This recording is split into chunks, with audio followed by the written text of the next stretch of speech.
It was a season of high and a season of lows. But most importantly, Lewis Hamilton was crowned a 6-time world champion, and Mercedes managed to clinch a 6th Constructors' Championship in a row. From a season that promised so much of competition between the two top teams of Formula One, Mercedes versus Ferrari going into 2019. At pre-season testing, they were separated on the last day by just 1/1000th of a second. Everybody I spoke to in the paddock was anticipating a close fight when Formula One first headed down under for the season opener in Australia. However, little did we know it would be the start of the most dominant way to begin a Formula One season in history. 8 wins in a row and a controversial race in Canada that really kicked off the season in Mercedes' favour. It all started, though, down under. Albert Park in Melbourne was the venue for round 1 of the 2019 Formula One season. A wet practice session on Friday sort of corrupted the running, but we're going into qualifying. Valtteri Bottas versus Lewis Hamilton seemed to be the way. Your commentary team for the Australian Grand Prix is Joshua Birch, Megan Birch and Ian Birch. Round 1, the Australian Grand Prix, Lap 1. Now's the start of the 10-month journey that will lead one of these guys to World Championship glory. Action in Australia. Great start by Hamilton, but he's going to be chumped by Bottas down to turn 1. Oh, and already Daniel Ricciardo's lost a front wing. As he hurtles down to turn 1, he's going to cause a kamikaze accident. He brakes just about avoids everybody. Good start from Bottas. He got the launch down to turn 1. Hamilton's already in the back front. Charles Leclerc going after Max Verstappen defends the inside line. Hamilton on the back front. His launch control failing again in that system. Brilliant start for Vettel, but he got compromised by the slow starting Hamilton. Ricciardo already falling back down the order. Replay the start. Watch Danny Ricciardo. It's a good launch. Albon didn't get it. No, that's Stroll. Oh, he's just broken it over the pit lane bump. That is very unusual. Brilliant to get it stopped though, because that could have been a kamikaze effect into turn 1. He got that one stopped, but he just broke the front wing on the bump in the pit lane exit on the grass, so that's unusual. I've never seen that before. Lap 9. As we're on board with Carlos Sainz, moved over to McLaren. When I was in pre-season testing in Barcelona, very much a lot of Spanish support for him this year, which was always a worry that they weren't going to support McLaren or Carlos as soon as Fernando Alonso left, and Spain's interest in Formula One would go the way of the dinosaurs. But at the moment, there's a lot of support for Carlos Sainz in Barcelona, and there's a lot of support for him to do well here today. Lap 11. But there's a problem there with one of the McLarens. I think it's Carlos Sainz. Bit of smoke bellowing from the rear. It is Carlos Sainz, and there's a failure already. Fire from the back of the McLaren. Carlos Sainz out of the Australian Grand Prix and becomes the first retirement of the year. This is going to have to be a safety car. He's stuck on pit entrance. The Renault engine has let go, and after there's a fire now at the back. And after looking so reliable and so strong in pre-season testing, it's unbelievable that only on lap 11 the first retirement is yet again a McLaren, and that's black smoke now, a lot of fire. I wonder if it's fuel related as well, the way it's burning, but that is going to have to cause at least a virtual safety car. But if I'm right, there's a fire in the back there, it's going to be bellowing smoke, the marshals are there. Maybe this will be a safety car situation. I can't see it not being nothing. Lap 16. Rich Energy has F1 now in as Grosjean pits. Off come the soft, on go the mediums. There's a problem again. This happened last year. Oh, is there a car coming down the pit lane? Then there's a problem with the front left. This happened last season. They want to make sure it's on now. That's going to cost them a lot of time.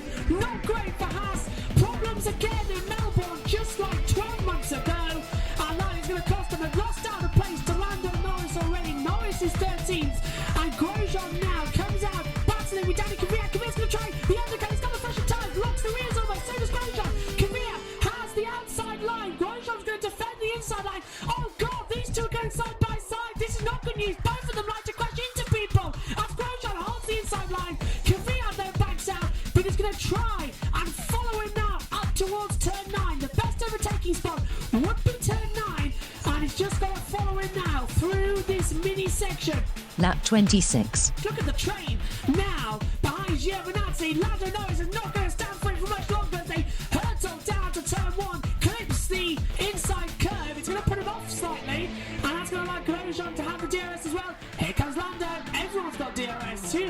DRS as Lando dives up the inside. Grosjean locks up and Lando gets ahead. Great move down to turn 3 from Lando Norris. Gets ahead of Giovinazzi. Now with the Giovinazzi. He's struggling for rear grip. Lap 27. Here comes Grosjean on the inside, launching in at turn 14, 13 and gets ahead. Lap 31. As we watch now for Verstappen trying to get on Sebastian Vettel, the gap is 0.02 at the line, round the outside into turn 1. Verstappen knows he can get through. He's just playing cat and mouse with Sebastian Vettel. Round the outside in turn 3 goes Verstappen. He's going to have to hold it round the outside for a long, long time. He's going to swoop in. A brilliant move from Max Verstappen. Right round the outside of Sebastian Vettel. And he's up into 3rd place as out of the race goes Danny Ricciardo from 18th place. The Aussie is out of his home Grand Prix, and that is near unbelievable in this race. Danny Ricciardo on that 31 retires from the Australian Grand Prix. Lap 32. Now goes Grosjean from 15th place. Romain Grosjean retires. It's 2018 all over again for the Haas guys. Absolutely unbelievable. As Bottas sets a 1:27.235 and moves in to that fastest lap, taking away from Charles Leclerc. But Haas are out. That is that's 3 retirements and 2 on 1 lap. Grosjean out of the Australian Grand Prix. Lap 37. Off into the gravel goes Danny Kvyat. As he can't get it out, is he going to beach himself? Danny Kvyat off into the gravel trap. He's got himself up there, and that was trying to go on the inside of Lance Stroll. Replay throws it up the inside. Stroll, it's got nothing to do with him. Way too deep from Kvyat. Lost the brakes as well, and that was a bizarre manoeuvre. Lap 58. This could be very good news for Valtteri Bottas. If so, Megan, what's your opinion on the race been? Well, to be honest, last year, What? It wasn't a great year for him. yeah. Oh, and Vettel won the award, yes. And he won it in 2017 as well. Good point there. But either way, he's got the fastest lap. That's 1 point. Congratulations. He's got the 25 World Championship points. Valtteri Bottas, a winter spent having to focus for 2019. His contract under pressure. He's got 20 seconds. He can definitely gloat for the first time since Abu Dhabi in 2017. Valtteri Bottas is victorious in Formula 1. Fantastic Grand Prix from him.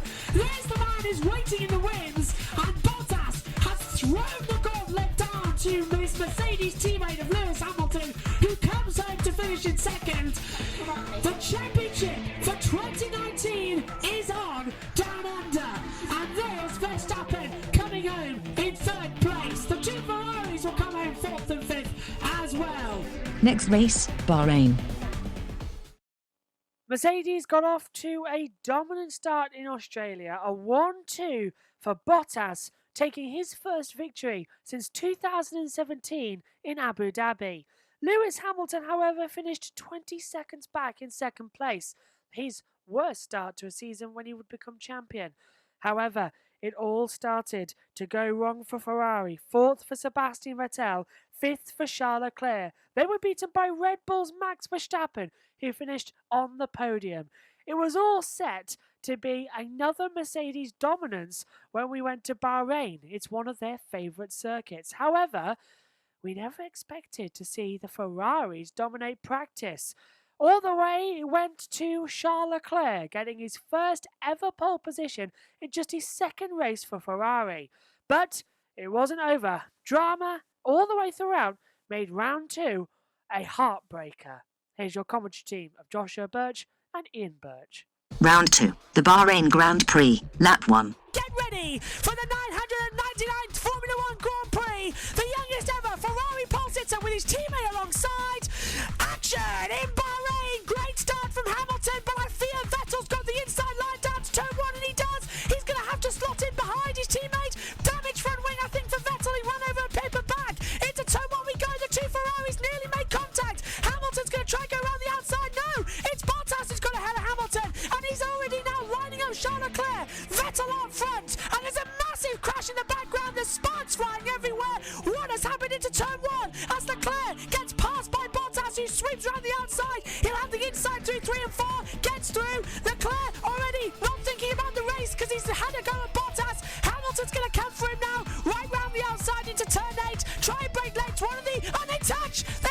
Vettel and Leclerc. So that was Hamilton and Leclerc. Meanwhile, further back, I think it was Lando Norris who's had damage with the Ferrari. The yellows around. It is indeed Norris because he's dropped down to 15. So Lando Norris already in trouble. Past turn 10, then everyone looks alright. Brilliant start from Nico Hülkenberg. He's already made up places, starting 18th on the grid. Lap 2.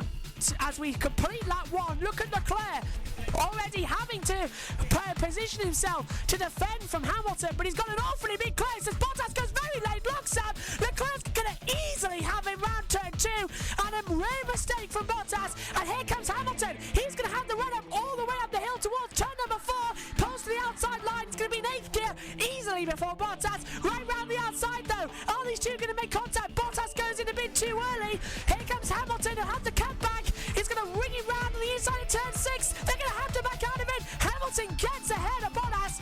A brilliant move like Rosberg in 16, and that's going to leave Bottas now compromised for Verstappen just behind him. Lap 4. On board with Carlos Sainz, going to have to run now with the DRS right round the outside into turn 4. They're going to make contact there, and that was Ricciardo having a lunge on the inside of Raikkonen, but Raikkonen pushed him into the back. At the back of the picture, Hülkenberg's past Perez is a yellow out and a puncture. Out goes Carlos Sainz.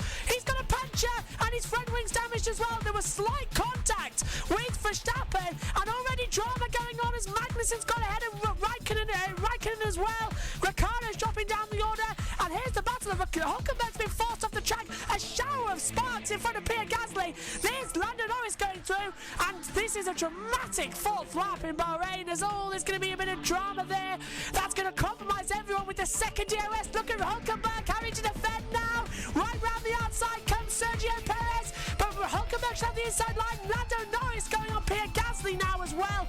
As there comes at the back as well. Is that George Russell up there? No, who is it? It's Alexander Albon behind Norris. Russell's coming into the battle as well, just behind. He's got ahead of Kubica on that last lap. So 3 crashes on the opening laps, and possibly 3 returns as well, depending on Sainz can get him back to the pit lane. And if he hasn't, destroyed the floor of the car. Lap 5. Very late on the brakes, down 3rd gear, push out now through 5th gear, 6th gear, pull it now, hold the DRS line and she pulls 7th gear, then wait until you cross the line, now pull 8th gear, now getting the turn right behind your teammate. Vettel knows this, he's going to have to defend, he is defending, but Leclerc's going to send him round the outside, brakes late, and is he going to get the comeback? Here comes Vettel with the comeback, Leclerc cuts him off, but now Vettel has got the DRS all the way up to turn 4, it ain't over yet, as he gets the DRS, Leclerc blocks him, Vettel pushes to the outside line, Leclerc has the inside, and Vettel very much put in his place. What a spectacular move from Charles Leclerc. What do you make of that one, Ascarius Control, Dan? Well, I predict that it can only happen one way, and that is if one of them doesn't pull away from the other, the way they're driving, they're going to collide. Replay. For a second, Giovinazzi versus Kvyat, and there's the contact round the outside, and Giovinazzi apologising for that one as well. Lap 14. This is Bottas trying to go around the outside now of Verstappen. Verstappen's holding the inside line. Is he going to try and push it? Is he going to have a go at it? I don't know. Anything can happen in this one. Bottas has got the run on the tyre coming out now, up down towards turn number 4. Bottas goes to the outside line. Verstappen defends the inside. Bottas cuts him off. Brilliant move, but he's got a bit too deep, and Bottas gets ahead. That is a spectacular move in what is a very dangerous situation at the moment, but brilliant from Valtteri Bottas. Lap 38. Vettel has the DRS, so does Lewis Hamilton though, but Lewis is still going to go for it into turn 1. It's going to be the run up to turn 4 that Hamilton's going to have the DRS, so this is the one to watch now. Out of 2, out of 3, right on the hill, Hamilton has the DRS. Here we go again then. Hamilton has to pull to the outside line. Vettel defends. Hamilton swoops round. Vettel breaks late. Hamilton gets into second place, and Vettel spins. Vettel spins out to the Bahrain Grand Prix, and he's locked up the car. Unbelievable. Sebastian Vettel spins it and just gets going. Where's Valtteri Bottas? Where is Bottas? Has he gone ahead of him? I don't think he has. I think he's just kept it. Vettel proving he's human, spins under pressure. Lewis pulls round the outside now, and Vettel again makes a mistake. too much, loses it like we saw Lance Stroll do in practice, and limps it round. So easy not to have it into the barrier. But Hamilton with a great move, and then Vettel on his own making the mistake. He's lost his front wing! He's lost his front wing! That's it, it's over! Vettel's lost his front wing! How on earth did he do that? Has he made contact with someone else? Vettel is surely out of the Bahrain Grand Prix! This is unbelievable! It's gone! It's gone! It's out of there! Unbelievable! And now this race is in the hands of Charles Leclerc! He's made contact with the Force India of Lance Stroll coming in! Turns in, hits turn 10, and does it just fall off? What happens? Is he back cut off from the Williams? Oh, it just blows up! It just blows up! Vettel out, wing blown. What a race! That is unbelievable. Look at it. Front wing vibrates and just lifts up under it. That is a scary thing to do. Unbelievable. They're going to have to pit stop him now, but that is just unbelievable. Tyres gone, nose gone, opportunity for race win gone, even hitting the new wing. Unbelievable race here in Bahrain. Lap 39. The two Renaults go side by side. Hulkenberg's around the outside, and they lock up, and they make contact. The two Renault teammates hit each other, just ever so light. But Ricciardo locked up and just tapped the back of him. Vettel's back in the race, but he's down in 9th place now. Watch Ricciardo, he's got the DRS. Hulkenberg pulls to the inside, then pulls back to the middle. That blocks off Ricciardo's approach. Ricciardo gets the cutback though up the inside. He'll have the nice run, but backs out of it wisely. Replay. But here it is now. It's like a wing on an aeroplane being loose, and it's only held on by those three either side little bits of carbon fibre, right? And so What do you make of the spin? that way you can repair old front wings by putting the new bottoms on or new sides and things like that. What did you make of this? What did you make of the spin? Yeah, Stephen said, did you notice it hit the curb? I didn't spot that, but good spot there. And look, here it is going and off, and that was close in front of George Russell. But yeah, so the nose hit the curb, so that explains why it just blew. Look at the vibration. Look at the vibration. That's it. Oh, that's unbelievable. That's because the tyres are so worn down to the camber as well. From down below. Yeah. Lap 46. No. There's something strange with the engine on Charles Leclerc. This is dreadful news. Oh, no, this is like Damon Hill in 1997, when the whole of the world were cheering him on. He was the underdog in the Arrows, and a 50p bracket failed and cost him victory. And now everyone on the planet is wishing Charles Leclerc on. This is unbelievable. Lewis could win the race if he can just catch 7 seconds in the next 11 laps. This is unbelievable. Leclerc with a problem, and the time just ticking down. The gap. This is unbelievable. A race weekend dominated by Ferrari, and it's all gone wrong in the space of 10 laps. Lap 48. Oh, he's losing such a lot of power. This is not Ferrari's day in the desert. After being dominant all weekend long, reliability issues are just letting it go. Hamilton rules the inside line, and Hamilton takes the lead in the Bahrain Grand Prix. And the entire Ferrari's garage, their hearts break, and you can feel it. Meanwhile, it's the polar opposite at Mercedes. They are delighted that Hamilton leads, but personally, I wanted the fairy story with Charles Leclerc, and it just hasn't happened. Lap 54. Well, this is it. This is going to be the second place gone away. Mercedes have really stolen a blinder here in the desert. Valtteri Bottas goes up to second place, and Charles Leclerc is stuck now in third place. And this is so visible now at how disappointed the Ferrari guys are. So Vettel makes a mistake at his own pressure and loses a point scoring position in the podium, and Leclerc's car fails under him while leading the race. You wouldn't want to be Ferrari tonight, that's for sure. Lap 55.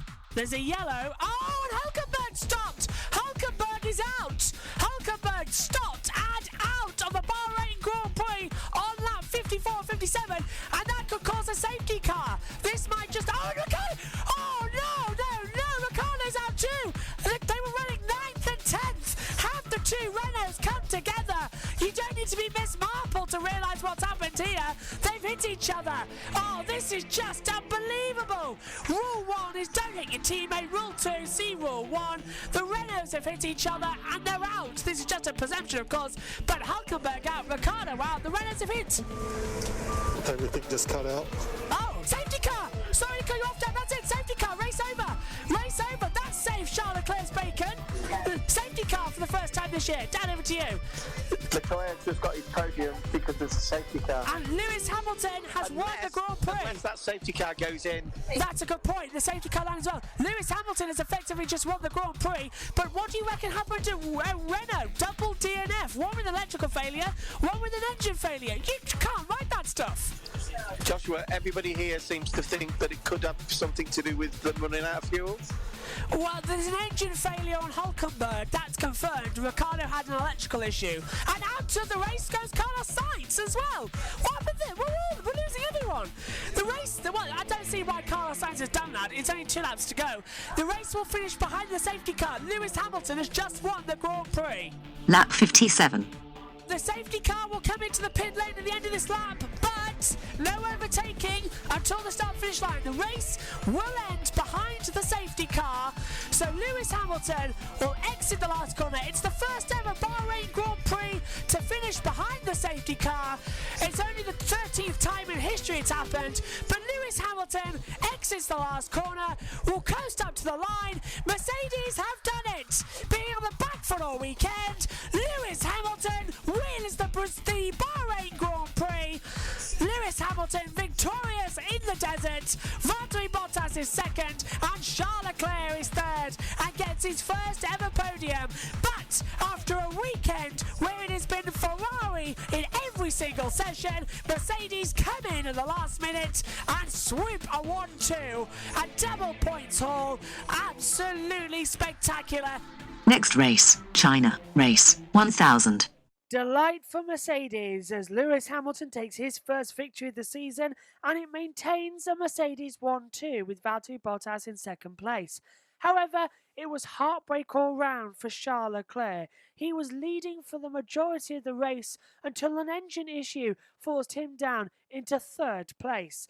But the big surprise came with Sebastian Vettel spinning out when in contention once again. It seems that his 2018 die-hard habits seem to be returning. He does seem to crack under pressure. He wouldn't win a race until very late on in the season. So Ferrari already seemed to be shining their new golden boy of Charles Leclerc. But going into race 1000 of Formula 1 Grand Prix history, it was very much a Mercedes dominance at the top of the title. We went into round 3 of the Chinese Grand Prix with Lewis Hamilton and Valtteri Bottas on identical points. It was cracking to see that we could have a fantastic 1000th Grand Prix. However, throughout the weekend, it was building up and building up, but the race sadly didn't deliver. Your commentary team for round 3 of the season and race 1000 is Joshua Birch, Megan Birch and Ian Birch. The Chinese Grand Prix, race 1000, formation lap. And we've had a spinner already, and that's Pierre Gasly, who is used to be. No, that was Verstappen spinning. So one more with Gasly. So Verstappen's already had a spin, and that was done when we were saying how he should have had really his sensible hat on. He's gone for a spin already. That is a spinning rear tyre of Robert Kubica in the Williams, and that's in the back straight. So this could cause a delayed start. Let's have a look, Megan. What happened? Take us through it. Oh, it's turn 6. Oh. Well, I think he just turns too much. Rear tyres not at temperature. Lap 1. This is F1000. Bottas is on pole position on the right-hand side of your pitch. On the left is Lewis Hamilton. All the cars have lined up on the grid. The green flag flies. The red lights will illuminate. And when they go out, F1000 will be underway. Here we go, folks. And it's action for 1000. And it's a great start by Hamilton. But Vettel and Leclerc had a better launch. Bottas got a poor launch. Vettel going round the outside. Hamilton leads it to turn 1. Leclerc up to third place as well. Verstappen going to get the undercut from Gasly. Oh, they're close to contact. Hamilton leads from Bottas, from Leclerc, from Vettel. The two Red Bulls go side by side. I think Verstappen's reached at the place. Gasly's been forced back down. Leclerc, number 6, down to second gear. This is where we usually see contact. A few cars dicing for position. First of 56 laps, remember? And Megan have all behaved themselves quite well. Yeah, though. Oh no, we've got a car nearly over to McLaren, and it's both the McLarens involved, but I think that's Lando Norris who went for a little skip through the air, so he's already out of the race with a broken rear suspension. Nico Hülkenberg throws it up the inside of Sergio Perez to get back 7th place as well. Giovinazzi's past Russell as well. Confiano to 17th place. Hamilton, though, leads the way from Bottas, and no sign of a safety car. Replay. So, virtual safety car called. Okay, so it's going to slow the pack down. It's starting. Drivers My must... prediction. Yeah, so it's not a full safety car, it's a virtual safety car. So the drivers will slow down to, 40% of their over pace speed, so they will slow down, and the virtual safety car is out. But on my timing screen, it's saying full safety car, and that's why we got confused. But it is virtual safety car. Talk us through it, Megan. Okay, so everyone gets a good start, apart from Bottas, who just falls around a bit. Though, to be honest, I still think that he's been had a word with someone else, and both Ferraris get to a good start, just Leclerc a bit better, and everyone's really, really good. Now we're on board with Max Verstappen. He has an amazing start, keeping his own position as well as his teammate did. Seeing all the action that goes on in front, thinking, okay, I have a chance to pass all these, so I'll wait until later on and try to get Vettel like last year. He didn't really get him like last year, otherwise he would be out right now. Kvyat and Norris had a really bad starting point by going off track and bashing people up. And to be honest, I think it's more another person in the mix because he kind of started it. See? Norris. He's the one that did it. Right, Sky's control. Hello, Dad, over to you. As you saw from the onboard of Verstappen there, right, he did exactly as I thought he would. He held back because he thought those four would clash. Lap 11. And through goes Sebastian Vettel. Vettel is passed. Well, Leclerc's passed by Vettel. And that was a team order. Not nice at all, really.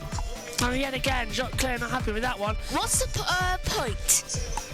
Yeah. Vettel doesn't have any potential. He's won 4 championships. Yeah, you have a really good driver in the making here, and you decide, oh yeah, we'll just let the old one through. I can understand why Leclerc's puzzled, because for the past 3 laps, he's been quicker.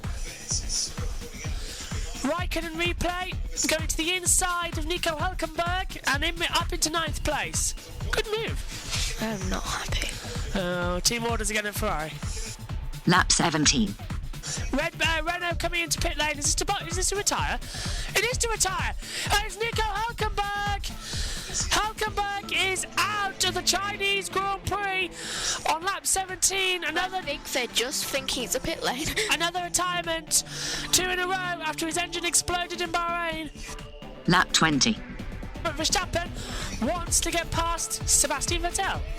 To be honest, Look at the photographer, he's ready for it. It's 2018 all over again. He locks up. This time they don't make contact. Vettel comes back side by side. Forces Verstappen onto the grass. But Vettel ran the outside. Be against the rules. He's got the move past. While it was 2018 all over again, Verstappen launched up the inside. But this time they didn't end in contact, and there was wheel-to-wheel racing between the two. I wish it did end in contact. And Vettel's gone wide and had taken the tighter line, round 2 into 3, dropped down to second gear, get the power on the exit. Vettel's got the better exit. Talk us through it, Megan. How has he done that? Launched him. Vettel was expecting it. He didn't take the apex at all. He took a tighter exit and Verstappen really ran out of road. Vettel left his space. How well did Vettel get back into 4th? That was unbelievable. Lap 37. Mercedes are going to double stack because there's Bottas coming in now. They've got 20 seconds to Leclerc. Now they take off. They put on used set of mediums for Lewis. Away. Here comes Bottas. He gets in. Jackman off. They're going to put on a new set of mediums. So Lewis hasn't got a brand new set of medium tyres left. But guess who did? Valtteri Bottas. Here comes Charles Leclerc. Leclerc comes out, but he's going to be on much fresher tyres, well, much hotter tyres. Leclerc goes into second place. Hamilton leads. Bottas down to third place now. So the battle is on. Mercedes, Ferrari, as you once said, Megan. Lap 38 and 39. Bottas right round the outside of Charles Leclerc. Leclerc holds the inside line and keeps ahead, but how long is Bottas going to get him? Into turn number 16 now. Last corner on the track. Flat out. Down to the line. You've got DRS. One of 3 opportunities. Leclerc hasn't even. Sorry, go on, Megan. Leclerc hasn't even used his DRS. You can't. Not while Bottas is behind. Oh, come on. Change camera. Direction is terrible here in China. They're really sloppy. Now Okay, why is the colour discoloured? we've got into the 1970s disco time as Bottas turns on party mode to get past Charles Leclerc. He dives at the inside. Leclerc blocks him off into turn 6. But he's got the acceleration at the exit. He's got the pace on the tyres. Leclerc, though, has to turn up that engine. He's gonna come up from behind, and I don't think he's gonna get this next round, though. I hope he gets the next. I think he'll be down towards turn 12 at the Yeah. exit of these 2 corners. It's the easiest way to get past a person, and the next corner after that's pretty tricky to get past. He's turned party mode on. We just saw it when we cut off. And coming now into the turn 12, the tight, twisty turn 11, and then 12 as well. Back off. Full power. Keep the car straight. Open up the DRS. He's going to have it here, isn't he? Opens party mode. Even without the DRS, he's just so much faster. Now he gets the DRS, pulls to the inside line, and gets ahead. Leclerc, though, cuts back, gets to the draft, pulls to the outside. But Bottas takes second. And Vettel still has the fastest time, though. Congratulations, Bottas. Now just get past your teammate, and I'll be happy. Lap 43. Kvyat's out. No. Danny Kvyat's out. Running 19th anyway, but that's our second retirement of the Grand Prix. Danny Kvyat retires from the Chinese Grand Prix. At least I can watch the end of the race. Lap 56. Into the last 2 corners then for Lewis Hamilton. Race 1 was run at Silverstone by Nino Farina. 1,000 later, Alain Prost waves the checkered flag as Lewis Hamilton wins race 1,000 here in Shanghai, China. A dominant race performance from him to take the lead from the start and just be magnificent. It's Bottas second. Mercedes have a 1-2 in all 3 races in Asia. Next time, round 4, Baku. Hamilton makes it 2 races in a row, and he seems a fitting winner for the 1000th Formula One Grand Prix. It was a Mercedes 1-2 for the 3rd race running, Valtteri Bottas in 2nd place, meaning that he falls to 2nd place in the championship, but it was still very much alive between the 2 Mercedes, and Sebastian Vettel got onto the podium for the first time this season. Formula One then moved on to the exciting streets of Azerbaijan for round 4 of the season. After the 2017 and 2018 Grand Prix, we were expecting high drama at high noon, but unfortunately, once again, it wasn't to be. A dull Azerbaijan Grand Prix awaited us. So, without further ado, here is the Azerbaijan Grand Prix. Minimal drama and minimal racing, but Mercedes seemed quicker. In the practice session, well, first practice was cancelled. George Russell in the Williams, exiting the pit lane, ripped up one of the drain covers and destroyed the car. The session was subsequently red flagged. However, more drama as the recovery truck hit the weighbridge coming into the pit lane and punctured its oil line. The session then was called off as they had to go checking 363 drain covers to make sure they were safe. It all got underway for free practice 2, which went the way of Mercedes. FP3, much more like it. Ferrari seemed to be on the back foot. Red Bull seemed to be the more competitive team. But going into Sunday's race, it seemed to go Mercedes' way once again. Round 4 of the 2019 season with your commentary team of Joshua Birch and Ian Birch. The Azerbaijan Grand Prix, Race 4, Lap 1. Hamilton Hamilton leads the title from Valtteri Bottas. Mercedes have had a 1-2 in all 3 races so far. 5 on. Action in Azerbaijan. Good start from Vettel. Hamilton has the inside line down to turn 1. The 2 Mercedes go side by side and Bottas holds it out. Ricciardo went to the inside. Hamilton has the inside. Good spot, Megan. There's a yellow on already. Hamilton has the outside line. The Force India going right round the outside as well. Great start from Perez. He's the only man who's on the podium 3 times and he's up already to 4th place. Hamilton pulls to the outside line down towards turn number 3, but Bottas has the advantage. Down now. Has anyone made contact? No. Perez up into 4th and he's already ahead of Max Verstappen. Danny Ricciardo made a lunge on the inside. Leclerc has dropped from 8th to 10th. A bad start for him, but what a brilliant start from the 2 Mercedes. Nice, clean racing, and that's what we like to see. Replay. Okay, so they just start, and Perez. Demon from Ricciardo. Ricciardo's just like, hi, and Perez is just like, hi. I'm just gonna go side by side, and Lewis is just like, I'm gonna get you. Wait, I should think about this. Lap 5. Look how close Verstappen is with the DRS and with the toe as well, but he just can't go for a move. Meanwhile, Leclerc can go for a move on Danny Kvyat gets through as well. There's bump jobs going on further back though. Sergio Perez, Lance Stroll, getting ahead of Ricciardo. Kvyat up there as well. The 2 Toro Rossos now 11th and 12th as Stroll and Ricciardo have made positions up, and the 2 Toro Rossos go side by side. Albon up the inside of Kvyat into 11th place as well. They've all got the DRS. Here's Kevin Magnussen as well. Just for good measure, look at the amount of brake dust is happening around this circuit.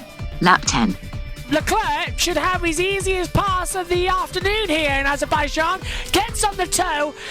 Probably won't even need the DRS, to be honest with you. He has got it though in a few seconds' time, but he's got such a toe on Verstappen. The DRS is open. Verstappen can't defend, and Charles Leclerc moves up into 4th place. And to quote Megan, it's Mercedes, Ferrari at the moment in the order. Not bad at all. Lap 25. We want a safety car, but right now there isn't a safety car, and we're 25 laps down. We've still got all 20 runners in this Grand Prix, and now we've got Romain Grosjean, Danny Ricciardo. Grosjean locks up, goes straight on. I just read on Twitter, can someone please deploy Romain Grosjean to bring a bit of spice into this race, and he's done so. He's had a little spin for us. That was a bit of an excitement. So Grosjean's tyres are going to be a bit destroyed there. Hülkenberg throws it out the inside as well. Grosjean cuts him off. Thank you, Romain. Your check is in the post for spicing up this Azerbaijan Grand Prix. Lap 32. Here comes Hamilton. Here comes Bottas and Hamilton. This is it. This is where it's going to happen. Bottas has got the DRS, and he's got it. There's a yellow sector on. See, look, Megan, you're already in the box. There's something dramatic's happening. And Bottas pulls to the outside line. Has he got the run on Leclerc? He does. And Valtteri Bottas takes the lead at the Azerbaijan Grand Prix. And we've got 2 cars involved down at turn 3. We've got it's Kvyat and it's Ricciardo, and that's going to have to be a safety car at the very least. Kvyat gets it out, but what's happened to Ricciardo? They'll back it out. So finally there's drama, and it's when Megan comes back in the box as well. Let's take a look. Ricciardo throws out the inside, locks up, and just takes Kvyat off. So that is 100% Danny Ricciardo's fault there. He was pulls the cost. Yeah, pulls to the inside, locks up, and actually Kvyat didn't hit the wall, which is very lucky. He just had to engage the reverse gear, so Kvyat was lucky with that one. Valtteri Bottas leads in Azerbaijan. He's taken the over from Charles Leclerc. The battle is on. But the yellow flag has gone, so no need for a safety car. Ricciardo hit him! Ricciardo hit him! We didn't see that, did we? Ricciardo reversed. We've got debris on the start-finish straight. That's been brushed up, and Leclerc runs over it as well. Lap 39. Pierre Gasly's out of the race. Gasly's out of the race. His engine's gone. The Aston Martin Red Bull Racing Honda is puffing, and he's out. This is it. It's a retirement for sure. The question is, where is he going to leave it? This could cause a safety car. Wow. And he's out, and he's pulling off down the escape road. Of course he is. He couldn't be a little bit friendly, could he? And help us out, or mate Pierre. But Pierre Gasly's out of the race. It looks like an engine failure. It's a virtual safety car is the call, which is really annoying because on our timing screen it just says safety car. So why it then says VSC? I don't know. It should say virtual. But the virtual safety car is called. Drivers must decrease speed by 40%, no overtaking.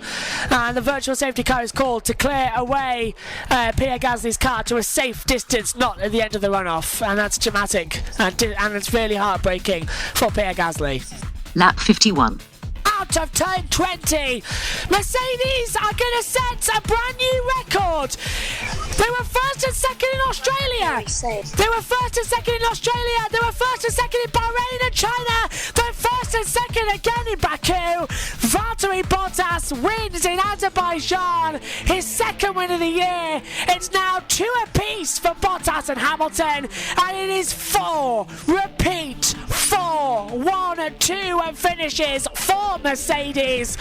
A team that in pre-season testing was struggling.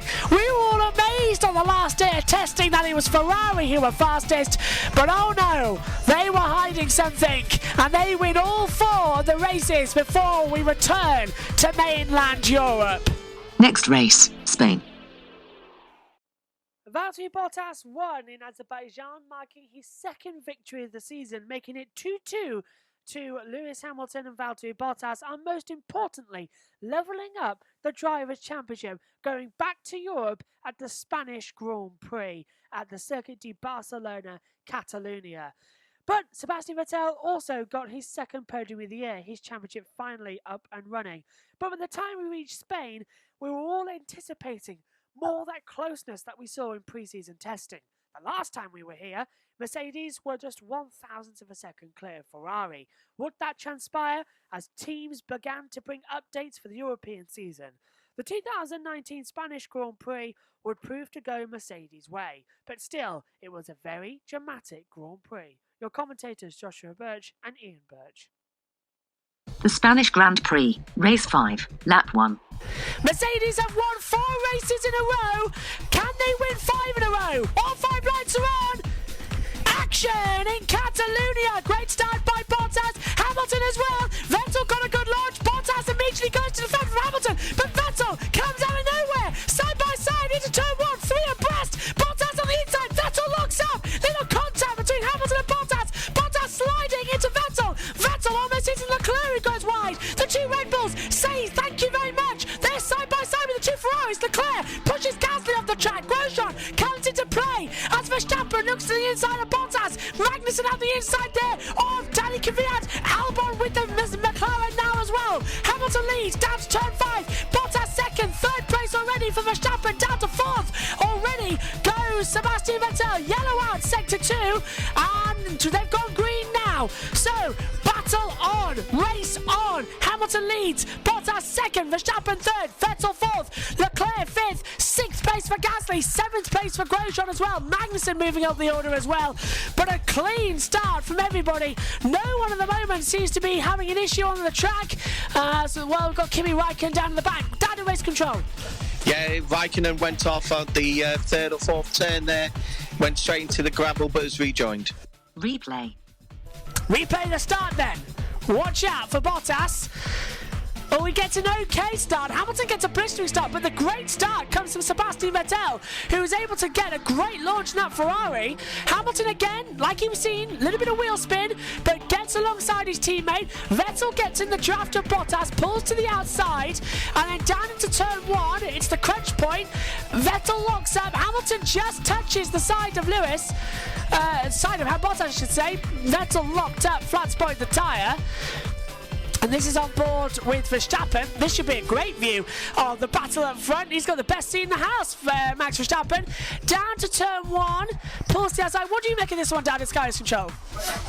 Well, it looked like to me that Bottas had some kind of problem off the line. Yeah. He didn't get away as well as the other 2.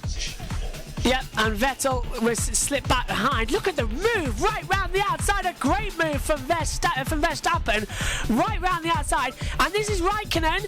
Is this why he went wide in turn 4? You mentioned this in the commentary just a few laps ago on the opening lap. Yes, he did. You saw it at Sky's control. Räikkönen wide in turn 4, just like we saw Mick Schumacher do in Formula 2 yesterday in the feature race. This is it from Bottas. So watch. There's the contact with Hamilton. There's the oversteer. Corrects. And Vettel nearly hits the back as well of Bottas coming back onto the track. Lap 8. Yeah, well, Ferrari have got to do something about this, because Vettel, I know he's the number one driver, but he's definitely now holding up Charles Leclerc. So Leclerc needs to get past. Are they going to institute team orders this early on in a Grand Prix? 8-66. Leclerc has got the fresher rubber, of course, and he hasn't flat spotted the tyre to Sebastian Vettel. So are they going to institute team orders like we saw in Canada? Sorry, not Canada, China. Canada's 2 races away. 1 second, now less than a second, so 9/10 of a second the gap, 0.987, and now it's 1 second exactly. So he's going to have DRS, because there's the detection point. He's less than a second. Is he going to try and close down? Lap 12. We're just going to hear that Vettel's been told to let him through. So Vettel's been told to let Leclerc through. Well, yeah, because he's been holding him up for the last couple of laps. That's 3 to 4 laps longer than it should have been. You know, it's ridiculous. They are to blame for their own strategy, and they are to blame for the fact that they don't win more races. And as you say that, through goes Charles Leclerc. He has been let loose on the rest of the field. Vettel back down to 5th. And as you said, it is their own fault, and this call should have come a few more laps to go, as Martin said. So this is really now defence for Ferrari. Lap 25. Raikkonen having to defend from Danny Kvyat. Kvyat has got the run on Raikkonen now, all the way up through turn 3. He's going to pull to the outside. He can't get through there. Going to have to pull off. Raikkonen then will defend into turn 4. Kvyat goes right round the outside. Can't get a move, but gets much better drag mid-corner. And can he put it off into turn 5? Yes, he can. And secures it into turn 5. What a brilliant move from Danny Kvyat. That was absolutely textbook as well. Yeah, since he came back, Kvyat's learned a lot from his previous things in Formula One. That was a very mature turn of events there. If you'd gone back a few years, he'd have torpedoed into him. Lap 26. As into the pit lane comes Charles Leclerc. Now, slowing again like Gasly. Watch the right rear. Is it going to be another issue like we saw with Vettel? Indeed it is, another issue. He puts on the hard compound tyre though and gets going with a 4.4 second stop, identical to Vettel. Well, that just proves it that it's the gun on that far right-hand side. Yeah, the gun is the issue for Leclerc. As Ferrari, they've got to change that before the next stop. We know that Vettel has to stop again. Those soft tyres, those medium tyres won't make it to the end of the race. Leclerc might not have to stop again. He's got the hard tyres. I think that might just be all right. As it's lap 26 to 66, but here we go again, look. Now look, Leclerc is back ahead of Vettel. And now, does Vettel call for a team order to get ahead of Leclerc? Because Vettel's on faster tyres than Leclerc. What's going on here then, down at Sky's Control, over to you. Yeah, Leclerc though has got to wait. He is still doing well. If you look at Vettel just put the fastest lap in. Yeah. So there might be a point here to do the reverse of what they did earlier. Lap 36. And through goes Sebastian Vettel. Sebastian Vettel is released ahead of Charles Leclerc. The team order has been repaid on lap 36 of 66. That is interesting. What's your thoughts on that, down at Sky's Control? Well, it's got to happen because of the fact that, as you were saying earlier, that he's got much older tyres, and if that's the case, surely the hard tyres will not go off that much. No, not at all. Whereas his tyres will keep going off, so he'll need to pit again and things like that. Lap 41. Into the pit lane comes Sebastian Vettel, so they're reacting, Dad. They're reacting. We knew they wouldn't be able to. So Vettel now comes in and puts on his second set of brand new medium compound tyre with exactly half the time it took to do the previous second stop. Both of them were 4.4, now it's 2.2. Over to you. And they've also figured out what was wrong with that gun because that was a smooth stop. Lap 46. So that's an old compound. Stroll. Oh, into the wall! That's what you're saying! Stroll into the wall! Lando Norris involved as well! Down in turn 2! And Lance Stroll backwards backwards into the wall, and Lando Norris, he's being gravel all over. The front wheel's gone down as well. Broken suspension, I wouldn't be too surprised. He's brought gravel onto the racing line. We've got two cars involved. That's not an easy pickup. That might have to be the safety car that we were talking about. It is the safety car we were talking about, so that is it. The safety car with 20% has happened. Replay. Take a look what happens. So Stroll defends the inside line. Lando comes around the outside, and Stroll turns in on him, pushes Lando onto the AstroTurf.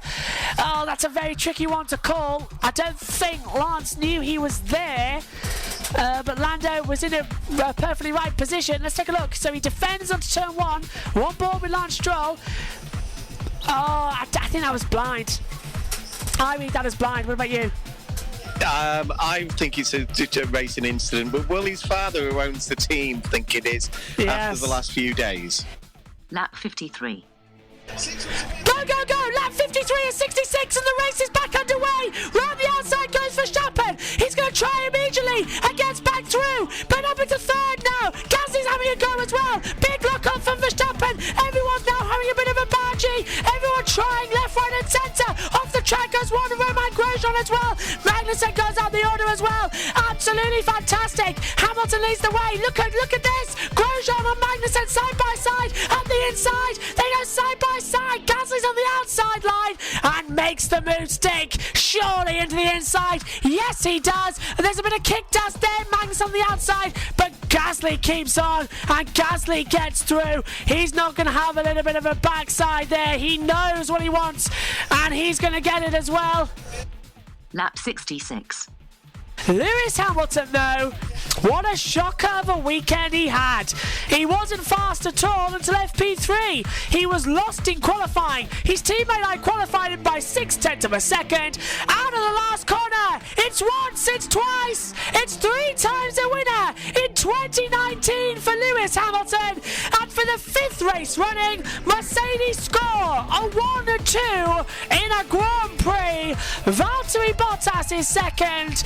Max Verstappen third, and it's 4th and 5th for the two Ferraris of Sebastian Vettel and Charles Leclerc. Next race, Monaco. After 5 races, Mercedes were being unprecedented. They had smashed it. 5 1-2s in a row, on course to setting a new record in Formula One. Hamilton, though, taking his 3rd win of the season. Bottas in 2nd place, starting to slip back in the championship hunt and back on the podium for the first time since the Australian Grand Prix for Max Verstappen. He was closely followed by the two Ferraris of Vettel and Leclerc. It was all gearing up to be what should be a fantastic Monaco Grand Prix, which this year actually delivered. Usually when we head to Monaco, it's a follow me leader and all the action happens on Saturday. That wasn't the case. We were treated to the first of an absolute cracking string of Formula One races, and Monaco would prove to be an undeniable classic in terms of Formula One history. Round 6 of the season, the Monaco Grand Prix. Your commentators Joshua Birch and Ian Birch. The Monaco Grand Prix, race 6, lap 1. Hamilton has the advantage. The pole sitter has won 39 times. In the total of all the races come from the start. The lights are on in Monaco. For Lewis Hamilton, it's one shot. Action at Monte Carlo. Great start by Hamilton. It's a great start by Bottas. Look at Verstappen. He's on the inside and he'll get second, but he has to bounce out of it as Sander Vos. 2 cars coming the track. That's Giovinazzi, Leclerc, and one of the Williamses as well as they head up Beau Rivage towards Massenet. Hamilton leads the way. 2nd place for Valtteri Bottas. 3rd place for Verstappen, and I think Pierre Gasly's made his way up to 4th place as well. Down through Mirabeau towards the Lowe's hairpin. Are they all going to get through safely? I think they have. I can't see anyone making a little mistake. Little bit of side by side, little bumpy and broad. We've got a yellow out already in the first 2 sectors. We have gone green. Giovinazzi, that's Raikkonen trying to go back. Raikkonen's gone right back down the order. Hamilton leads from Bottas, Verstappen, Vettel. But currently, I think Gasly has gone up the order. No, there is Vettel. There is Ricciardo, Magnussen, Gasly. So everyone in the same positions as they started. Replay. As we see a replay of Charles Leclerc throwing at the inside of Norris. That's a great move on Lando. Nicely done, not too late. Lando knew he was there, able to push up a little bit more position. So great running order at the moment. Replay. Replay of the start. Great start, lights out. Watch Hamilton gets the launch, but Verstappen got the better getaway on the run down towards turn number 1. Bottas had to cut him off, but if you look, Verstappen gets the launch, gets alongside, but backs out as Bottas just chops him off. Round the outside, a great move into Sainte Devote from Ricciardo getting through on Magnussen.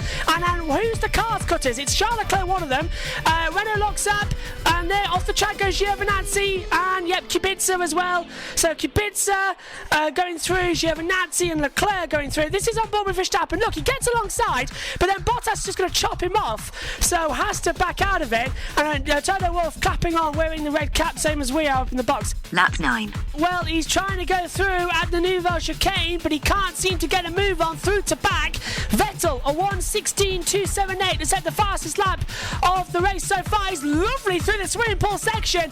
Is he going to do what his godfather Jules Bianchi did and try and go through Rascasse? Look at him, he's going to do it at the inside. Wheel banging, yes, Charles! Brilliant move from Rascasse. What a move from Charles Leclerc. Lap 10.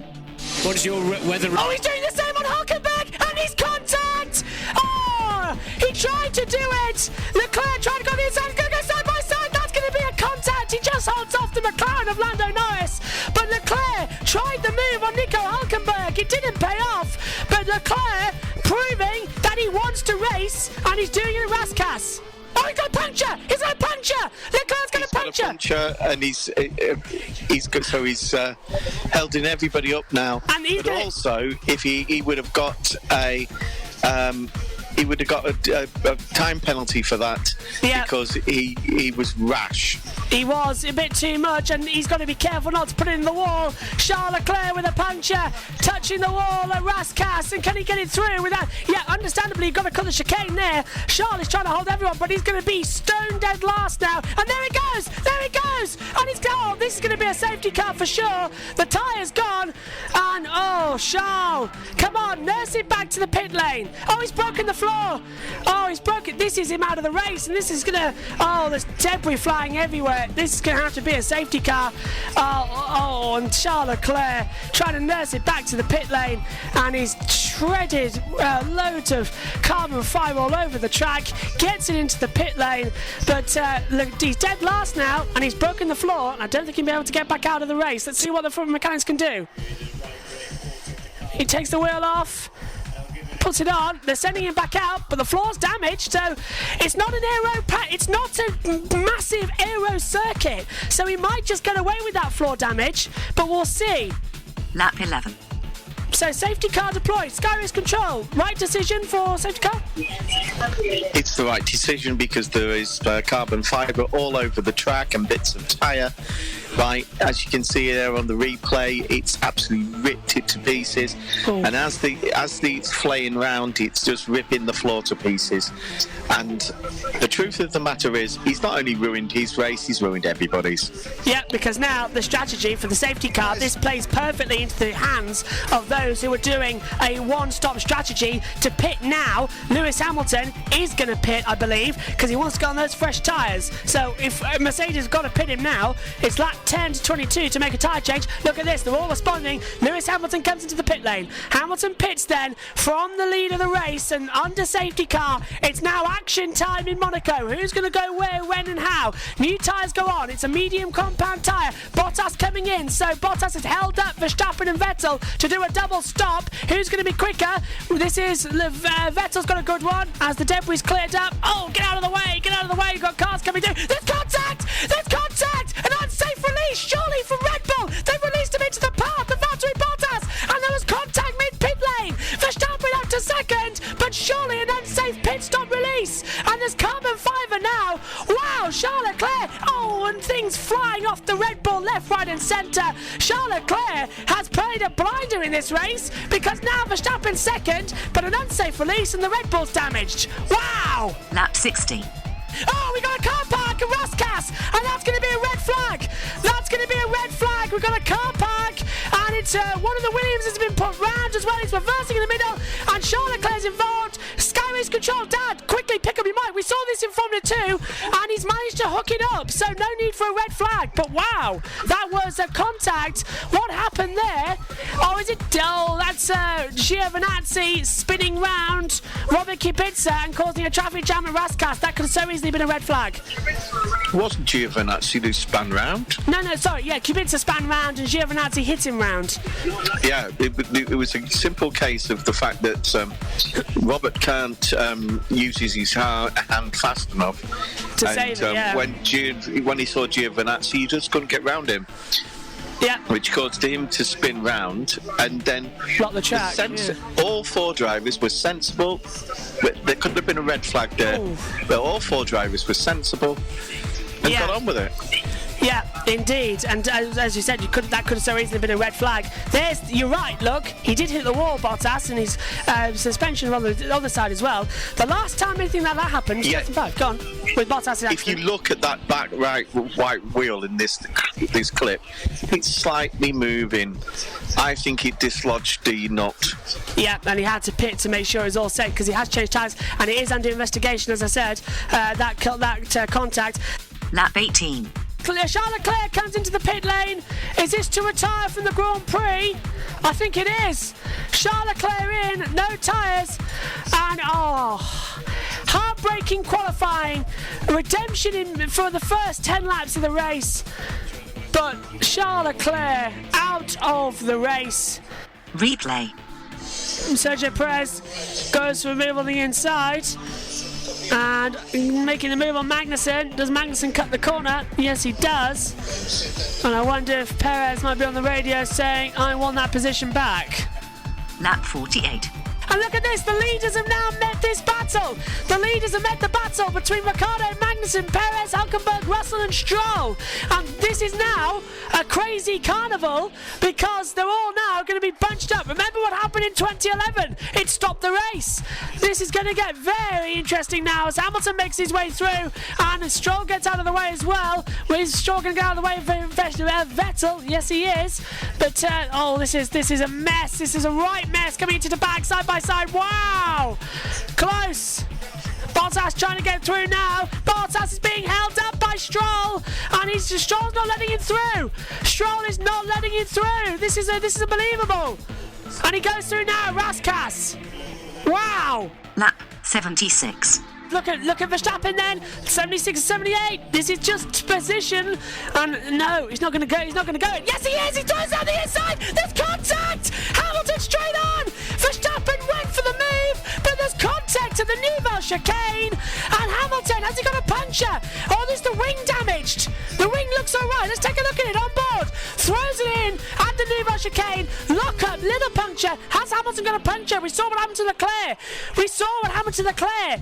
Throws it up the inside, touches. Oh, Lewis may have a puncture. He may. This might give the race to Vettel. Race control. Dad, what do you make of that one? Hopefully Lewis hasn't got a puncture, but because he saw him coming. Lap 78. So Lewis Hamilton, he doesn't have to worry about Verstappen in second. Sebastian Vettel will finish in second. Valtteri Bottas will finish in third place, but Verstappen will finish in fourth. Lewis Hamilton, though, comes into Raskas. He's a hero. Ayrton Senna won this race 6 times. In 2019, he's a 3-time winner at Monaco. Hamilton wins on the streets of the Principality and becomes the king of Monaco. Listed second on the road is Verstappen, but Vettel will finish in second. Third place will go to Valtteri Bottas. Fourth will go to Max Verstappen, and fifth to Pierre Gasly. Mercedes 1-2s are broken by Vettel, but it's a 6th win in a row for Mercedes. It's a 6th win It's a 6th win of 2019. It's a 4th win for Lewis Hamilton of the year. It's a 3rd win at Monaco. Next race, Canada. It was Hamilton versus Verstappen all throughout the Grand Prix. Despite Verstappen having that penalty, the Monaco Grand Prix went Lewis's way. It was Hamilton, Vettel, Bottas the eventual podium. Verstappen finished second on the road but got demoted down to 4th place. The championship hotting up, Bottas needed that podium to stay in front as Hamilton was absolutely charging ahead. But round 7 at the Canadian Grand Prix in Montreal at the circuit Gilles Villeneuve proved to be one of the most controversial moments in Formula One history. It was between the 2 Ferraris and the 2 Mercedes all weekend long, but when it came down to the race, it was a straight fight between Lewis Hamilton and Sebastian Vettel. One mistake proved costly and set the determined for Vettel's very angry response to the 2019 season. Round 7, the Canadian Grand Prix. Megan Birch rejoined myself and Ian Birch in the commentary box as we go ahead for one of the most controversial races of the season. The Canadian Grand Prix, Race 7, Lap 1. Ready to start the 70-lap Canadian Grand Prix. It is Vettel who will be on the right of your screen. On the left will be Lewis Hamilton. Behind is Charles Leclerc and Daniel Ricciardo. Let the green flag fly. The red lights come on. It's 2, it's 3, it's 4, it's 5. It's action in Montreal, and it is a good start from the 2 Ferraris. Hamilton, though, in the second phase gets ahead. Leclerc's going to throw it out the inside, but look at Ricciardo having to fend off Pierre Gasly. There's contact into turn 1. Someone had to go across the chicane area, but it's a great start from Sebastian Vettel. Bottas already behind. There's someone who is off at turn 1. We will see what has happened, but it's not Lance Stroll as far as we know. As we head down to turn 7, look at Verstappen already falling back down the order. There's Grosjean. So who's gone down the order? Grosjean's gone down to 19th. Albon has dropped down the order. We think it's Albon who has dropped back, but the green is out. The track is clear. Replay. Here's the replay of the start, Megan. And, it's 2 into 1, doesn't go. It's an Alpha who got involved. Alpha got involved, but who went across the track as well? Because there's Grosjean.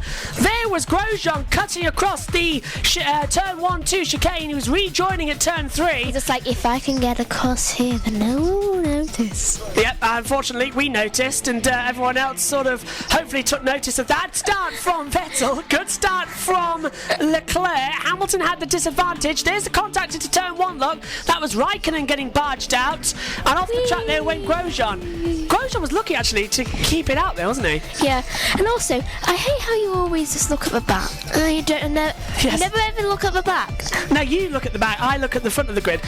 There's Albon's mistake, and there's Grosjean tippy-toeing back on through his secret shortcut. Talk us through this then, Megan. Into turn 1, we're on board with Grosjean. Okay, so Grosjean's just going, okay, I can win this if I can get past all of them, as long as I don't get hit. Oh, he had to...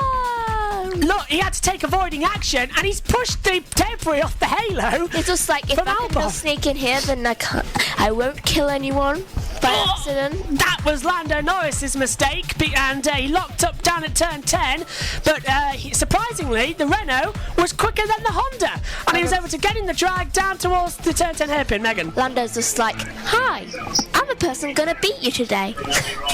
Race control, over to you. Yeah, there's 2 things. First of all, did you notice that Hulkenberg had a great start and took Bottas's 6th place? And also, Yep. in that halo incident, if there hadn't been a halo there, Grosjean's race would have been finished. Lap 9. And Lando Norris has hit the wall of champions, and he's broken the rear suspension, and that is the Brit out of the Grand Prix already. You can see the fire from the brake fluid as well being ignited, and wow, McLaren can't believe it. It's a mistake at the last corner. He's whacked the wall. There's now got a fire, but Lando Norris out of the race, and that's going to trigger surely a virtual safety car. Really? Wow. Replay. This is it. This is the replay. So coming into turn 13, he locks up, goes straight on. Don't tell me it was the bollard that took him out. The FIA bollard broke the wheel. Surely, that is ridiculous. That's both sad and funny. Lap 60. into the wall. Antonio Giovinazzi, he got too much and he saw him brush the wall there. And wow, is that going to cause him suspension damage, or is that as close as he can get? Replay Giovinazzi. This is it, Megan. Watch. Look at this. Coming out the last corner. Bang! Into the wall.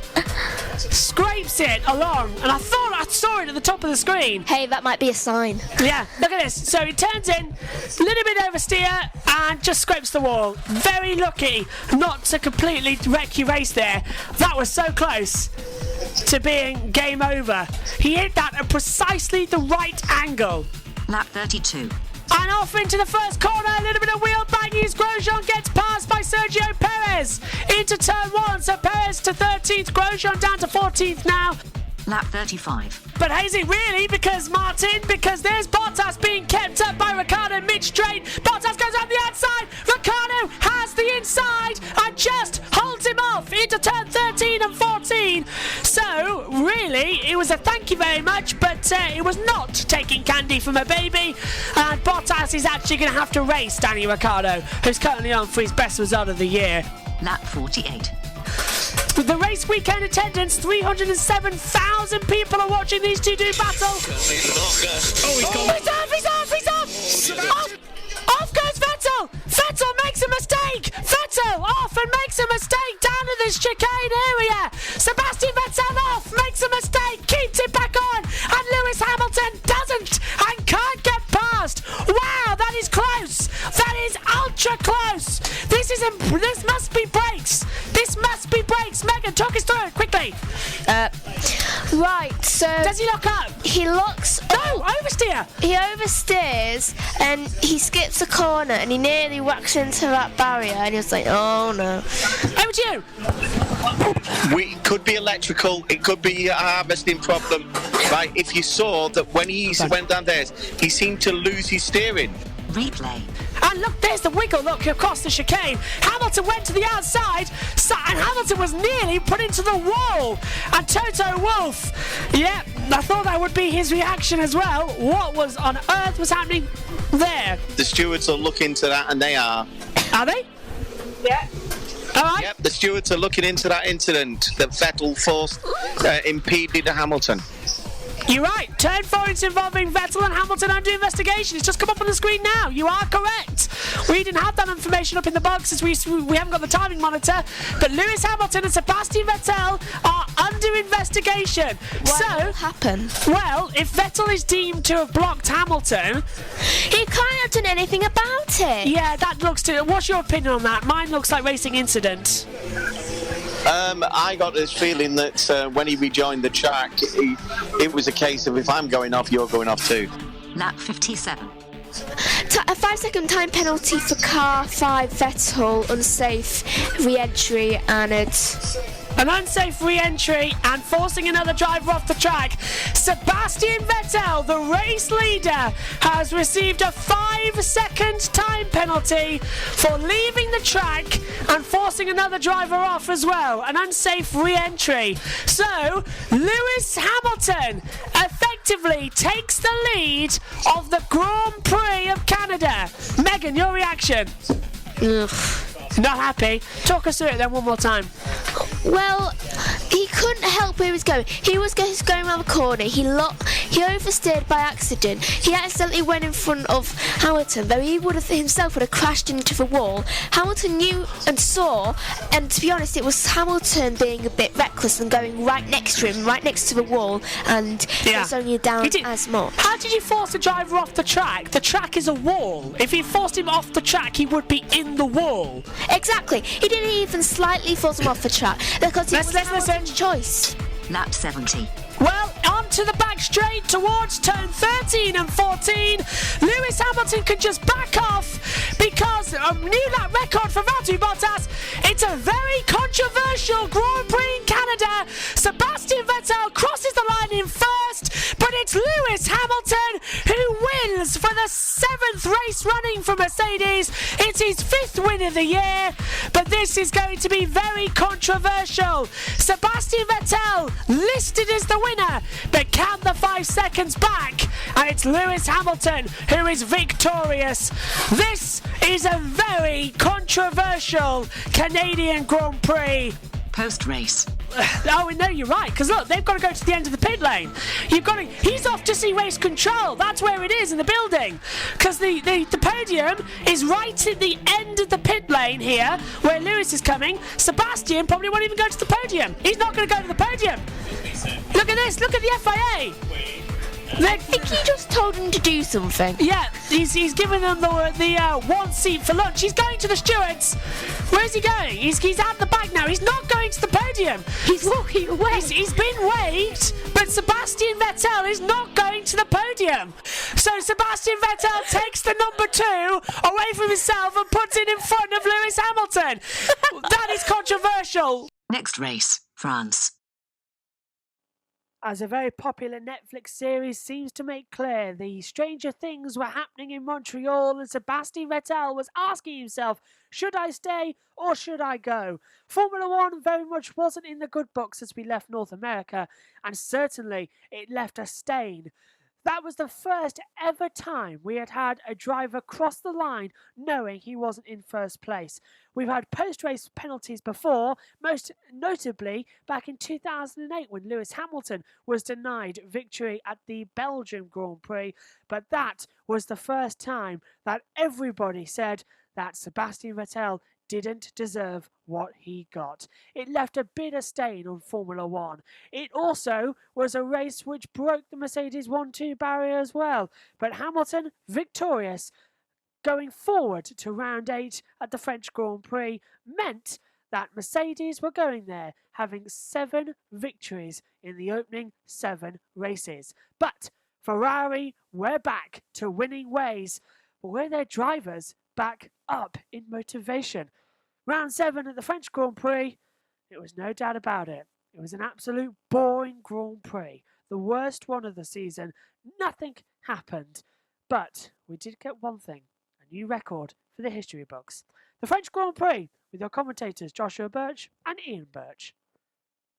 The French Grand Prix, Race 8, Lap 1. The green flag is at the back. The red lights are coming on. Mercedes have won every race this year. Are they going to do it here again? Action at a Castellet. Good start from the two Mercedes. Look at Lando Norris. He got a great start. He's pulling out to Leclerc. And the two McLarens are going to leapfrog. They're going to be 3rd and 4th. Lando backs out. Sainz holds it through as Hamilton leads the way. And a great start from the two McLarens. And off the track goes Dani Kvyat as well. Carlos Sainz is in now back with the two McLarens as well. Vettel's got ahead of the start. He's ahead already of Pierre Gasly. Off the track goes one of the Force Indias. It's further back, so I believe that was Sergio Perez. But a great start from Hamilton and from Bottas. And a great getaway from the two McLarens. They absolutely launched it down to turn 1. Head down the Mistral Straight towards the chicane at turn 8 and 9. Hamilton's got the advantage. And look at this, right round the outside. Carlos Sainz trying on Max Verstappen. Not paying off this time. Replay. Replaying the race start then. Great getaway from Hamilton. Poor launch from Leclerc. Great start from the two McLarens. Look, they're side by side with the Red Bull. Norris backs out of it. Look at Pierre Gasly and Vettel. They're having a bit of a ding-dong into turn 1. Vettel holds his own round the outside. Leclerc and Verstappen are side by side all the way down to turn 4. Leclerc at the inside line and gets ahead. Hamilton already leading the way at this point. Jump on board with Max Verstappen. He's going to have a mirror full currently of the Ferrari, then a mirror full of the two McLarens. Lando backs out of it, and it's a great getaway from the start there. As we look, Verstappen on board. Yeah, I'm just looking at that replay there of the start, and it's what I thought when I saw it. We all know that Bottas anticipates when the lights then. The short light sequence, he got caught out, and that's why Lewis got a little bit of a break from him. Because Lewis reacts to the lights and not. And you clearly saw Lewis got a good half a car length before Bottas started before moving. Valtteri moved. Yeah, it was indeed a very quick lights out. I hadn't even finished saying my sentence before the lights went out, so it caught me by surprise. And everyone got caught out by that, and I think that's why we had a crazy start. Everyone was sort of launching away. Ricciardo, remember Ted said on the grid, Ricciardo had the problem with the gravel. As we see, Sebastian Vettel has got past Lando Norris coming into the Mistral chicane. But can Norris fight back, coming through the sign corner, possibly inside, but Vettel chops him off, and Leclerc thinks better of it. That was the F2 line from Norris, but great job either way. But yeah, Ricciardo was definitely held up at the start. Lap 6. And this is George Russell on board, and this is on his own teammate, Robert Kubica, down the Mistral straight, second half, flat out into the, right round the outside, it's 10-11, and Kubica forcing him off, and the two teammates having a little bit of a ding-dong, and that's Russell taking out one of the brake boards for the next corner of Le Bousset. Lap 10. 5-second time penalty for Sergio Perez for leaving the track and gaining an advantage. So the stewards have dealt with it quite quickly, and a time penalty for Perez. Yes, but as we saw that it was a 10-second penalty in the last race for virtually two offences. He actually did gain an advantage, and that's why he's got a 5-second penalty. But instead of a 10-second penalty, right, because he did actually go round the bollard, so he only gets 5 seconds, not 10. Yeah, here it was is. a replay of it. He clearly goes round the bollard, which is what they said, but he then clearly comes back on the track, and he comes back on the track in a better way than Vettel did last time, but he does actually come in front of the other two. Lap 28. I think they think Leclerc can go for Bottas on a scrub set. They wanted to close the gap to Bottas. Yeah. Right, which by the look of it they are doing. Right, because if they can split the Ferraris, then they can control Is that for position? at least one of the Mercedes race. Hang on a second, Ricciardo and Grosjean's off the track. That's for position. Grosjean off the track and comes out side by side. Ricciardo will get that position back because Grosjean left the track, getting the advantage, and backs out of that one. Over to you. Back to you. Yeah, it does sound like they wanted sticky tyres for Leclerc so he could go for Bottas. Yeah. Right, and he has narrowed the gap to Bottas slightly, whereas Vettel, as you said, he needs to wear those tyres in and get them to temperature. Lap 45. But meanwhile, the two Toro Rossos are going to have a bit of a battle. This could be the safety car we're looking for, because these two are known to be a bit feisty. Well, especially Danny Kvyat is going to push the outside, coming into the seat corner. He's going to go right round the outside. They're going to touch, surely. They're side by side. They give each other the racing room, but Albon still has the position coming into Le Bousset. Wow, that was close racing between the two teammates. Lap 47. Out goes Grosjean! Out goes Grosjean! A retirement at his home Grand Prix, and that just signs the death deal on what has been a terrible weekend for Haas and a terrible weekend for Romain Grosjean in his home race. He is out, and is the only retirement here at the French Grand Prix. Lap 50. Bollard! We have a bollard on the track. Virtual safety car for sure then. Car or virtual safety car. Now, which layout is that on? Or another part of. No, it's on the actual Sector racetrack. one. It's on the actual racetrack. Yellow set. It's at turn 2. It's at turn 2, and that's going to cause at least a virtual safety car to get that out. And someone hits that. Here we are, virtual safety car. Yeah. That I thought that would be called. So the 100% record remains, and it's a virtual safety car called while they recover that bollard from the track. There you go. Look, they are inflated. So the marshal runs out, gets it, and comes back, and we can go green now. Look at that. How How nice was that? A quick 10-second virtual safety car. It's coming in now as we see a replay, and it's Alexander Albon who collected that a few laps ago, as we spotted as well.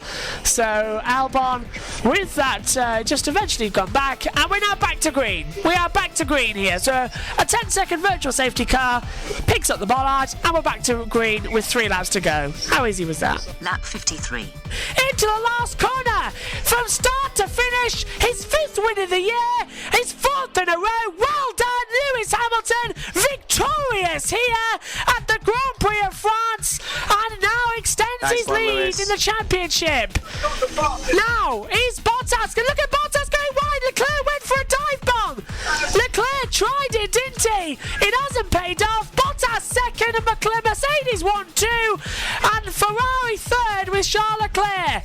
Leclerc third all weekend in every single session, and Lewis Hamilton currently with the fastest lap, a 1:32.764. But has Vettel got it? Still on it. Vettel's fastest sector 1, not a good sector 2. We're waiting for him to come across the line with Verstappen. But Lewis, here he is, into the last 2 corners. That's Ducat into La Pont. The last corners, yellow sector 1. So that must be a donut. Track clear now. Has Vettel got the fastest lap? Verstappen 4th. Vettel 5th. Is it the fastest lap? Is it? No! Yes! Yes! 1:32.740. So fastest lap, and the new track record goes to Vettel. But Lewis Hamilton, for the 79th time in his career, victorious. Post-race. And that's what happened with Lando Norris. Look, Daniel Ricciardo pulls to the outside line and then makes a little bit of a mistake as well, coming into the chicane, runs off the track, comes back on. Round the outside went Norris. Norris took avoiding action, cut the corner, of course. Raikkonen steamed through, and it was Sainz 6th, Raikkonen 7th, Hülkenberg 8th, 9th. It was Raikkonen 8th. The timing screen has changed. It's Ricciardo 7th, Raikkonen 8th, Hülkenberg 9th, and Norris in 10th place. So the timing screen changed, and the driver of the day is Lando Norris, and very well deserved. But I reckon the stewards might be looking at that one, because that looked a bit messy to me. It looked like Ricciardo was dangerous driving. Fastest lap of the race, and 1 point to Sebastian Vettel. Was it dangerous driving, or the fact that what you've got to answer, what they'll also take into account is Lando's problems. Yes. Was it dangerous driving, or just Lando taking an unusual line? Yeah, we'll have to keep an eye on that one. We'll have more though after this. But Lewis Hamilton, look, Dad, under investigation, Daniel Ricciardo, presumably for forcing another driver off the track. Turn 9 instead. Leave the track getting advantage. So yeah, he's under investigation. But that could be another one. But Lewis Hamilton, victorious for the 5th time this year and for the 79th time in his career. And Lewis Hamilton wins the French Grand Prix. Next race, Austria. The French Grand Prix was voted as the worst race of the 2019 season. Minimal overtakes, minimal drama, and once again proving not to be as exciting on a high-tech test circuit. Formula One, however, was shown a glimmer of hope. Just a week later, we were in Austria at the Red Bull Ring, and we were treated to an absolutely tantalising Grand Prix. This was because all throughout Friday and Saturday, Mercedes were having issues. They couldn't get the car right around the Styrian Mountain circuit. That gave the way for Ferrari and Red Bull at their home race to show their dominance. It was the youngest ever front row lockout. Charles Leclerc on pole position once again, with Max Verstappen alongside. It was proving to be what, hopefully, the race of the season. Little did we know we were to be saying that so many times in 2019. But certainly, it was a cracking last lap battle that left the stewards deciding the result of the race for 4.5 hours. The 2019 Austrian Grand Prix with commentary from Joshua Birch and Ian Birch. the Austrian Grand Prix, race 9, lap 1. The cars are lining up at the back. The hills are alive with the sound of V6 turbocharged engines. The 5 red lights will come on. The youngest front row in the Formula 1 history. 5 on. Action in Austria. Terrible start from Verstappen. Great start by Hamilton and Bottas. Leclerc leads up to turn 1 and Verstappen's having to battle. Look at Lando Norris. A tremendous start. Up into 3rd place once again. But he's got the power. Hamilton's going to drag the 2 Brits side by side. Uphill to turn 3. Lando has the inside, but Lewis is already ahead. Lando's going to go for it though. They're going to go side by side down towards turn 4. On Sochless Gold. They've got to be careful. Hamilton's squeezing him. Lando backs out. He tries to go on the inside, but Lewis gets ahead. Raikkonen now round the outside of Lando Norris as well. The 2 Red Bulls lock up of Gasly and Verstappen. And those off in the gravel trap as well. One of the Renaults. And the Haas cars making up as well. Ricciardo going for a battle. Leclerc leads from the 2 Mercedes. Bottas, Hamilton. Then it's Raikkonen. Then it's Norris and Vettel up to 6th as well. Lap 4. Yeah, if you look at the 2 Red Bulls, it's a great start for Gasly and Vettel in the Ferrari, but the Verstappen dropped so many places, and Lewis only just got out of the way, and he lost momentum by having to go round him, which gave Bottas the easy task of getting into 2nd place. And Sebastian Vettel launches it out the inside of Lando Norris. Lando saying, not today, thank you very much. He's got the DRS, he pulls to the outside, coming down to Sochless Gold, and is the McLaren going to get ahead? The Ferrari breaks later, Lando backs out. Oh, it's 1998 all over again, but this time the Ferrari's ahead of the McLaren. Replay. Race start. Now, look at the poor start from Verstappen. Hamilton, as you said, Dad, had to go right round the outside. That gave Lando Norris the advantage, and over to you.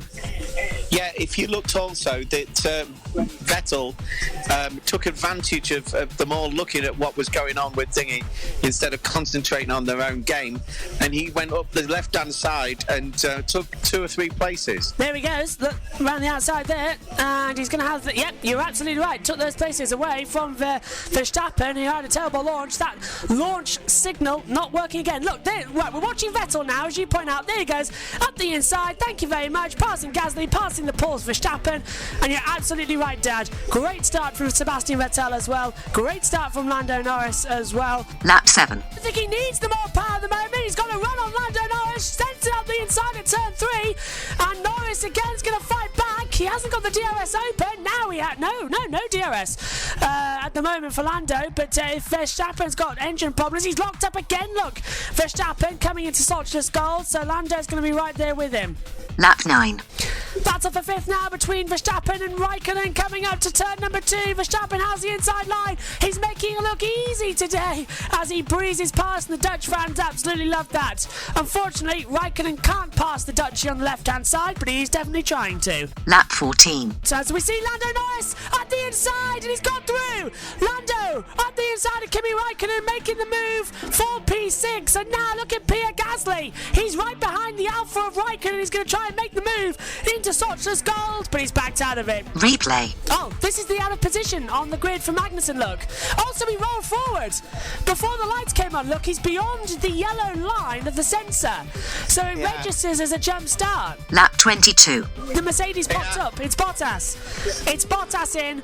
And, a Ferrari dummying. Or are they going to bring in Vettel? They're bringing Vettel in. Vettel's down the pit lane. So hard tyres go on. But they had to hold him. They had to hold Bottas so Vettel could get in. That's why it's a 3.5 second. The tyres aren't ready. The tyres aren't ready. Down at Ferrari. And that was a super slow stop. Yeah, disaster there, wasn't it?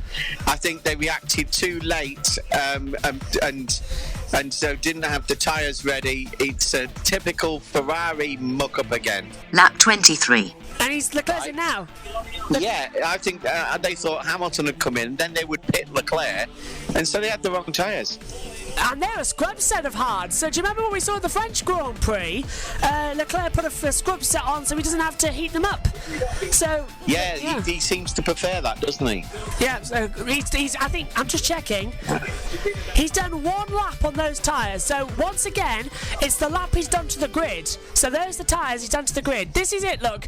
So comes into the pit lane, does Vettel, all 4 wheels off, and there's no wheels left. Oh, I thought we had some when the race started, he says. Where the hell are the wheels?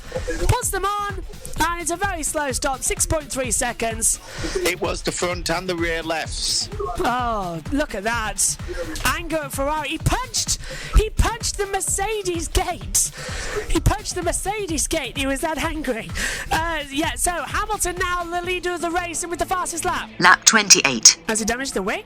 Lewis Hamilton, has he damaged the wing? I can't see anything. Over to you, Dad. I can't see anything either. They are But preparing there is a one. front wing ready. Check my wing, I think. I think he's hit it on one of these curbs.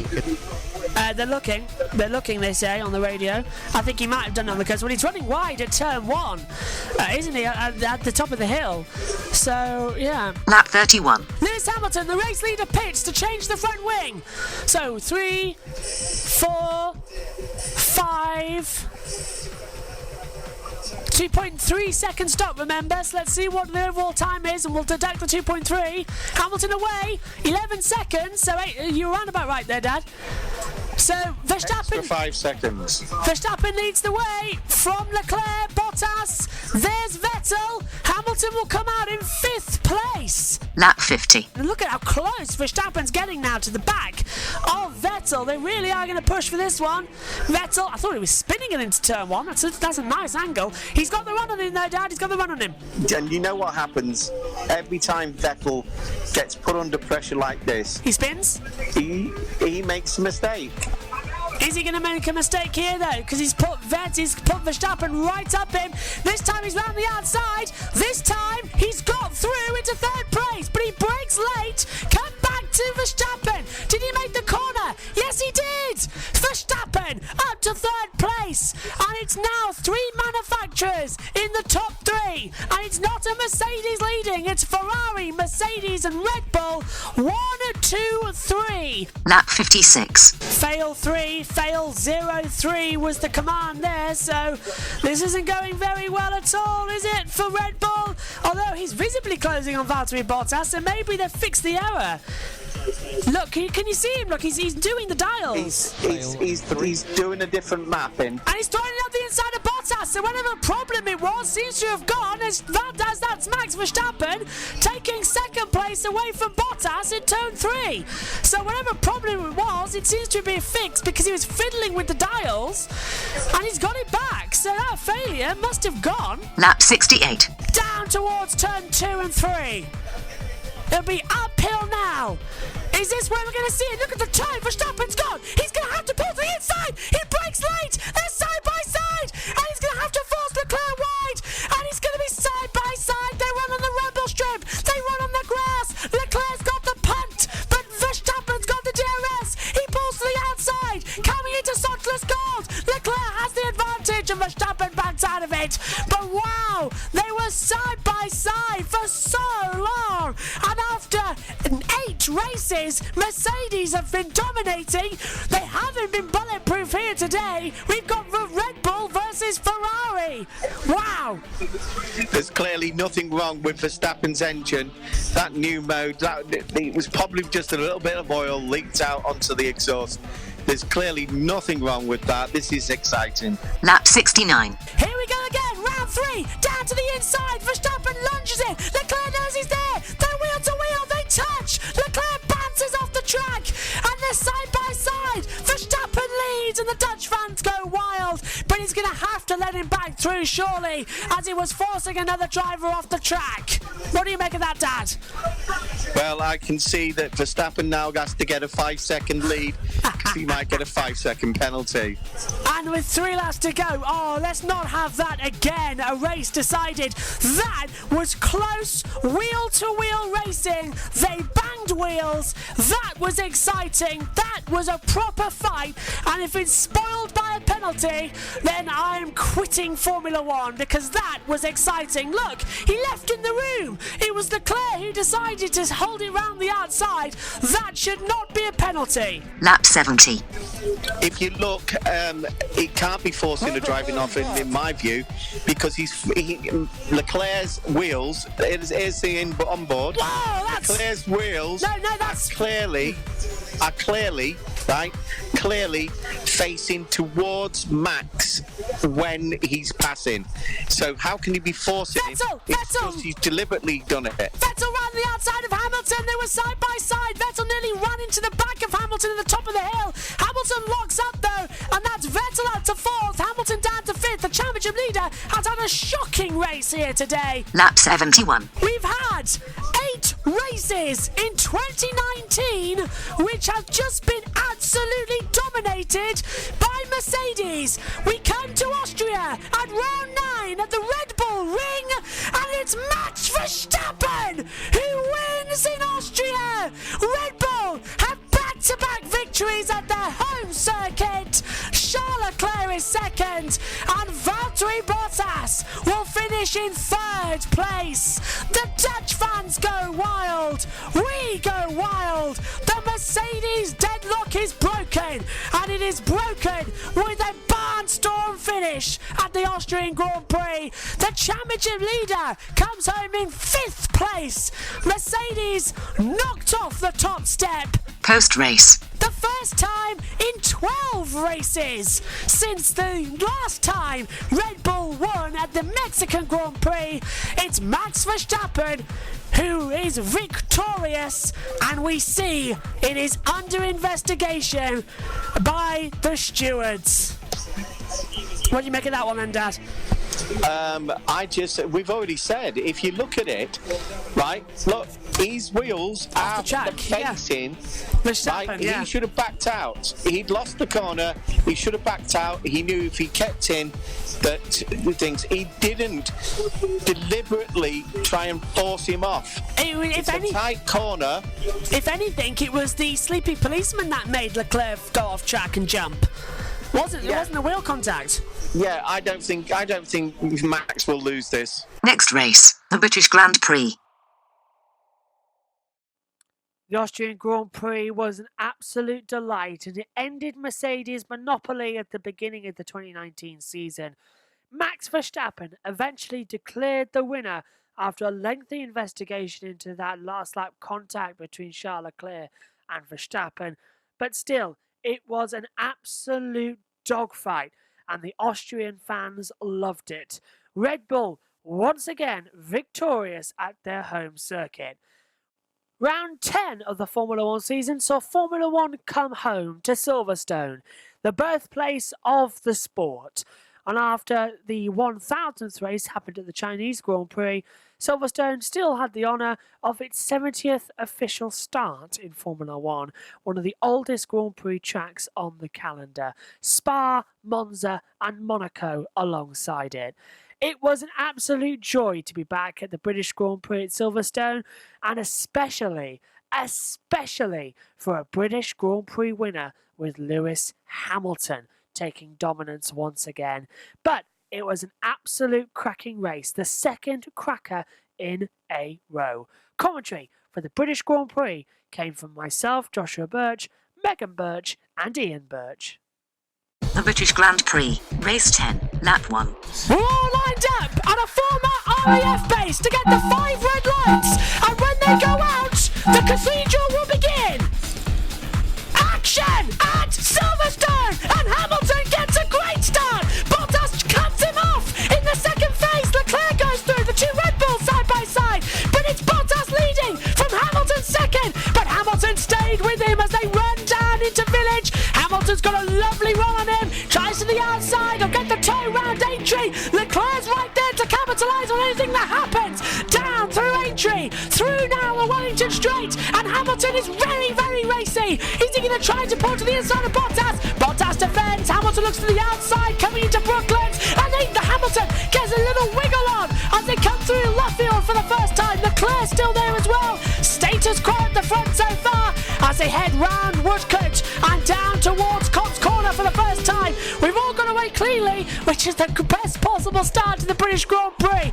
But it's Bottas, Hamilton, Leclerc, Verstappen side by side to Danny Rick and Lando Norris. And Norris stays ahead, but Ricciardo has the inside line coming into Maggins and Beckett. Lando stays side by side. This is not a place to go side by side, but Lando keeps ahead. Lap 2. And already a Haas in, and that's Romain Grosjean and Kevin Magnussen is in as well. Did they make contact on the opening lap? So this is the replay coming in through Aintree. The two Haasses made contact. They're side by side into Brooklands, and there's the contact between the two teammates. And, well, Megan, what's rule 1? Don't hit your teammate. What's rule 2? Read rule 1. Lap 4. Look at the two Mercedes. They are nail-biting. The silver arrows are blasting their way to the front of the British fans. Bottas defends the inside line. Hamilton's going to get the cutback, though, coming through the loop. Oh, it's going to be down the Wellington Straight where we'll see any wheel drama coming out of the Aintree now. DRS open for Hamilton. Here he comes. Bottas has to defend the inside line. Hamilton sends it round the outside. Can he hold the line? Bottas goes too deep. Hamilton cuts back right round the outside of the left field. Can he get the move done? He's side by side. That's me coming back. Bottas comes back on the inside. They're side by side, and Hamilton leads the motor race. Hamilton leads. A great move. Bottas comes back at him on the inside of Cobb's corner. Hamilton has to give him room. But what a duel between the two Mercedes teammates. Replay. Race start, and let's take a look at it. And again, I'm going to call Megan and Dad, who's alongside. Great start from Vettel, poor start from Gasly. The two Mercedes get a good launch, and there's Lando Norris saying, "Excuse me, son, I'm coming through," to Danny Rick. They were laughing in the press conference, and now they're still laughing again. The two Mercedes, though, lightning far ahead. Lap 11. Here comes Verstappen right round the outside of the loop. Leclerc's they're side by side. They touch wheels. It's happened again. And here comes Vettel. Vettel's got the DRS. He's going to have to defend from the 007 of Max to the outside of Brooklands, to the inside of Brooklands. Vettel trying to get past as Verstappen has to make the battle against with Leclerc. Wow. Lap 14. They come in together now, and it's up to the pit crews to do a really super stop. Charles Leclerc could effectively get ahead of Verstappen here. The boys can do a really super stop, and they're done so, yes! And they're side by side in the pit lane, and Verstappen is going to get out ahead of Charles Leclerc, and that was a mega pit stop. But is it an unsafe release? Reaction, you two. What do you reckon? I think, do you know, I know about unsafe release. Unsafe release should mean that it's actually put side by other side. people in danger. But he went wide. He went wide, and here comes. Look at this. Lando Norris is involved. Verstappen went wide. Leclerc's having to defend. Leclerc's pushing Verstappen. They're nearly going to touch again this time. Lando Norris and Carlos Sainz. Norris is pitching. It's Carlos Sainz who's joining the battle now. I think Sainz is on the inside. Wow. I think you're right there, Dad. I think the unsafe release should be if it was danger, but they were alongside each other. Lap 19. Open up the DRS. Down the hangar straight towards Stowe. And he's going to do it. To the inside. They nearly made contact. How did they not touch there? How did they not touch there? Dad, what's your opinion on Leclerc's dangerous defending? Well, he's driving brilliantly, I think. He looks a bit dangerous, doesn't it? Yes. I mean, I notice he's braking irregularly and things like that. But this is what we want to see. This is exciting. Lap 20. Yellow sector 3, and I can't see why. Oh! Lewis will try to go along. It's Antonio Giovinazzi, and he's beached it in the gravel trap on the entrance to the pit lane. That's going to cause a full safety car, isn't it, you two? Safety car for sure going to have to be called. Yeah, is he alone in there? Good point. Yes he is. It's only Grosjean that's gone down the order. Oh, look at Verstappen having to twitch. And he's beached it big time. Safety. He's got a puncher. He's got a right rear puncher by the look of the way that car's up at the front. Full safety car. Safety car deployed on lap 20. Let's have a look. Oh, he's just dropped it coming in. Yeah. And full safety car. Lewis could get a free pit stop. And you're right there, Dad, because he's coming into the pit lane now, and he's got the room to Sebastian Vettel. 24 seconds. It's an 18-second stop here at Silverstone. So Mercedes have just been given a gift from God as they get a free And of course, are Ferrari responding? Yes, Vettel pits as well. Vettel pits for the first time today. So they get a free pit stop under the safety car. Bottas might just retake second place as he's through club corner. Vettel still in the pit lane. It's a Mercedes 1-2. Oh, I don't think they were ready again. That's a very slow stop from Ferrari. Lap 23. Okay, first Hamilton, second Bottas, third Vettel, fourth Gasly, fifth Verstappen. Leclerc is 6th, Sainz 7th, Norris 8th, 9th for Albon, 10th for Hülkenberg. 11th Ricciardo, 4th Perez. 12th Perez. 12th Perez, 13th Raikkonen, 14th Stroll, 15th Kvyat. 16th for Russell, 17th for Kubica, but out of the race, Giovinazzi, Grosjean and Magnussen. Hamilton backs the field up, coming into Stowe. We're ready for a restart on lap 23 of the British Grand Prix at Silverstone. No overtaking until the start-finish line. Hamilton's gone away with it as we come into Vale. Big lock-up from Gasly, from Verstappen, and Gasly's ahead, so we go green at Silverstone, and we've got a restart. And look at the two McLarens, they're ganging up on Charles Leclerc. Meanwhile, there's Albon to the inside of Norris. These two had a ding-dong last year in Formula 2 at the Cops corner. They're doing it again. Albon sends it up the inside of Lando Norris. Norris can defend though. The two Renaults of Hülkenberg and Ricciardo are inside this battle. 4 abreast as the clouds begin to come over Silverstone. Norris into 8th, Albon 9th, Hülkenberg 10th, and Ricciardo's down there as well. And there goes the battle once again. Here comes the Force India. Hülkenberg up the inside, block up. Surely there's contact, there's a real wing damage, and that is a problem for Sergio Perez in the Racing Point. He's made contact with Hülkenberg, and the front wing is gone on the restart. So Racing Point not only a great home race battle now as Leclerc sends it round the outside of Verstappen, but can't make it through. Verstappen stays into 5th. Lap 25. And again, here comes Leclerc. Verstappen having to defend. Leclerc pulls to the outside. Leclerc's going to send it round the outside into Vale. They touch, bang wheels. Off goes Verstappen, off goes Leclerc. They're still side by side through club corner. They're banging wheels. It's going to go round the outside into Abbey for the first time. And there's London Carlos Sainz as well in the battle. And Lando Norris as well. But Verstappen stays ahead of Leclerc. Lap 36. As all the teams will say to avoid drama, shut up and drive. I agree with that, because here comes Leclerc right round the outside of Gasly into Village, and he's got the move into the loop, but Gasly's going to come back in him as well. Gasly's going to have the drive to survive coming out the last corner. He's going to move it. Leclerc's got the DRS. He's going to pull around the outside, coming to Brooklyn. Leclerc moves it to the outside, and he does like to move it to Charles Leclerc. Lap 37. Here comes Verstappen on Vettel. Vettel does to defend. Verstappen right round the outside of Stowe corner. Has he made the move stick? Answer yes, he does. Brilliant. And here comes Vettel back at it. They touch. They crash. Unbelievable. Into the gravel trap and Cops corner. I shadowed something in a song lyric. Sebastian Vettel hits the back of Max Verstappen. Verstappen nearly goes flying, but Vettel's still going as well. I shadowed this in a song lyric. How? Well, look what you made me do. That was fantastic. Oh, what? You can't write it. How is Verstappen still running? Lap 52. Lewis Hamilton into the hangar straight. We are getting ready to stand up and applaud. England are in the World Cup final of the cricket. We may be out of Wimbledon, but the summer of love is here. The British fans. Come on, Lewis. The British fans, stand up, applaud. 6 times the winner, Lewis Hamilton wins the British Grand Prix. Fantastic! He's done it again.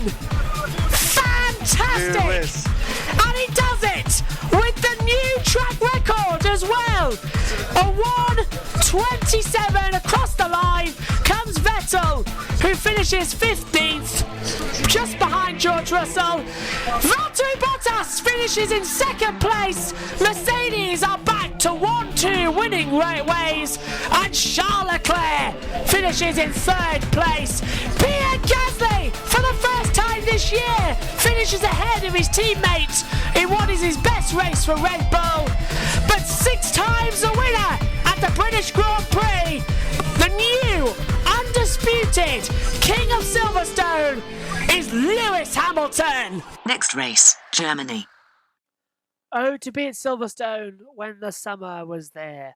And oh my goodness, did the fans erupt. Lewis Hamilton becoming the most successful British Grand Prix winner in history. An absolute dominant performance, and what a British Grand Prix it was. Verstappen, Vettel and Leclerc battling throughout the race as well.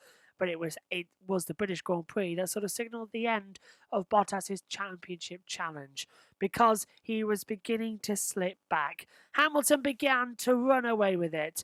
But round 11 at the German Grand Prix, Mercedes celebrated their 200th Grand Prix start, and they were the title sponsors of the German Grand Prix. Little did we know what would happen. Mercedes were dominant all weekend long until Sunday, when the rain hit.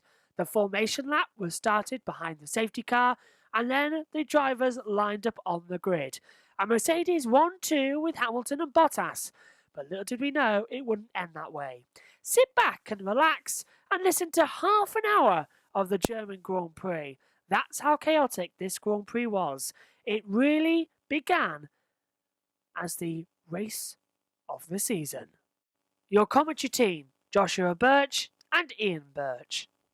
The German Grand Prix, race 11, formation lap. The formation lap will commence on time behind the safety car. So as you were going to say, Dad, they're going to go round, reduce the laps and start the race behind the standing start. Over to you. Yeah, they could do a standing start or a rolling start after a few laps to get rid of some of this water. These tyres do clear a hell of a lot of water off the circuit, and 20 of them going around doing that will give you a dry line, but it doesn't give you a race. It is 3:10 here in Germany, and the formation lap begins behind the safety car. This could effectively be the start of the German Grand Prix, depending on whether or not Michael Masi, our race director, decides we will have a standing start. A new rule brought in a few years ago means that now we will have continual It means that now we will have continued formation laps behind the safety car, and when it is deemed safe, we will come round to the grid, start the race with the traditional 5-lap sequence, and then the number of laps that we've done behind the safety car will be taken off the overall race distance. And Dad, it's officially our first safety car start since the 2016 Brazilian Grand Prix, and we remember how that one was as well. Over to you. I remember a time when they positioned the Hamburger and T-Wagon in the wrong place in Brazil, and we had about 10-12 cars off during that race at the same corner, and it was exciting. I remember that. It was 15 to 20 years ago. Yeah. And you still remember it, and that's the point. A wet race can be one of the most memorable races of the lot. You've got to have a bit of trust in these drivers and let them race. What's this? Safety car will enter pits. It is a standing start. It is a standing start. The safety car will enter the pits. The cars will line up on the grid.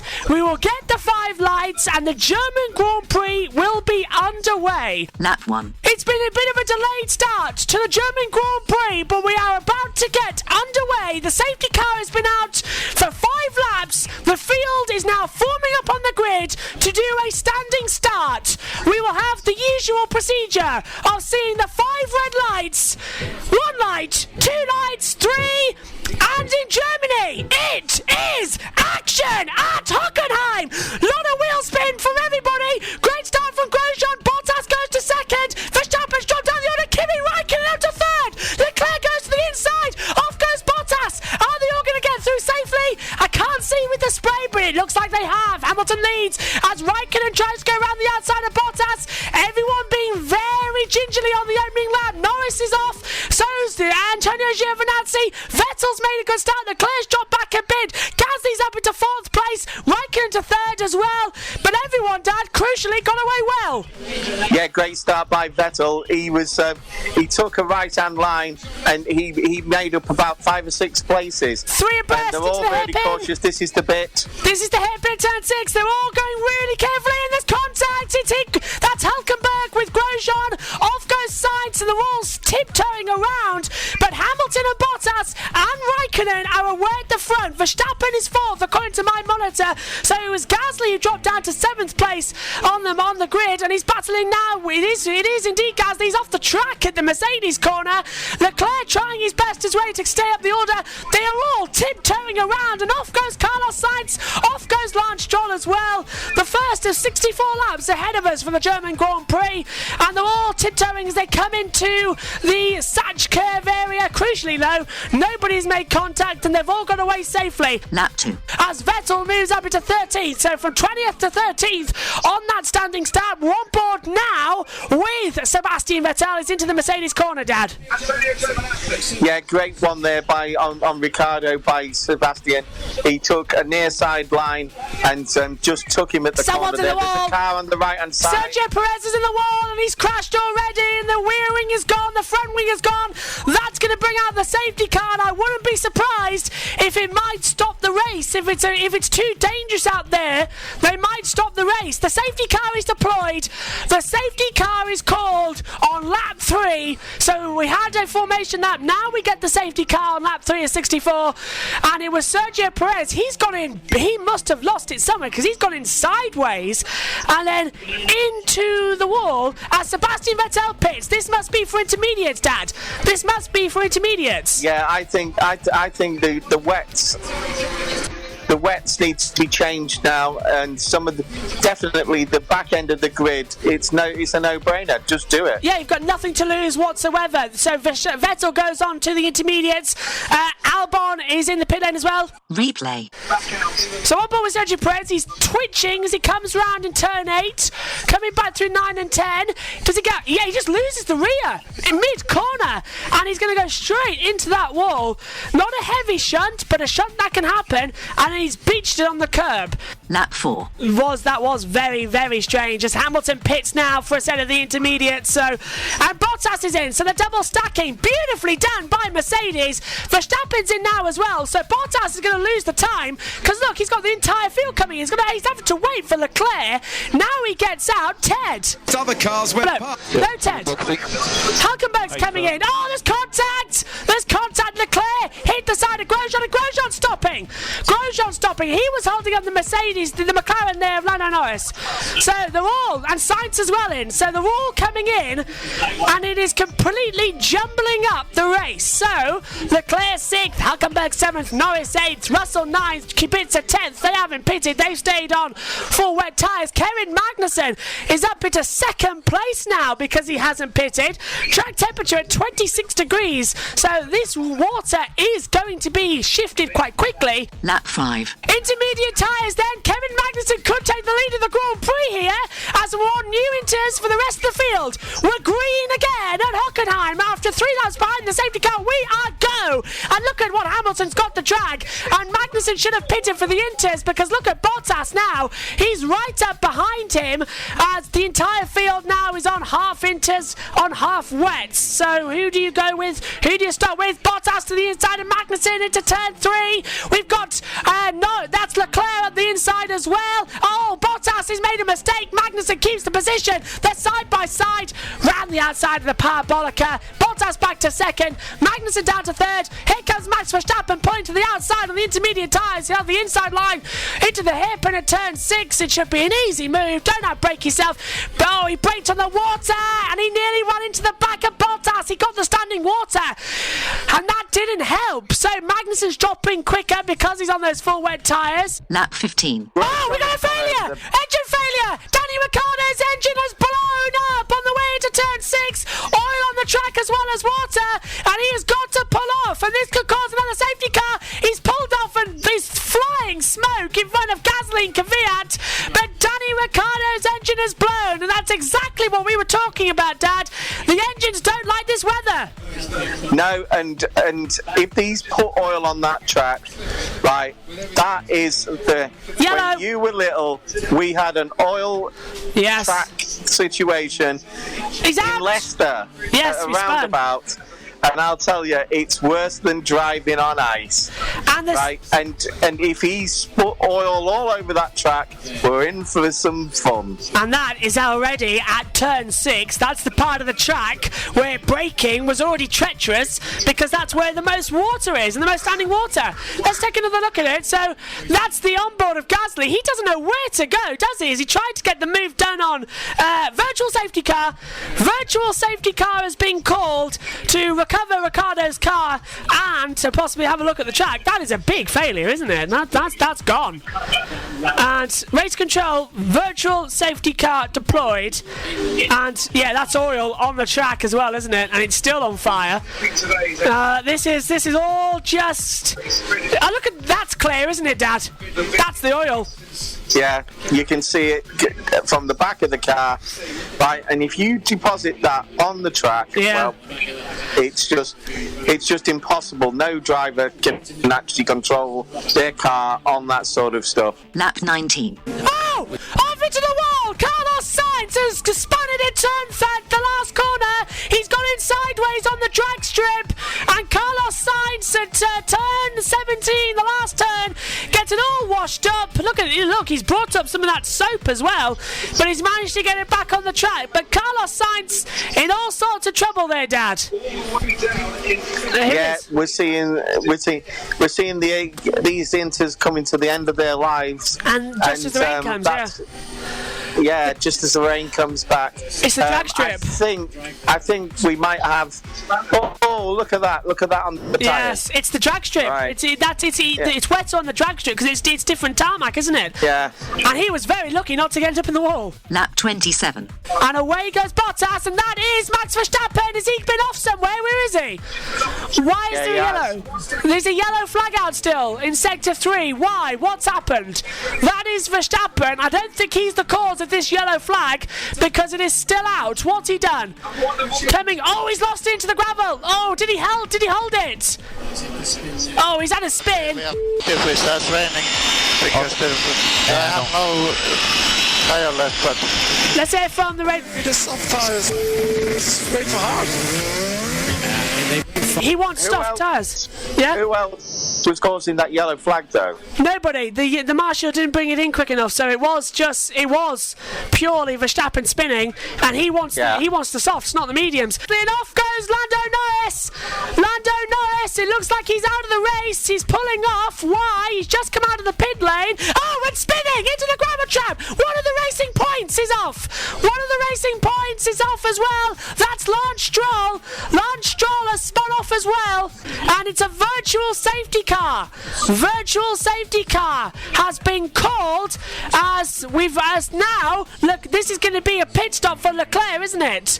Who's in? Leclerc pits. Hamilton's gone round again. Hamilton's missed the opportunity to put the dry tyres on because the virtual safety car was called before that. Lap 29. Lewis Hamilton comes out of the pit lane, floors the grass. Off goes Vettel. Oh, Leclerc's off. It's Vettel.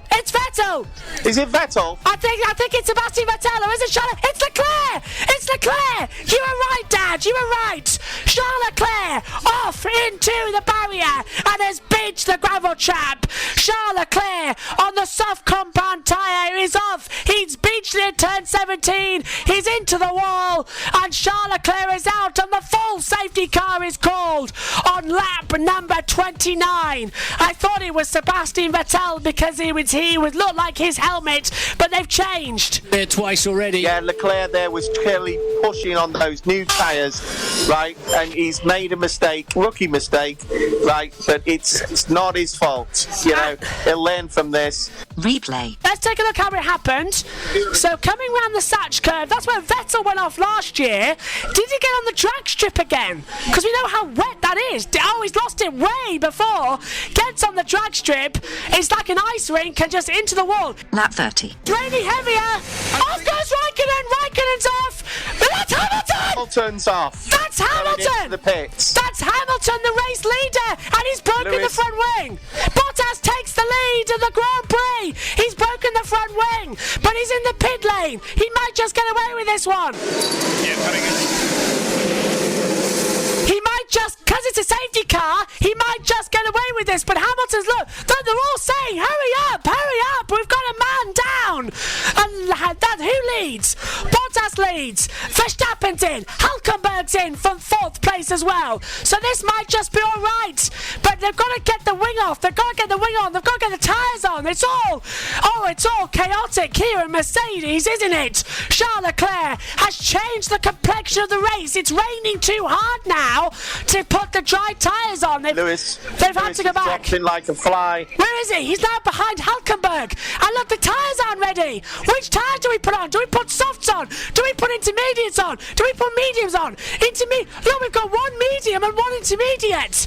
Are they all on inters? Yes. Are they all? Can we get going? Hamilton gets away. He's on the intermediate tyres. That's cost him 50 seconds. Luckily, though, it's behind the safety car. He's now behind Lance Stroll, who's come in. I think Stroll's lap down. Hamilton's filtered out. Alexander Albon is up into 4th place. Hamilton's down to 5th as the safety car is called. Replay. Let's take a look. Get away with that. Let's take a look at it. He nearly hit Leclerc. He got in the gravel and knocked off the front wing. So he did exactly the same as Leclerc, but just got away with it. That could have been costly for him in this Grand Prix. Lap 33. Are you ready? Are you steady? We go green again at Hockenheim. Verstappen leads from Hülkenberg, Bottas and Albon. Hamilton across the line as well. Look at that already. Hamilton's being caught off guard. Vettel now going around the outside. Gasly gets through on Vettel. Goes a little bit too deep though. Vettel's dropping like a stone. He's on slicks, isn't he? So he's going to be dropping big time as they all come through as well. I'm looking. He's on inters, but he's gone too deep. Giovinazzi now with Danny Kvyat as well, having a bit of a argument and a battle about all this. But Verstappen has got a comfortable gap now to Hülkenberg second. As look at this. This is Hamilton under pressure as well. As up the inside, Carlos Sainz. Hamilton tries to get round Alexander Albon into the hairpin at turn 6. Hamilton's got to be careful. He forces him too deep. Here comes Carlos Sainz to the inside, and Lewis Hamilton has got a time penalty of 5 seconds. 5-second time penalty in the next pit stop for Lewis Hamilton. Insult to injury there. Lap 41. Oh, there we go. Someone's in the wall. Renault. It's Hülkenberg. It's Nico Hülkenberg from 4th place is in the wall. And they from 3rd. A possible podium position has gone again. The bad luck continues for Nico Hülkenberg. He's broken the suspension. You can see it on the steering wheel. He's in the wall and he is out of the race, and that's going to deploy the safety car yet again. That's going to deploy the safety. This is how he did it, look. Coming into the stadium sector, he gets on that oil dad, he gets on the track strip, and it's like an ice rink. Can't stop. Into the wall. Good night, Vienna. Safety car deployed. Safety car deployed. If I was Hamilton, I'd pin now. Dad, look at that ice rink. Yeah, Lewis has got a 24-second gap, hasn't he? Yes. So he could do, if he were allowed to take this, then you can. He should come in now and take it. But look at that, broken front wing. He's beached the gravel. This is treacherous now. It's raining heavy in that part. Hülkenberg had, how many cars have we seen off with that track strip today? Lap 45. And Stroll's done it. Stroll's gone onto slick tyres and he's bolted. And the safety car's coming in again today. So look at Hamilton. He's right alongside Bottas. Verstappen is backing them up more than he has done so far today. Look, you can see him checking in the mirrors as we get ready to go green again here. The end of the race. Yep, coming into the last corner of the Satch curve. The safety car line is at the entrance to turn 17. However, you can't overtake until the start-finish line. Green flag, safety car in. The race can restart now. We're back underway again in Germany. How many more laps until someone puts it in the gravel trap? As we see Carlos Sainz trying to get some dampness into his tyres. Danny Kvyat's gone straight into the pit lane. George Russell is up into 11th place. And he's on new tyres, remember. Russell could get some points here today as Sebastian Vettel looks to dive at the inside. inside of Antonio Giovinazzi as Stroll's up to 13th place as well. Right round the outside, Vettel on new Inters gets ahead of Giovinazzi as Verstappen had a clean restart, but Hamilton's under pressure, 3 abreast on the inside. This is going to be contact for sure. Hamilton having to hold off Alexander Albon, who wants 3rd place, but look at Carlos Sainz on the inside. Sainz going for 3rd. McLaren are going for a podium here, but Hamilton's got the position, but he's got those 5 seconds. At the moment, we have a podium for Miss McLaren. Wow! Lap 47. I think Hamilton's keeping on the Inters, right, and so is Raikkonen to try and get a lead. Vettel's going for 2nd They need place. 5 seconds. Vettel's going for 2nd place, which would be the lead of the German Grand Prix. He's side by side with Kimi Raikkonen. Raikkonen is holding that Ferrari off, but Vettel has the inside line and he has to back out. Kimi Raikkonen leads the German Grand Prix in an Alfa Romeo. Lap 48. Lance Stroll? It's going to be Lance Stroll! Lance Stroll is going to lead! Lance Stroll is going to lead!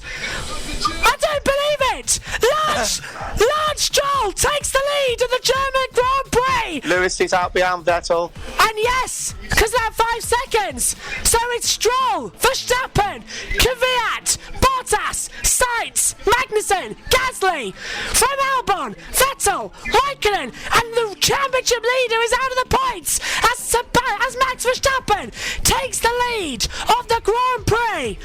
Verstappen's got ahead of Lance Stroll, who is in 2nd place, but Stroll led a Grand Prix as up the inside. Alexander Albon side by side with Pierre Gasly. They make contact. Albon gets ahead to 7th. Gasly drops down again. My goodness, this Grand Prix is changing. Lap 51. He's going to compromise him on the run through the Parabolica, and it has, because here comes Kvyat for 2nd place. Red Bull lead. Toro Rosso is 2nd. Wow. Lap 53. Again, yellow again. Sector 1. It's Hamilton. Oh, Hamilton off and nearly into the wall. He manages to keep it going, but what happened there? Did he lose it? He had the DRS. He didn't have the DRS. So Hamilton again making a mistake. We were just talking about him. Into turn 1. He must have caught the curb. He did. It's wet and it sends him round and nearly into the wall. That could have been big. Lap 57. Repassing Magnussen. Is Magnussen going back ahead? No. Oh, they touched again. They touched again, Dad. Once again, the Haas boys. Yeah, they are, as their team boss said, they'll never learn these two. Rule 1, don't hit your teammate. Rule 2, read Rule 1, as that's the rain cloud coming over the circuit.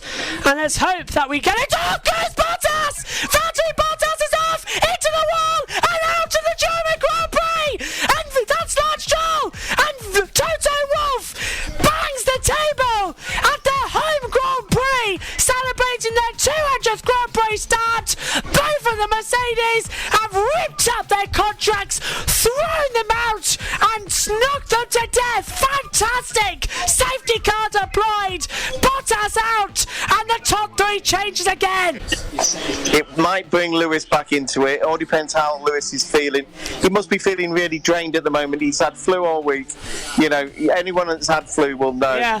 That, you know, it's amazing that he took part in this Grand Prix. And you know, this will bring them all back together. For a 10-lap shoot. Still get a point. And this is going to be the shootout now to the end of the race. He did exactly the same as Hamilton. He caught the curb and it spat him into the wall, but he was just going too quick. It wasn't like Lewis, who is mid-corner. He was already on the exit power, so he just spat him into the wall. Nothing Valtteri could do about that. But this has been a terrible weekend as Hamilton pits again now for another set of tyres, but it's a scrubbed set of soft compound tyres, so he wants that power. Lap 59. We've got Verstappen, we've got Kvyat, we got Stroll, we got Sainz, we got Vettel, we got Albon, we got got Gasly, we got Raikkonen, Grosjean and Giovinazzi, Magnussen, Kubica, Russell and Hamilton. For one more time today then, let's go blasting around the Hockenheim ring as our race leader Verstappen launches it away. A Honda 1-2 at the front of the field. For the last time, fingers crossed, today we are green and racing in Germany. Down to turn 1, 5 to go. Vettel leads the way. Sainz hasn't got a run, but Vettel looks under pressure from Alexander Albon. So this could be all about to change positions. Look at Gasly now. He's looking for a position. Albon's going for Vettel now. He's got a lovely toe. Gasly's got a run on Albon as well. So let's see what he can do out of it. But as they all come through now, 14 drivers left in the Grand Prix with 5 laps to go. Here comes, look at that, Sainz having to defend. Vettel going up the inside, locks up at turn 6, gets the move done, but Sainz should get the cutback, should get the power, but Vettel up into 4th place. Vettel to 4th with Lance Stroll just ahead of him, but Sainz looks awfully fast. Is he going to go for a move? Gasly's certainly going for a move on Alexander Albon. They're going side by side, and Gasly makes the mistake and holds up Kimi Raikkonen as well. Albon stays in position. It's raining now in the stadium sector as well as they head in. Lap 62. The race is on in Germany, and the heat is on for Lance Stroll as Vettel's going to go for the outside manoeuvre. He's got the move done easily before turn 6, cuts back to the inside, gets the move done as Gasly tries to move on Albon. Did they make contact at the hairpin? Answer, no. Giovinazzi up into 9th place, repasses Grosjean, but it's up into 3rd place now for Sebastian Vettel as he sets after Danny Kvyat. Off! That's Gasly! Gasly's off with a broken front wing and a puncture as well. And Pierre Gasly, that's his Red Bull contract gone, isn't it now, Dad? Surely. That's him done. Well, if he made a mistake, yeah. I think he touched the back. He's not going to cause a safety car. Shouldn't do. Oh, he hit the back of Albon, didn't he? This is turn 6. He locks up, comes back. This is the crunch point. Did he hit Albon? He's going to hit Albon, isn't he? Let's listen. He hit Albon. He hit Albon, Dad. Yeah, that's him over. That's Renatan gone. Kvyat will be back It's at a Red Bull. shame, but yeah, I think there'll be a reverse. Lap 64. We thought, is it going to be another Mercedes dominance after qualifying yesterday? Boy, were we wrong. The rain has delivered us an absolute cracker. The German Grand Prix has certainly delivered. I have lost all words to say, but for Max Verstappen, for the 7th time in his career, he's going to win this crazy German Grand Prix across the line, takes the checkered flag. Max Verstappen wins the German Grand Prix. Sebastian Vettel is second, from 19th for 20th on the grid to second. Danny Kvyat gets his first podium back in Formula 1 since he was dropped by Red Bull at the Chinese Grand Prix in 2016. Fantastic race, a race that will go down in history as the best Grand Prix ever. Next race, Hungary. A dramatic spin for Hamilton, which ended him in 9th place. Bottas out of the Grand Prix. A first-time podium for Danny Kvyat since his return to Formula 1. And Vettel in 2nd place. And a victory for Max Verstappen. What a German Grand Prix. I left the commentary box after that race. I needed to lie down because it was so dramatic, with so much to watch. Next, we went to round 12, the Hungarian Grand Prix at Budapest, for the midway point and the last race before the summer break. And once again, it would prove to be dominance of, you guessed it, Mercedes, back on winning form after the dramatic German Grand Prix. Your commentators for the Hungarian Grand Prix were Joshua Birch, Megan Birch and Ian Birch. The Hungarian Grand Prix, race 12, lap 1. Are you ready? Because the lights are on. For one more time before the summer break, all 5 lights are on. Action at Budapest. Good start from Verstappen. It's a good start from Hamilton. Bottas has now been lagged behind. Hamilton's going to the outside. It's 3 abreast into turn 1.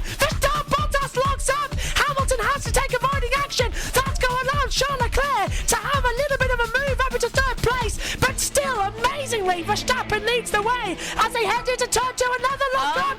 The two Mercedes are side by side. Hamilton's got the inside line now, and he's going to have to move back, but they touched for sure, and that's put Bottas back, and here comes Charles Leclerc right up into third position now, and Bottas from 2nd to 4th. He might even go down to 5th, Megan. A terrible start from Bottas. For a great start from our race leader, Max Verstappen. He got away all the time because he just managed to get away and just not worry about both the Mercedes behind him battling it away. And as we see, Sebastian Vettel is caught up now behind Valtteri Bottas. This is the contact, Megan. Look, Bottas locks up. Hamilton sends it right round the outside, but look at this. It's going to be fractional contact there.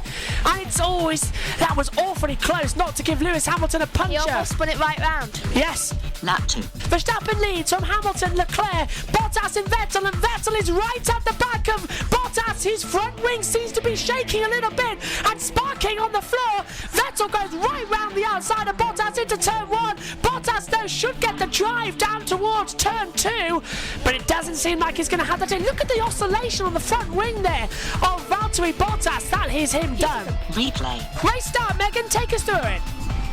Race start, take us through it. So Verstappen does a really quick move and goes in front of, I think it was Hamilton. So then it cut Hamilton to have to go into Bottas. So then they would go against each other, which would also make the two Ferraris behind a bit cranky. And then the other teammates behind a little cranky as well. Bottas locks up, and then Hamilton has to force round the outside, and there is the light contact, just the lightest of kisses, forces Bottas onto the AstroTurf. Then, there's more contact between him and Vettel. Sorry, Leclerc, didn't spot that originally, did we? Lap 18. And on the inside, Kvyat on Albon. Don't do it. They nearly made contact. Albon gets the comeback, but Kvyat has the DRS. Kvyat has the inside line to turn 2. Ever so close, these two, and Albon's going to hold him around the outside. They're going to touch. They nearly. How did they not touch? They might still. Coming into turn 3 and 4. They're sideways as they head up. Albon ahead and keeps ahead. Kvyat side by side. This off the track goes Albon and has to back out. Kvyat goes through. Is it just me, or has Kvyat got a bit more dangerous with driving as it's Ever since he got that podium, he certainly is racing. It's asleep. It's asleep to push. Yeah, that was bonkers. The two Toro Rossos side by side. So about You try getting too for the first 5 corners. Look at this on the inside. Anyway, Dad. That's where I want. Yes, but just like Lewis and Valtteri when they did it a few weeks ago, if you look at this replay, they always are at least 1.5 foot, 2 foot apart from each other. Yeah. That's why they were both forced off at different bits, because they were respecting each other's space. I think right? they're going to go back and say, I love that, and so did I. Yeah, That's brilliant. That's racing. That's what we want to see. It's like, what the heck? Megan, into you. Anyway, what I've been noticing, look at the difference between Vettel and Sainz right now. Look at the speed, look at the gap. Look at what they are matching. They're matching in sector times, but they've got a 20-second gap between them. That is quite interesting. And he's only going 2 kilometres slower than him. And they're matching in all the sector times. That is quite interesting. And yet there's a 20-second gap. What happened? When were what tyre? What's the age of both of them's tyres? Same age. Vettel's on the medium compound that done 17 laps. Sainz is on the soft compound and done 17 laps. That shouldn't be happening. There's either a glitch or something's wrong with Sainz's car. Well, it is quite big because if they're both matching in sector times and the tyres are at the same temperature, the tyre wear is about the same. So I can't understand, and we're only 20 laps in, so I can't understand why that gap has happened. Lap 26. Hamilton leads the Hungarian Grand Prix now as well. Luckily, Verstappen can get past because Leclerc is... Yeah, he's going for the hammer time. Yeah, so Hamilton's going for the hammer time as Verstappen pits for hard compound tyres. He's good now. Oh, this could be good for Verstappen because hammer time will stress the tyres out just a little bit, so then he'll have to come in to change his tyres, so then Verstappen will be back. You're absolutely right, because now he's going to be wearing his tyres out. If they say he can go longer, He's just How much longer can they go into this pressure? Giving Verstappen the lead. Lap 32. Hamilton pits for hard compound tyres.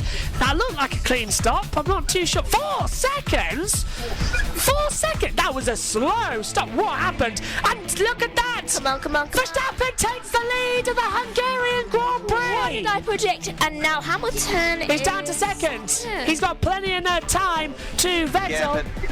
Yeah, but I think they had to have a look at that break this. Yeah, I think you're right. I think that's why they had to look at the breakdowns. I'd love to see a replay of that pit stop because we came to it too late. But Verstappen leads the Hungarian Grand Prix. Hamilton is 6 seconds back. They're both good to the end of the race. We've got a race on here. He made a mistake. Here's the pit stop. Oh, it was a bit, the wheel came off a bit, it was a bit loose, wasn't it? And you saw the brake dust was almost clogging it up. Lap 33. Oh, good afternoon, 20. Look at that, Lando Norris right around the outside of Magnussen. They're going to make contact. How did they not touch there? They did for wheels. I think they did touch. Lando gets ahead. Magnussen wants to come back. Lap 38. I'm going to interrupt myself to bring you this. The top two are side by side. Look at the close. This is it. Hamilton's got the DRS detection there. He's going to go for the move down towards turn 1. Keep your fingers crossed, everybody. This could end in tears, or it could end with a brilliant move. Down to turn 1. Hamilton has to pull to the inside line. Ricciardo's in the way of it as well. Hamilton's still going to try and send it round the outside. Verstappen leads the way, and Ricciardo's looking at this saying, this could have been me. As Hamilton tries to pull around the outside in turn 2, Verstappen holds the position though and says, no thank you, not today, Sonny Jim. And Hamilton's going to come back up the hill towards turn 4. He can't make a move into turn 4 unless you're Lewis Hamilton side by side. What a move! But off the track, and Verstappen takes the lead. That would have been a good move if he kept on the track. Verstappen leads, Hamilton second. That was good racing. Very good racing. Dad. That was good, as Martin's saying that Lewis realised that he was going to go off the track, so he eased out of it. He'll do the same next lap. Lap 49. Hamilton pits! Hamilton pits! Wow! This is a shocker! From second place and a second behind, Hamilton pits! I don't think it is. I don't think it is. It is. I don't think it is a gamble. He's got a 39-second gap to Leclerc. So I don't think it's a gamble. He's put on the yellows. Yeah, he's going to be quicker than Verstappen now. Yeah. So He's going to be quicker with something like 20 laps to go. So he can now close back. This is getting tasty. Wow. So that is an interesting situation. Now Christian has to decide whether he jumps as well. Surely he's got to. Because Don't fall into the trap. Because otherwise, Hamilton's going to be right on the back of Verstappen at the end of the race, and Hamilton's going to have much fresher tyres compared to Verstappen. Oh, ho, ho. Mercedes have thrown their... No. Mercedes, Dad. They've changed the plan, haven't they? They've changed the plan. Two-stopper. Because the original plan, is it this overheating left brake, front brake, that's caused them to change the plan? Because the original plan was to have better tyres by the end of the race. Right, on the other set. The quickest was a one-stopper, but now it's a two-stop race, But look at the gap, right? It's 20 seconds between Lewis and Verstappen. And Hamilton and Leclerc. Christian's now having the numbers worked out. We'll have to know at the end of this lap if he's took anything out of him. Oh. If he has, then we've got to work out, will he reach him by the end of the race? Lap 66. Verstappen has got to defend with all he's got. His tyres are gone. Oh, this is tense. This is awfully tense. This place is Monaco without the barriers. It is very difficult to overtake. So Verstappen has got to defend for as much as they like. And what did he say earlier on, Dad, about how this could be a good day for Charles Leclerc? If these two take each other off, he's in the lead of the race. So bear that in mind. Down now. It's complete. You can see that Max's tyres haven't got anywhere near the grip that Lewis's have. They've hit the cliff. If he can keep Lewis behind him, he stands a chance. But 3 laps on the long straight, I think he'll get him. This is where I feel like Lewis is being a bit. He's leading the title. Good afternoon, here we go. Hamilton's pulling down to turn 1. Verstappen defends the inside. Hamilton pulls to the outside. The brake dust is there. He goes a little bit too deep. Verstappen will have to cut back. But Lewis Hamilton takes race. Lap 70. Lewis Hamilton comes into the last corner, and at the end of this Grand Prix, at the first half of the season, for the 81st time, Lewis Hamilton wins in Hungary for the 7th time. His 81st career win extends his lead in the championship. You see Lewis winning in Hungary. Fantastic! Max Verstappen will come home to finish in second place. Third for Sebastian Vettel. Max is second with the fastest lap bonus point as well.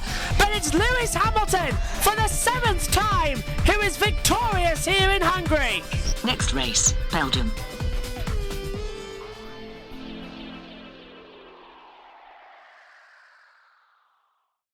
Formula One arrived back from the summer break to the Belgium Grand Prix.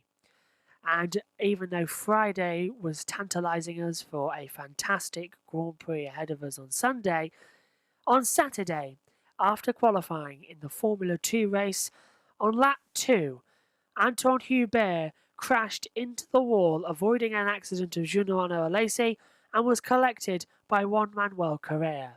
Juan Manuel Correa was in a coma for a few months and is now recovering in hospital.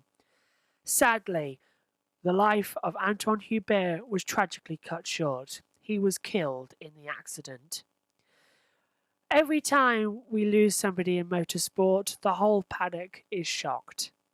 No matter if you're at the circuit or you're a casual viewer at home, it sickens you to the core to know that death in motorsport can still happen. Each and every one of the drivers chose to race on Sunday. They were all given the option to cancel the event. Formula 2 decided not to race the second one at Spa, but Formula 3, Formula 1 and the Porsches continued. They raced in Anton Hubert's memory. It was one of the most difficult races to commentate on because the atmosphere was so miserable. I walked past Antoine at pre-season testing. He was kind enough to see that we had a microphone and said hello. That was all. But still, he was a remarkable driver and a remarkable man, and he will be remembered with the utmost joy of what he achieved at the French Grand Prix in the Formula 2 race when he won and the entire of Paul Ricard saluted him with French flags. Formula 1 continued with the Belgium Grand Prix with Charles Leclerc, one of Hubert's closest friends, on pole position. Your commentators, Joshua Birch, Megan Birch and Ian Birch. The Belgium Grand Prix, race 13, lap 1. It's been a tricky weekend with the tragic passing of Anton Hubert. It's a Ferrari front row. The first race back, 5 on, action at Spa-Francorchamps. Great start from the two Ferraris. Carlos Sainz has been left on the grid as they head into turn 1. Lando Norris filtering behind, and there's a contact up in the air. Kimi Raikkonen, he hit with Max Verstappen. There's Hulkenberg in the air as well. Norris gets out of it as they head down the hill. Norris up to 5th. Bottas now right behind Sebastian Vettel, who jumped into 3rd place. Up into 2nd, Lewis Hamilton. And once again, for the 2nd year running, here comes Sebastian Vettel. Right round the outside of Lewis Hamilton, coming into the cones, and he gets through. It's a Ferrari 1-2, Mercedes 3-4, Megan. It's a Ferrari, Mercedes. Oh, and into the wall, and that's not nice to see. It's Max Verstappen with so many of his home fans here this weekend. Verstappen is in the wall. Where is he in the wall? It's in a Rouge. That's a fast one, and it's caught the safety car as well. Verstappen out. Oh, he's got him big time, Dad.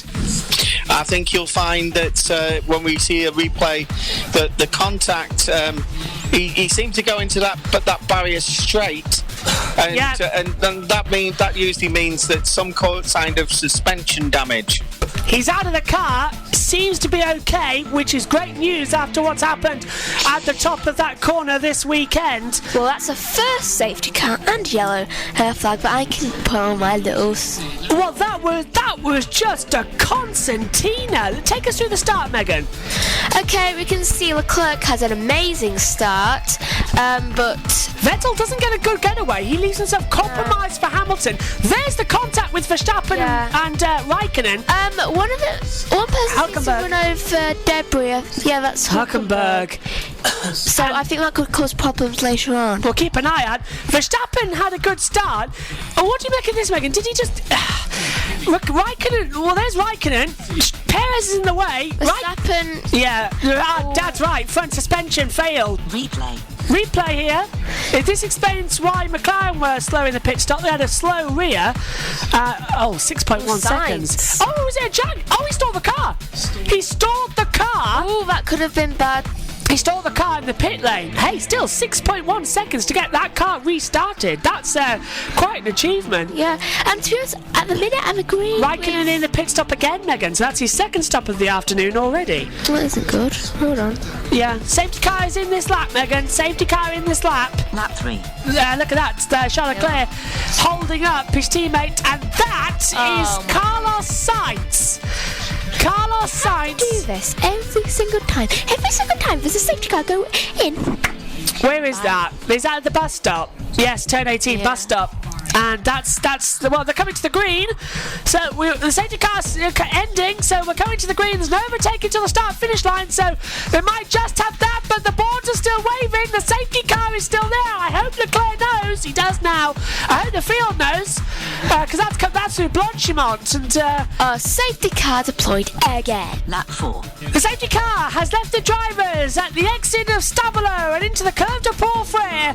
And Charles Leclerc will lead his teammate to Sebastian Vettel, and then followed by the two Mercedes of Hamilton and Bottas round to the line. It's a long lap here, so it's a long time to get this one restarted. Look at them all warming the tyres there. I love how the Ferraris are just like in sync. We're ready to go. We're nearly ready.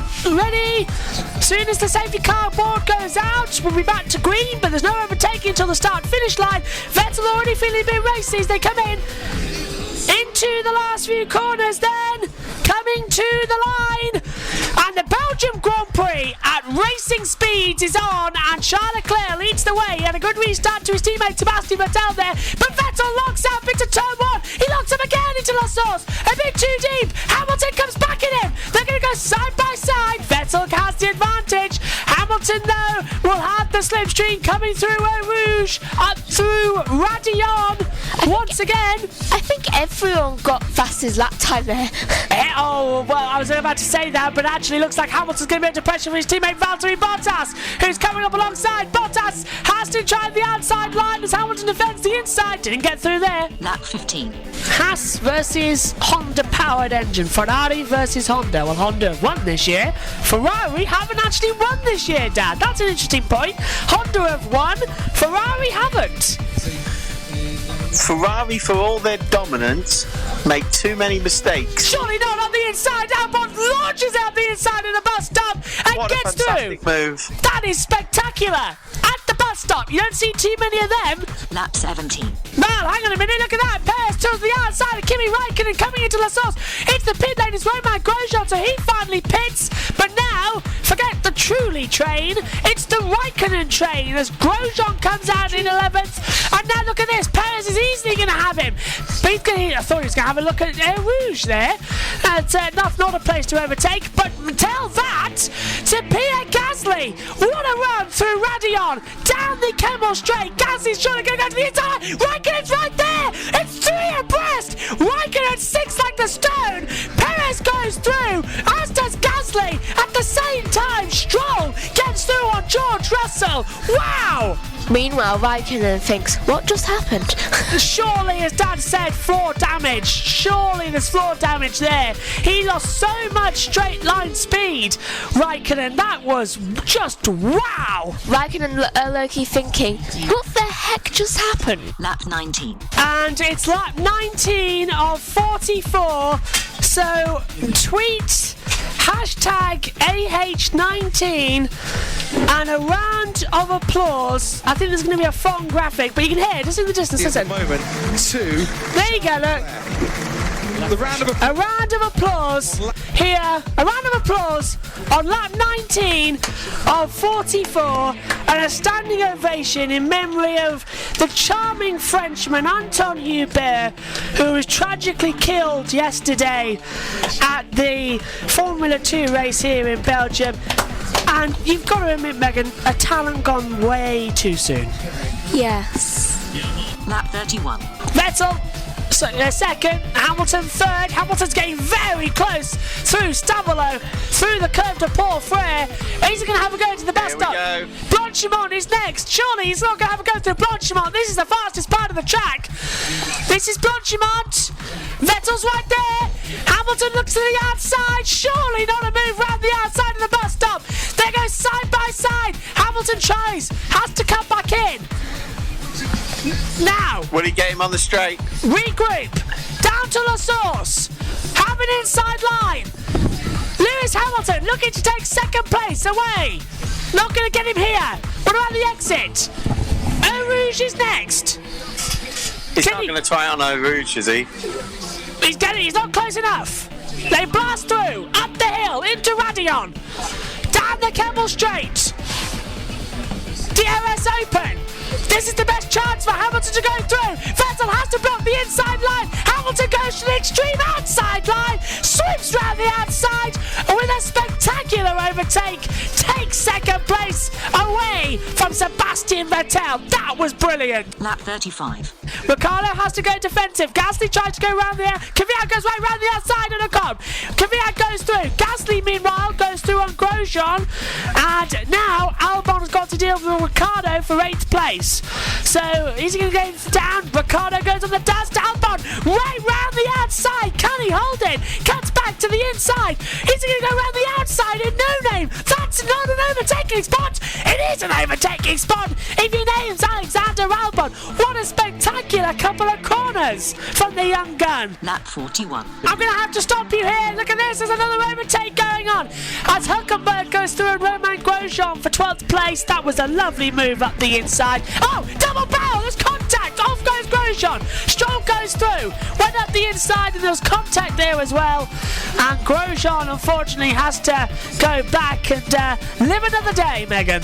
Lap 44. Final lap, the call of the Belgium Grand Prix here at Spa-Francorchamps.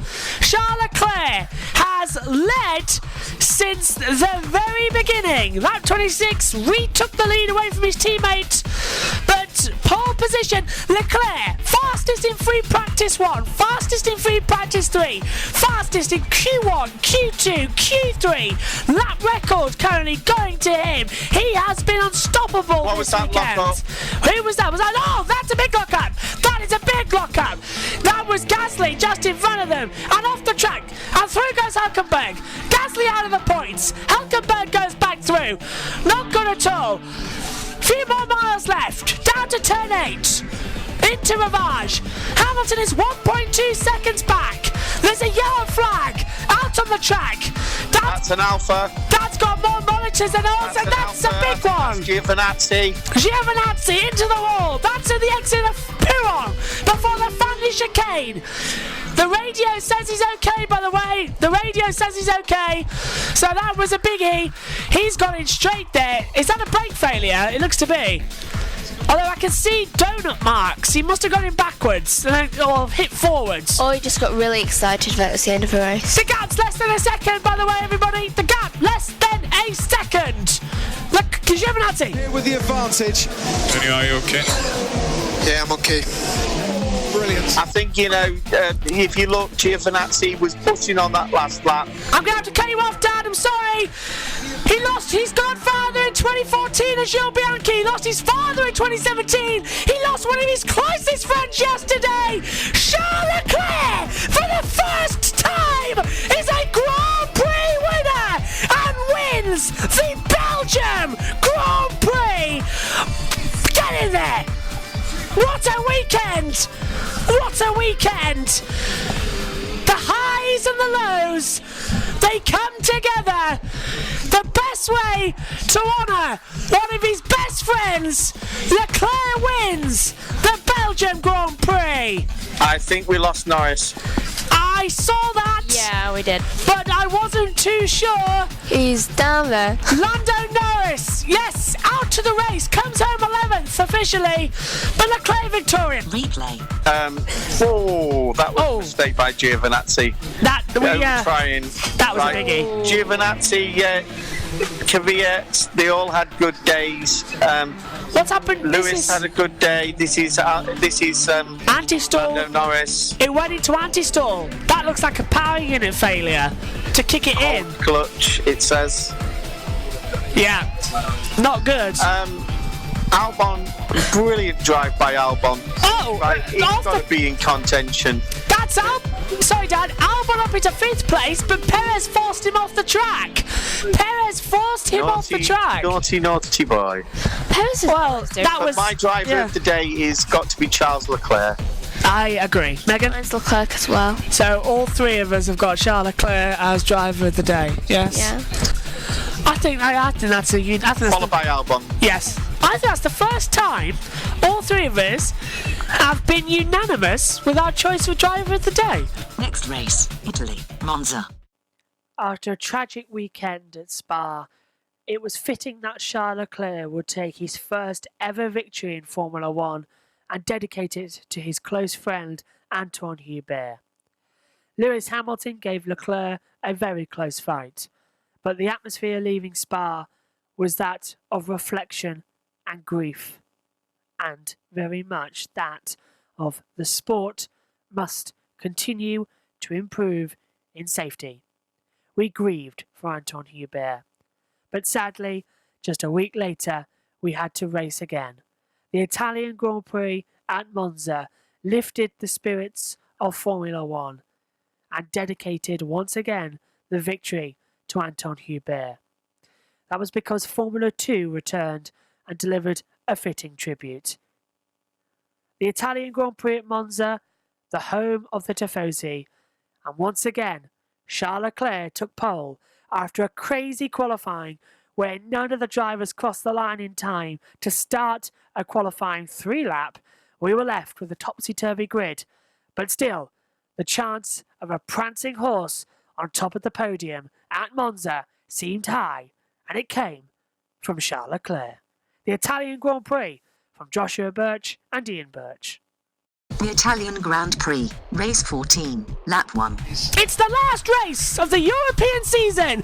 We're in Italy, the home of the Tifosi. There is a Ferrari on pole in the form of race winner Charles Leclerc. Can he repeat it today? 5 lights on.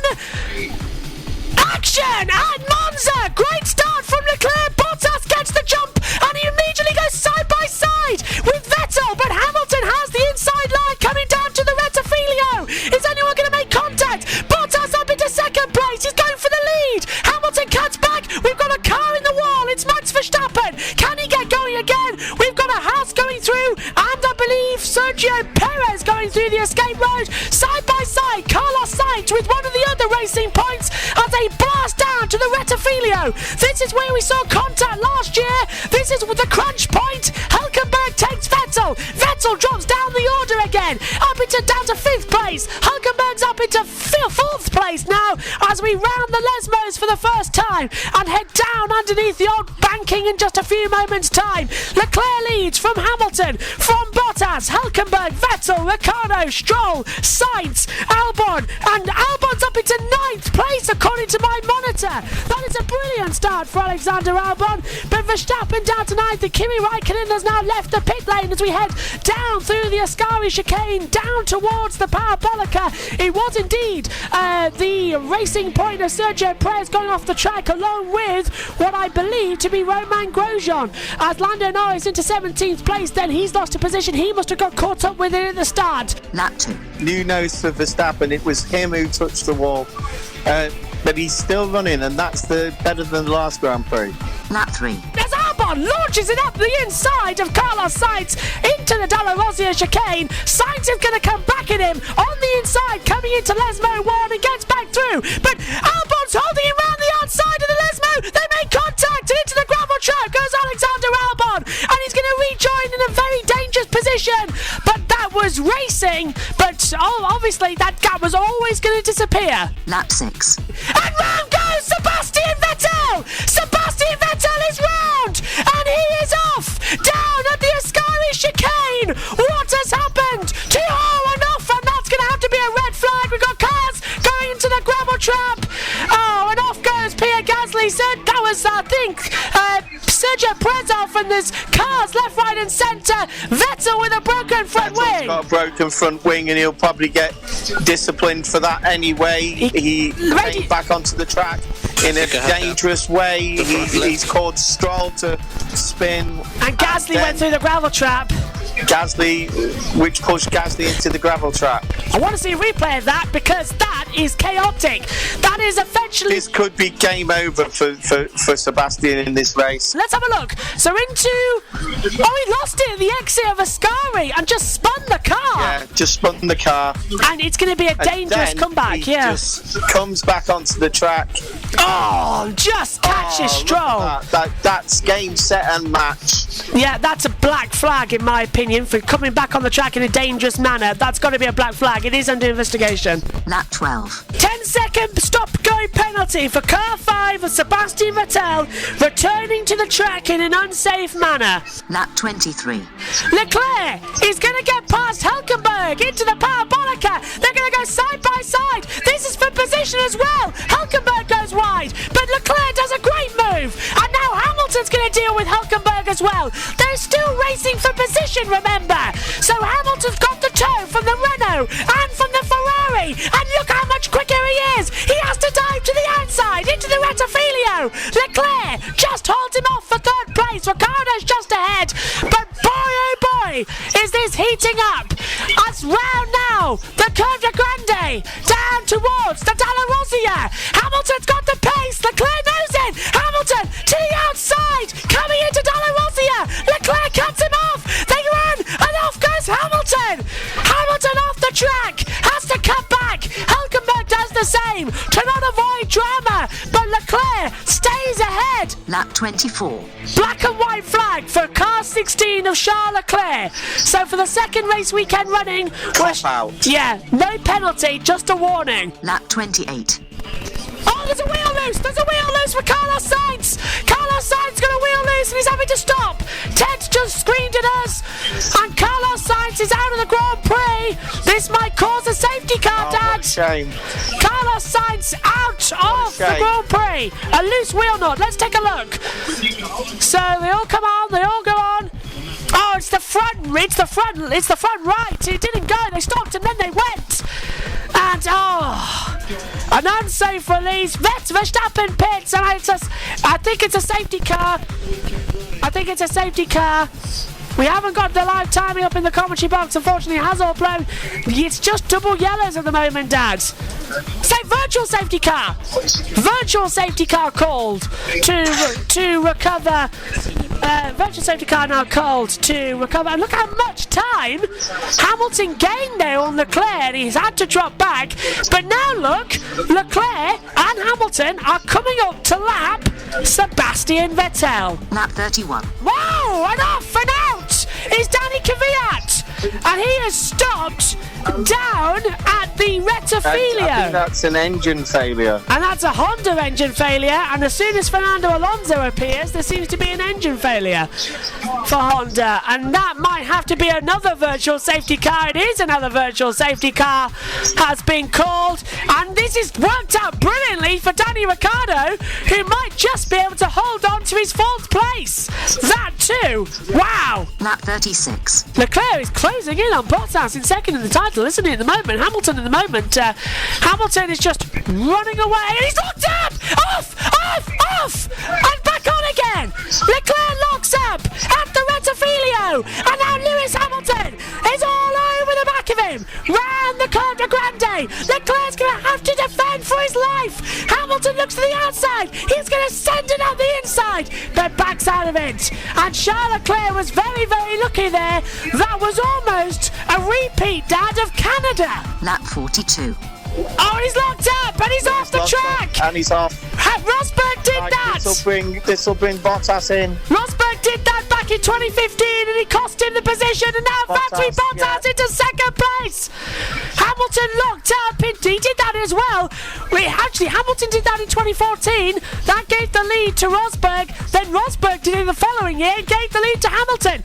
Once again here at Monza, Mercedes locks up at the Rettifilo, and now Hamilton is out of it, and Bottas comes into the party to take the lead away. It's very rare you see Lewis make a mistake like this. He decided not to go over the sausage curbs and take the bollards instead, and that's going to affect him for the rest of the race as well. That might be Lewis out of victory today, but it might still go to Valtteri Bottas. Lap 51. 3 laps to go though, here at the Italian Grand Prix, and with 0.5 of a second the gap, Valtteri Bottas is right on the back of Charles Leclerc. We're in for a showdown at the Temple of Speed, and he's going to be too deep into the Rettifilo, and that's going to allow Lando Norris to have a little bit of a look, but Norris has to back out because he's a lap down. And is that Lando Norris or is that Valentino Rossi in a Formula 1 car? That's the question. Lap 53. Last lap the call. What's going to happen in the Italian Grand Prix? Leclerc leads the way at the moment. It has to be the best lap of his life. The Tifosi are cheering him on to victory in Monza. Look, the Italian flags are getting ready. The green, the white and the red to be waved in honour of not only a Frenchman but in honour of an Italian winner with the Ferrari at home soil. Can it be done? Radio Bottas, he made a mistake. Overtake is available. He made a mistake coming out of the Dalla Rosia chicane. This might be it done. Charles Leclerc into the second Lesmo, down the back straightaway. Can he do it? Can he win in Monza? 1.266 the gap. It's close. The Tifosi round Ascari have got their arms in the air. I think it's too late, you know. On this day, on the 8th of September, in 1996, in his first year, Michael Schumacher won the loyalty of the Tifosi by winning at Monza. It was 2010, their last win. Charles Leclerc for Ferrari wins the Italian Grand Prix. It's Forza Ferrari, it's Forza Leclerc, and once again, it is victory for Ferrari.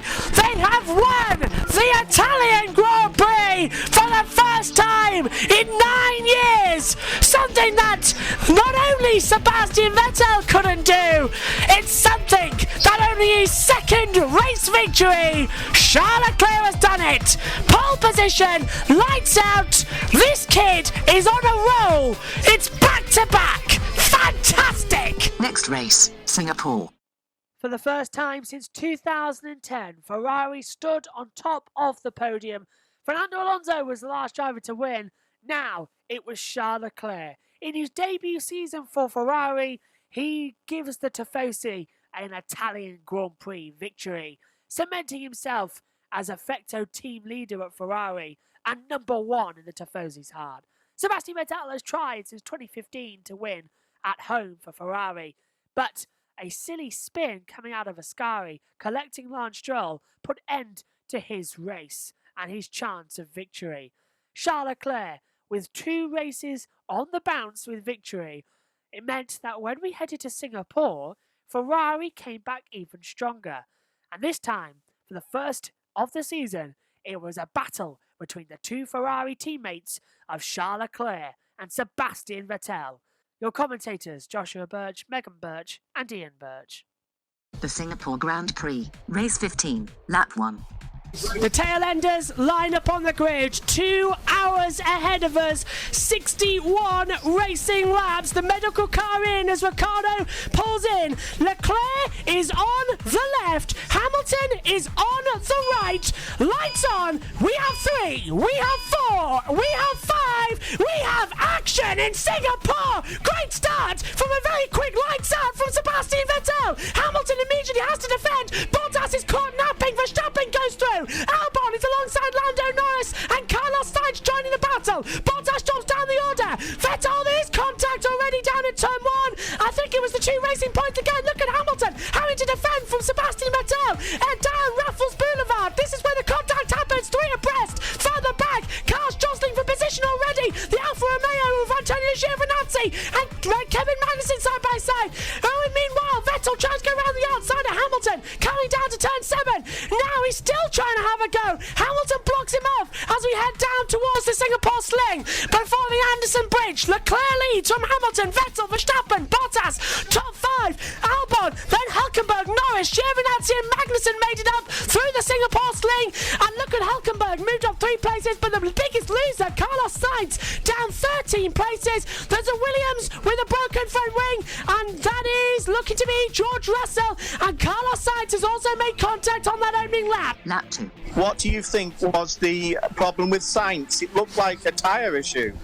I thought it was tyre. I'm not too sure because he hasn't made it back to the pit lane yet. Russell in now with broken wing. I think, and Sainz now in, and I think it is wheel.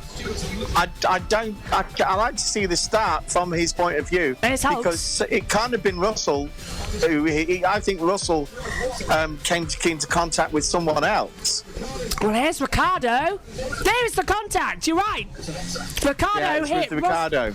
And Ricciardo locked up, and it is a wheel problem, Dad, because look, it's the rear right that has fallen, and they can't lift the car to put it back on. So what's happened there is the jack failed because now the wheel looks stuck. But that's a new wheel putting on, so already a bit of an error. Replay. Megan, take us through the start. Oh, well, everyone has a good start. Well, and there's 4 abreast there, which is funny. Watch for Ricciardo starting right at the back as he comes across onto George Russell there. So I've highlighted him. There's Ricciardo, there's Russell. Take us through.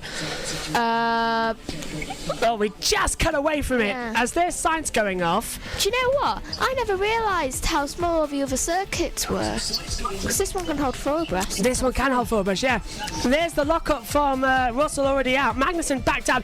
Right, this is Ricciardo once again. Talk us through this one, Megan, because here comes the contact with George Russell. I'm never going to get this one done. Pulling up the inside. Whose fault do you think this one is? Racing? I think it's the 4 cars braking in front of him as Megan said. There was 4 cars abreast, and I thought they thought it was going to be a pile-up, and I think they both braked, and it was just a racing incident. There's this contact, and Sainz is out with a broken rear suspension. So he pulls out to the outside line. Hülkenberg dives up the inside, and well, that's a bit 50-50, isn't it? Hülkenberg had to turn in because it was the corner. Sainz just cut across him after going wide. What happened with Grosjean? Grosjean went off the track, didn't rejoin at the right side of the bollard. So Grosjean might get a penalty for that one because he didn't go on the right side of the bollard. Lap 10. And we join Danny Ricciardo right behind, coming down towards the Singapore Sling, pulls to the outside, trying to get past Danny Kvyat. Kvyat goes in a bit too deep, round the outside, losing a little bit of control before coming onto the Anderson's Bridge. This is not an overtaking spot. Remember, Felipe Massa, the hairpin at turn number 13 is, and he's got right behind him Lance Stroll. Ricciardo has to sort of take evasive action. He's got the DRS as well, coming down the hill, coming into the braking zone, pulls to the inside line and makes the move stick. Great move from Danny Ricciardo, and that's going to allow Lance Stroll through right round the outside, and he's got him. So Stroll goes through on Kvyat as well. Lap 11. As we see now, this is Sergio Perez trying to get a move done on Danny Kvyat in the same place Ricciardo tried last lap. This is coming now to the point of the track where Nelson Piquet spun out up the inside of turn 16. Perez tried that last year and made contact with Sergei Sorokin. This year, though, he doesn't make contact with the opposite driver and gets a lovely move done. Replay. Here's a replay, Megan. He sold in the dummy. Absolutely fantastic. Right round the outside, blocked it, pulls on the inside. Oh, and Kvyat touched the wall there. Kvyat, I didn't spot that, but look at that. He tries the outside, cuts him back, and Kvyat, just out of reach, touched the wall. Lap 17. We've just been looking at a few things, and we're wondering whether or not Ferrari will pit Vettel first to see where he comes out, to see if it's a lot of traffic. I think that might happen because, whereas Verstappen and Hamilton, I don't feel. I think like it's just been commented. I feel that Mercedes might in the next few laps. Contact! Oh, right, Raikkonen tried to go on the inside of Kubica, and Raikkonen locked up. There was almost contact. These three are running together now. It's Kubica, Raikkonen, Perez, Kvyat joining the battle. They are going to make contact at some point. Lap 18. Perez now trying to go right around the outside. He's going to try and do what he did last year on Sergei Sorokin. Does it again this time. Kvyat's not going to hold off, and Perez has learned from last year and backs out of it, but now tries to go on the inside, coming into the tunnel. There's going to be contact there for sure, and then surely they get away with it. How on earth did they get away with that one? As now here comes Kvyat on the inside. Kubica turns in and forced wide as Kvyat goes back through. Lap 20. I don't believe that that's the right strategy here. I don't. And I think this is playing into Lewis's tax territory. Lewis, if Leclerc wants to make history, right, his team have got to do the strategy right. And I feel they're right. Look, yeah. You're right. And in comes Verstappen as well. And he touched the wall at the entrance as well. And well, Verstappen in, Vettel in. So you were right, Dad. They're pitting Vettel to see what it's like. Mercedes were coming in, but they've decided to back out of it. So it's a race against the pit crew now. There goes Vettel. He's put on a set. Oh, well, I can't tell just yet. It looks like the hards. Same goes for Verstappen. So they've dropped outside the top 10, Dad, right into that battle with Ricciardo, Stroll, and Hülkenberg, Grosjean, Magnussen. And look at that, Hülkenberg goes through. Lap 21. Who's going to die for the pit lane? They're both... No! Leclerc pits! So, Ferrari heard that! Leclerc pits! And now Ferrari are going to undercut Mercedes! Mercedes there now lead the race 1-2, but Leclerc is going to be on quicker tyres, Dad. wrong. In a way, yes. But what's the use of quicker tyres when you're going to come out in 7th or 8th position?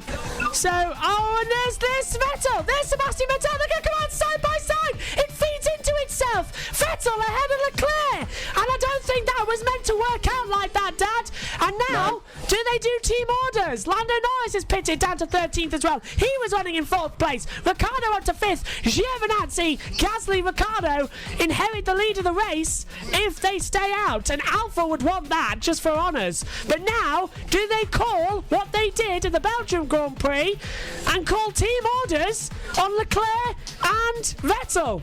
I think honestly that will happen, and I think Hamilton, if he doesn't box this lap, will try to go to lap 25 or 26. Lap 26. Lewis Hamilton pits. Antonio Giovinazzi, First time ever. for the first time, as Megan said, will take the lead of the Grand Prix. Clerk.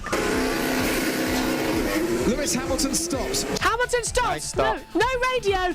I'm just going to switch this off for a second because I think we need to screenshot this. Antonio Giovinazzi for Alfa Romeo leads the Singapore Grand Prix. Can we just say how good that is for Alfa Romeo and Sauber? Back to Hamilton. Is he going to get out ahead of his teammate Valtteri Bottas? Yes, they have. And off the track. That's Verstappen. No, it's Albon. Sorry, it's Albon. Lap 30. And it's taken 58 minutes to get this race done. As on the inside for second place, they touched! Off goes Gasly! And Vettel might get a penalty for that because he forced Gasly off the track. There was contact and he forced him off. So there might be a penalty for that. I hope there's a penalty for that. Lap 31. Vettel has got the DRS down Raffles Boulevard. He pulls to the outside line. Giovinazzi has the inside line. Sebastian Vettel into Raffles Boulevard takes the lead in the Singapore Grand Prix. You don't deserve it. Lap 34. Oh, 2 seconds he can. Albon gets the comeback with the DRS down Raffles Boulevard and gets through on Antonio Giovinazzi. Megan. I think something's wrong with Giovinazzi's car. I think his tyres are gone. Here comes Ricciardo on the inside. There's going to be contact there. There is contact. And it's off the track for Antonio Giovinazzi. Okay, that should be a... Ricciardo now trying to go through. That's Hülkenberg trying to go through on Giovinazzi as well, as Lando Norris joins the party. So Giovinazzi's falling down. There's contact there as well. Giovinazzi's in real danger this time. He's really having a rough day. Hülkenberg pulls to the outside. Giovinazzi's got got damage. Ricciardo's let him back through because he cut the corner. Norris has gone through into 8th place as well. Ricciardo's got damage. Ricciardo looks like to have a puncture of some sort. His rear tyre's going. Ricciardo started 20th, thrown out of qualifying, having a great race, and it's all gone in a matter of 5 seconds. Lap 36. Double yellow sector 7. Someone's off down on Raffles Boulevard. Is it Giovinazzi? It's George Russell. Russell's hit the things. That's safety car. That's a big one. George Russell at the exit of Raffles Boulevard has gone into the wall. Wide corner. And that's the safety car. There's the 100% then. How's it happened? Oh, it's George. It's Romain Grosjean. He's going to tag him into the wall. Oh, and that's going to be a penalty for Grosjean. And the safety car has been called.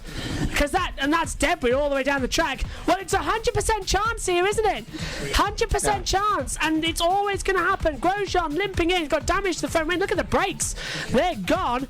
The safety car has not been thrown yet, but surely it must be because it's a difficult part of the track. George Russell getting out. Now, why the green flag located after? Safety car deployed. It's a 100% chance here in Singapore. On lap 36 of 61, the safety car has now been called. Romain Grosjean making contact with George Russell, and out of the race now goes George Russell. Lap 41. Sebastian Vettel then leads the way. We're coming to the restart. Lap 40 of Singapore here, and Vettel's gone green. No overtaking until the start-finish line. Vettel, Leclerc, Verstappen, Hamilton, Bottas, Albon, Norris, Magnussen, Raikkonen, Perez, the top 10. We are green in Singapore. We are down now for a sprint finish with 21 laps of this Grand Prix to go. And who is going to get ahead? Well, Leclerc holding station behind Vettel. I thought he might have a go there. Bottas looked to have a little look at Hamilton coming into turn 3, but it's all good so far. And there's a cat, so I just saw run across the side of the circuit there. So it's, we're in Chinatown in Singapore. Megan. They all look like such happy little bunnies when they're just like, yay, it's green, green. They're all just going, aren't they? They're like rabbits in a headlight. They are just so happy. Is that the right frame with that one? I'm not too sure. Yeah. Stroll now is under pressure. There's contact into turn 1 gas. He's going to go right around the outside. Turn 7, they rub wheels. And now Stroll's going to hold it around the outside. This could be contact. Has to come back in with the Renault there of Hülkenberg. What was that flying up in the air? Everyone's just like, why isn't this idiot actually going? I didn't see what there was. Looked like there was something flying up in the air there. I hope it was just something very close to the camera. But look at this. They're all now backed up. It's like lap 1 again as we come onto the Anderson Bridge, which is very single file. Vettel leads from Leclerc. He's got a 1 second advantage already, as I think Leclerc's starting to go now. He's got a second to Verstappen himself. Leclerc's going for it now. I don't have all day, mate. If it was Mercedes in 3rd and 4th, Megan, you could do your party piece. Hulkenberg under piece, trying to have a go. Stroll having to defend from Hulkenberg. Hulkenberg now gets the cut back in the exit, coming into turn 15. Very late on the brakes. He's going to have to hold his position. Did he get ahead? Yes, he did. Stroll. Go. Stroll cuts though. Do you see the sparks fly there? Oh, and he's broken this car. I knew he did. And it's going to be a red flag. Oh, I thought they were going to go into the wall there and the track would be blocked. And Stroll, He's got a front puncher. Yeah, he just caught the wall of the exit on the entrance coming into turn 16 and 17. He brushed the wall and he knocked off the wheel nut and it caused the puncture. Lap 43. Leclerc with the fastest lap, but Sergio Perez is out. I thought it was Perez. Perez touched the wall as well. Perez is out of the Grand Prix. He's mechanical though. And this is going to be another safety car, Dad, because we had a fan on the track at that point. And will they jump? Yeah, who's going to go? And we had a fan on the track at that point a few years ago, and they had to throw the safety car because there's no exit point down there. There's no way for him to jump off. So this could be another safety car. That's got to be. Look, there's nothing down there. That's got to be a safety car. Just like with George Russell. And this safety. But I don't think it'll be use to anybody because if you look, the last safety car, it's too close. They are still too close. Safety car deployed. So it's the second safety car of the afternoon, and that means, Dad, that this race is going to go to time because we haven't got enough time now to complete it. And look, but I don't think they'll jump to do new tyres. Lap 47. Sebastian Vettel leads the field. He's leaving. He's backing them up quite a lot. Sebastian Vettel backing the field up as we come to the restart. Start number 3, restart number 2. We've got green. Leclerc knows it, and Vettel hits the gas coming out of turn 21. Leclerc's gone with him. No green lights though until the start-finish line. Are you ready? Are you steady? We go green again in Singapore. Down to turn 1. Leclerc's pulling with him. I'll tell you what, Verstappen's looking racy as well. Lap 48.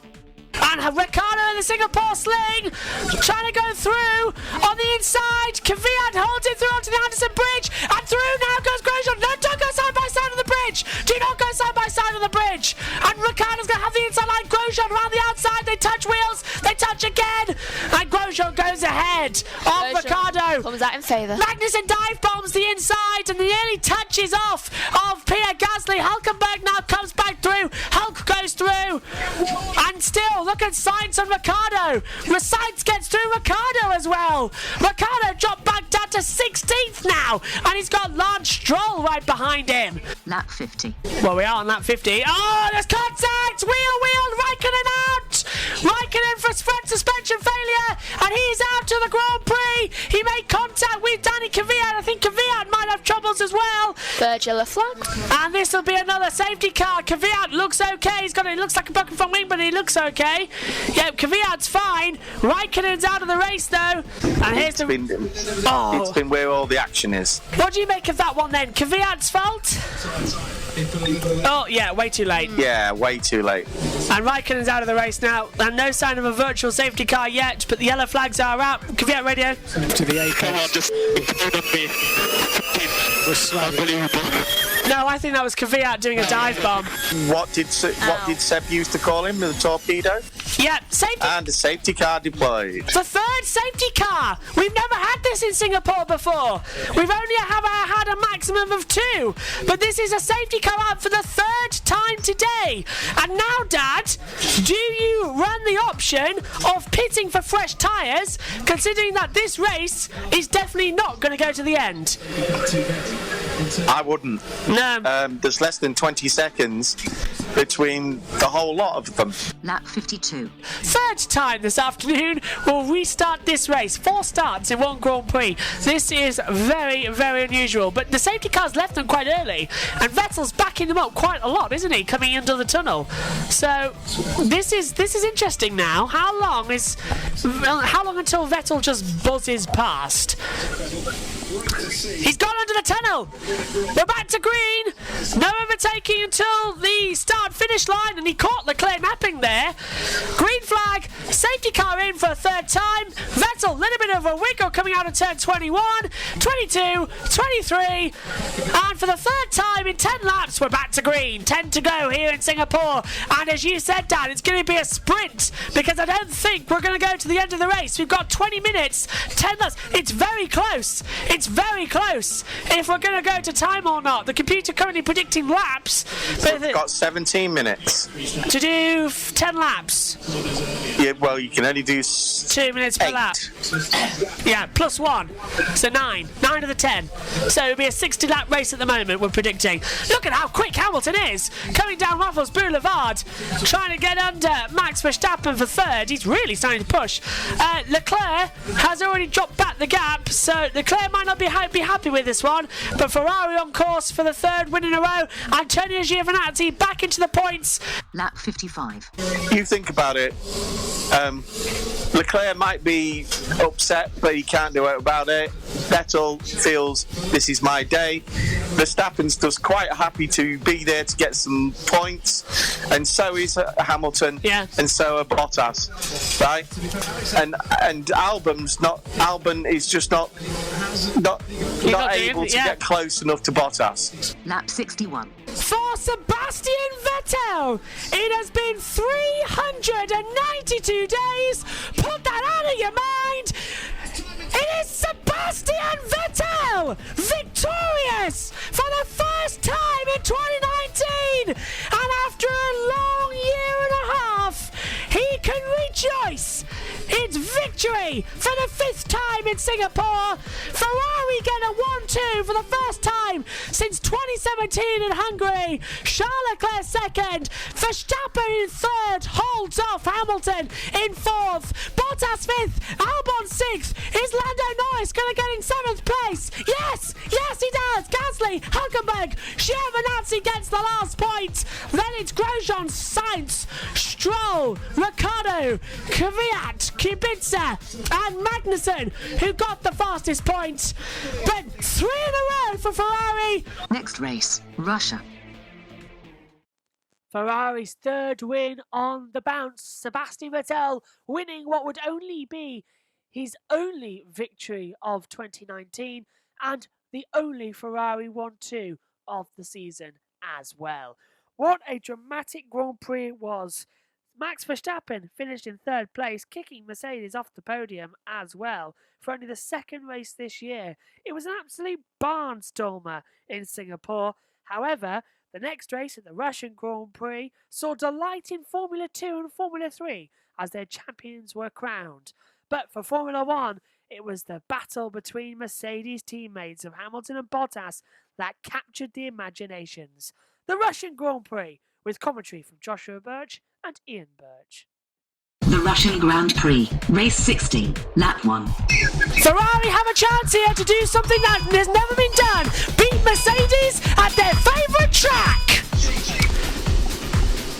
Action in Russia. Good start for the Williams of George Russell. But look at Vettel. He's got the jump. And look at that round the outside. Great start from Carlos Sainz. And Vettel dives to the inside of Charles Leclerc. Into the first braking spot. Into turn 1. It's Vettel leading with Leclerc second. Hamilton third. Sainz fourth. Bottas fifth. Lando Norris in trouble. The two Haas cars making contact. Verstappen on the order. Albon getting up. Great start though from the Williams of George Russell.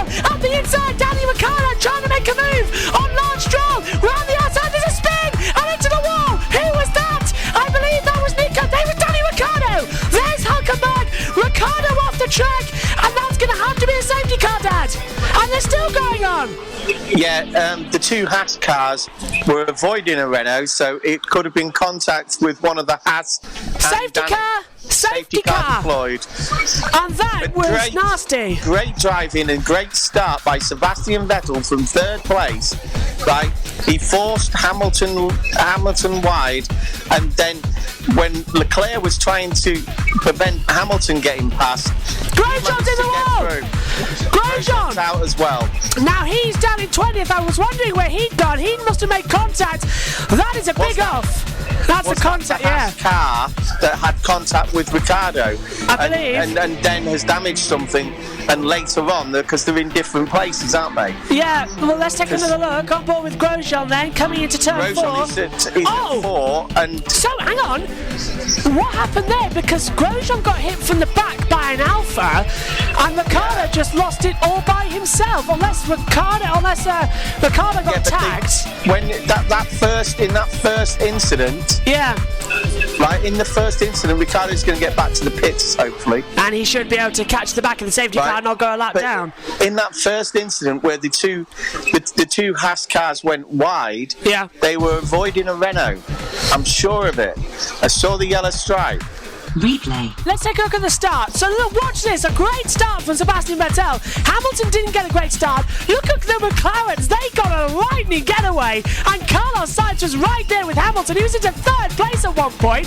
The two Ferraris go side by side. Vettel has the inside line into turn 2. The first real braking spot. And now is where the concertina starts to happen. They're all bunched up. The two Haas cars, Magnussen and Grosjean, go off the track and fight together.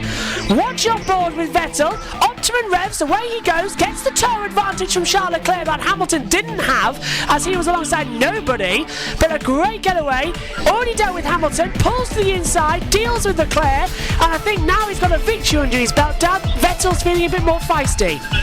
Yeah, also it's well, if you saw there that it's clear that Lewis went to go block, had to brake, and that's why Lewis lost the things.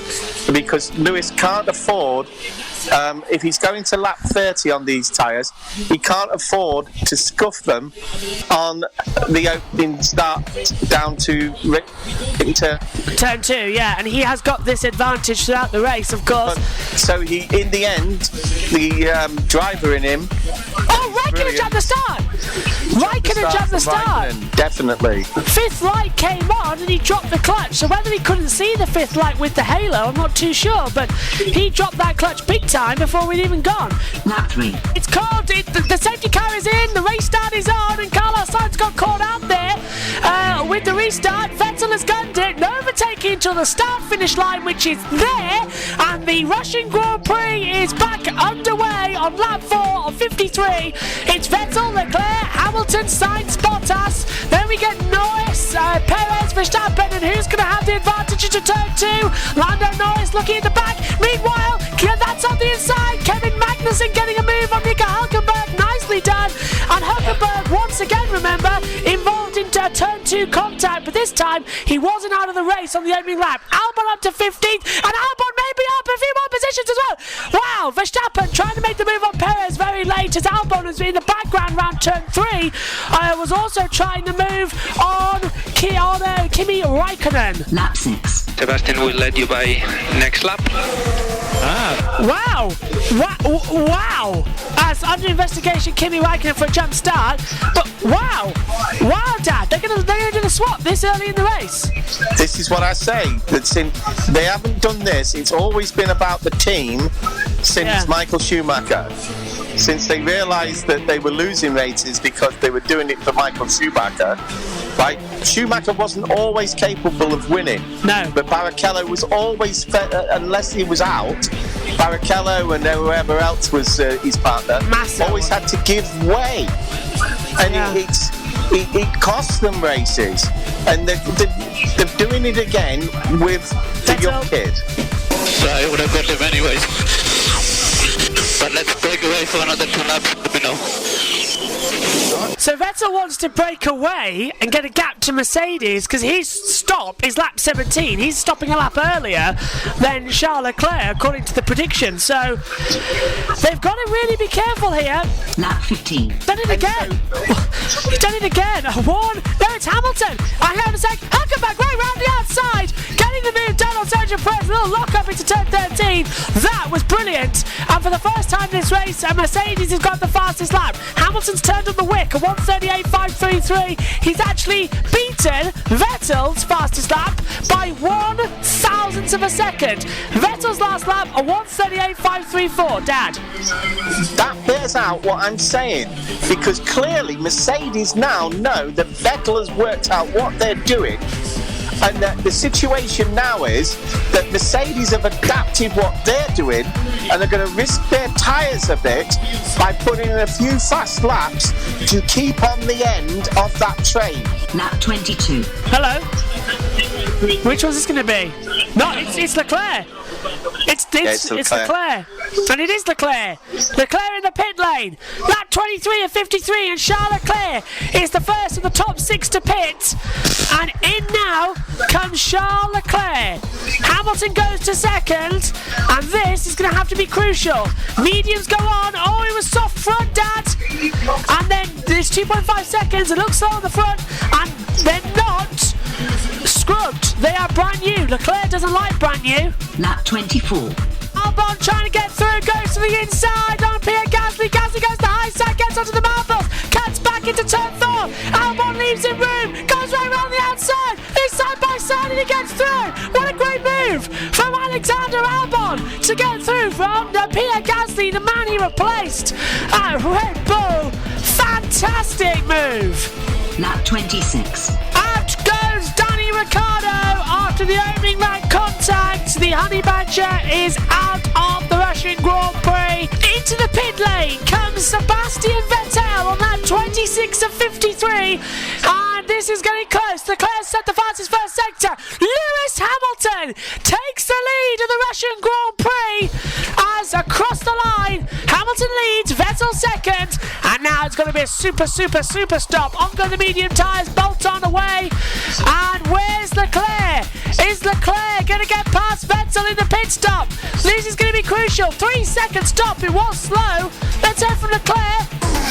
Bottas. And we need you to push this lap, push. And there is Charles Leclerc. Charles Leclerc takes third place away from Sebastian Vettel and inherits what will be the lead of the race when the team Mercedes pits. Wow! Ferrari swapped their drivers in the pit lane, and now we're on for a last 10-lap shootout. Lap 28. And Vettel's stopping! Sebastian Vettel is stopping! He's got no K! The car has failed! And Sebastian Vettel, with a reliability problem, is out of the Russian Grand Prix on lap 28 of 53! Wow! Looked bad coming out of the pit lane that the car was going into anti-stall, and on the first lap out, he is out of the Grand Prix, and the virtual safety car is going to be initiated in about 3 seconds' time. Sebastian Vettel is out of the Russian Grand Prix. It's up to Charles Leclerc to now get the victory, and that car's electric. He had to jump. This might be a red flag situation because I think that car's gone live, Dad. Yeah, I think so too. They can't touch it. When he said, I have a K's problem, I have no K's, that is the battery, isn't it? That's the regeneration unit. The KERS, the energy part of it. Well, free pit stop for Magnussen. Stroll into the pit lane, comes Kvyat as well. Albon staying out, so Albon now joins Verstappen in the pit lane, but I think they might have to deploy the full safety car here, honestly, because if that car's electric, they can't touch it. Same as in if you watch Moto E, they can't touch those bikes if they go into meltdown. Mayhem in the pit lane. Look at that. Norris up into 8th place with Racing Point pitting now. It's giving the advantage back, and it's not a long walk back to the paddock, is it, for Sebastian Vettel? He's already in, and I wonder if Natalie Pinkham is going to run and get a word with him. As into the pit lane. Here comes Lewis. So perfect time. They may as well double stack. It's a perfect time. Raikkonen in as well. Also Giovinazzi, so they're double stacking. They are going to double stack the two Mercedes. This has worked out perfectly for them. It's worked out terribly for Leclerc because Leclerc was hoping to capitalise on their pit stop. Bottas pits now. There's Bottas. And there's Bottas in now. So Hamilton's gone on to a brand new set of soft compound tyres. Sorry, they're not new. They're the ones that did the qualifying 3 run yesterday. Both of those Mercedes now on used, scrubbed, soft compound tyres. Lap 29. The virtual safety car is ending and Verstappen's pitting. The track has gone green and Verstappen's pitted. Not worked out good for him, has it? Albon's going to get him. Or is he? No, he won't. No, Albon's 40 seconds behind, isn't he? Yeah, and pit lane, speed limit. And yellow sector 2. Yellow, and that's George Russell. It's Georgie boy. For the second race running, George Russell crashes out. And that'll be a full safety car. He's gone in heavy there. Obviously, he's uninjured because he can get out of the car. I can see him moving, but that looks like a brake failure to me, Dad, and that's going to have to be a full safety car. Lewis didn't want this. Oh, brake failure. Complete brake failure. And into the wall, hard. Lewis didn't want this, obviously. Now a safety car will reduce that gap to Leclerc. Safety car. He's got 5 seconds. So he's still in the lead, Lewis. But do it. I know what Ferrari are doing. Ferrari are going to put Leclerc on a set of softs. Do you risk it? Same. Do you risk it? I don't know. Yes, you do. Lap 30. That's now happened, and it's a double whammy for Williams. Robbie Kubica is out of the Grand Prix. That is their first double DNF of the season, Dad. And that ruins their 100% finish record with one car. Leclerc. Right. That has surprised me because he's given up track position now to Bottas. That's ridiculous because now, right? Yeah, and what tyres are he going to put on? Softs. He lost that boundary. But he's gone on to scrub softs, Dad. He likes these. Will he get out before Verstappen? 42 seconds. Yes, he will. Yes, he will. There he is. Look, there's Verstappen just coming into turn 15 now. So he's only lost track position to Bottas. But it's a Mercedes 1-2, and it's a Mercedes 1-2 at a circuit where they've won every year. Lap 32. Lewis Hamilton controls the field as away we go on to the restart. Hamilton leads the way. Bottas, and look at that, Verstappen and Sainz still warming their tyres. Verstappen locks up as well, coming into turn 15. And the Russian Grand Prix is go again. Down now towards turn 1. Leclerc's got in the toe, Dad. So Leclerc in the toe might have the advantage on Bottas down in towards turn number 2. It's not going to be DRS. It's just going to be on pure slipstream. He darts to the inside. Oh, he's making Bottas aware, wasn't he? Can he get the run around turn 3? Down towards turn 4. Bottas. Yeah? Bottas has got to be a barricade against letting him through. Lap 37. As look at the midfield battle. That's really getting something now for the last point scoring position. Hulkenberg's going to get Stroll. Hulkenberg in the DRS pulls to the outside line. Stroll has to defend the inside. Look at the two Toro Rossos further back as well. Lunging up the inside. That's going to be a brave move. They nearly make contact. And Gasly has to go round the bollard. Comes back on the track. And there is Kimi Raikkonen who's got through. So this midfield battle with the teams, remember, as I said earlier, they are all within 3 points of each other. So this matters a lot for who is best of the rest. Lap 53. Lewis Hamilton though, one in Bahrain, one in China, one in Spain, Monaco, Canada and France, one in Silverstone, last victory in Hungary for the 82nd time and for the 3rd time in Russia. Lewis Hamilton exits the last corner for the first time since the summer break, takes victory and wins the Russian Grand Prix. And just to echo the start of the season, it's a Mercedes 1-2 in Russia that puts them firmly in contention to clinch the Constructors' Championship next time out at the Japanese Grand Prix.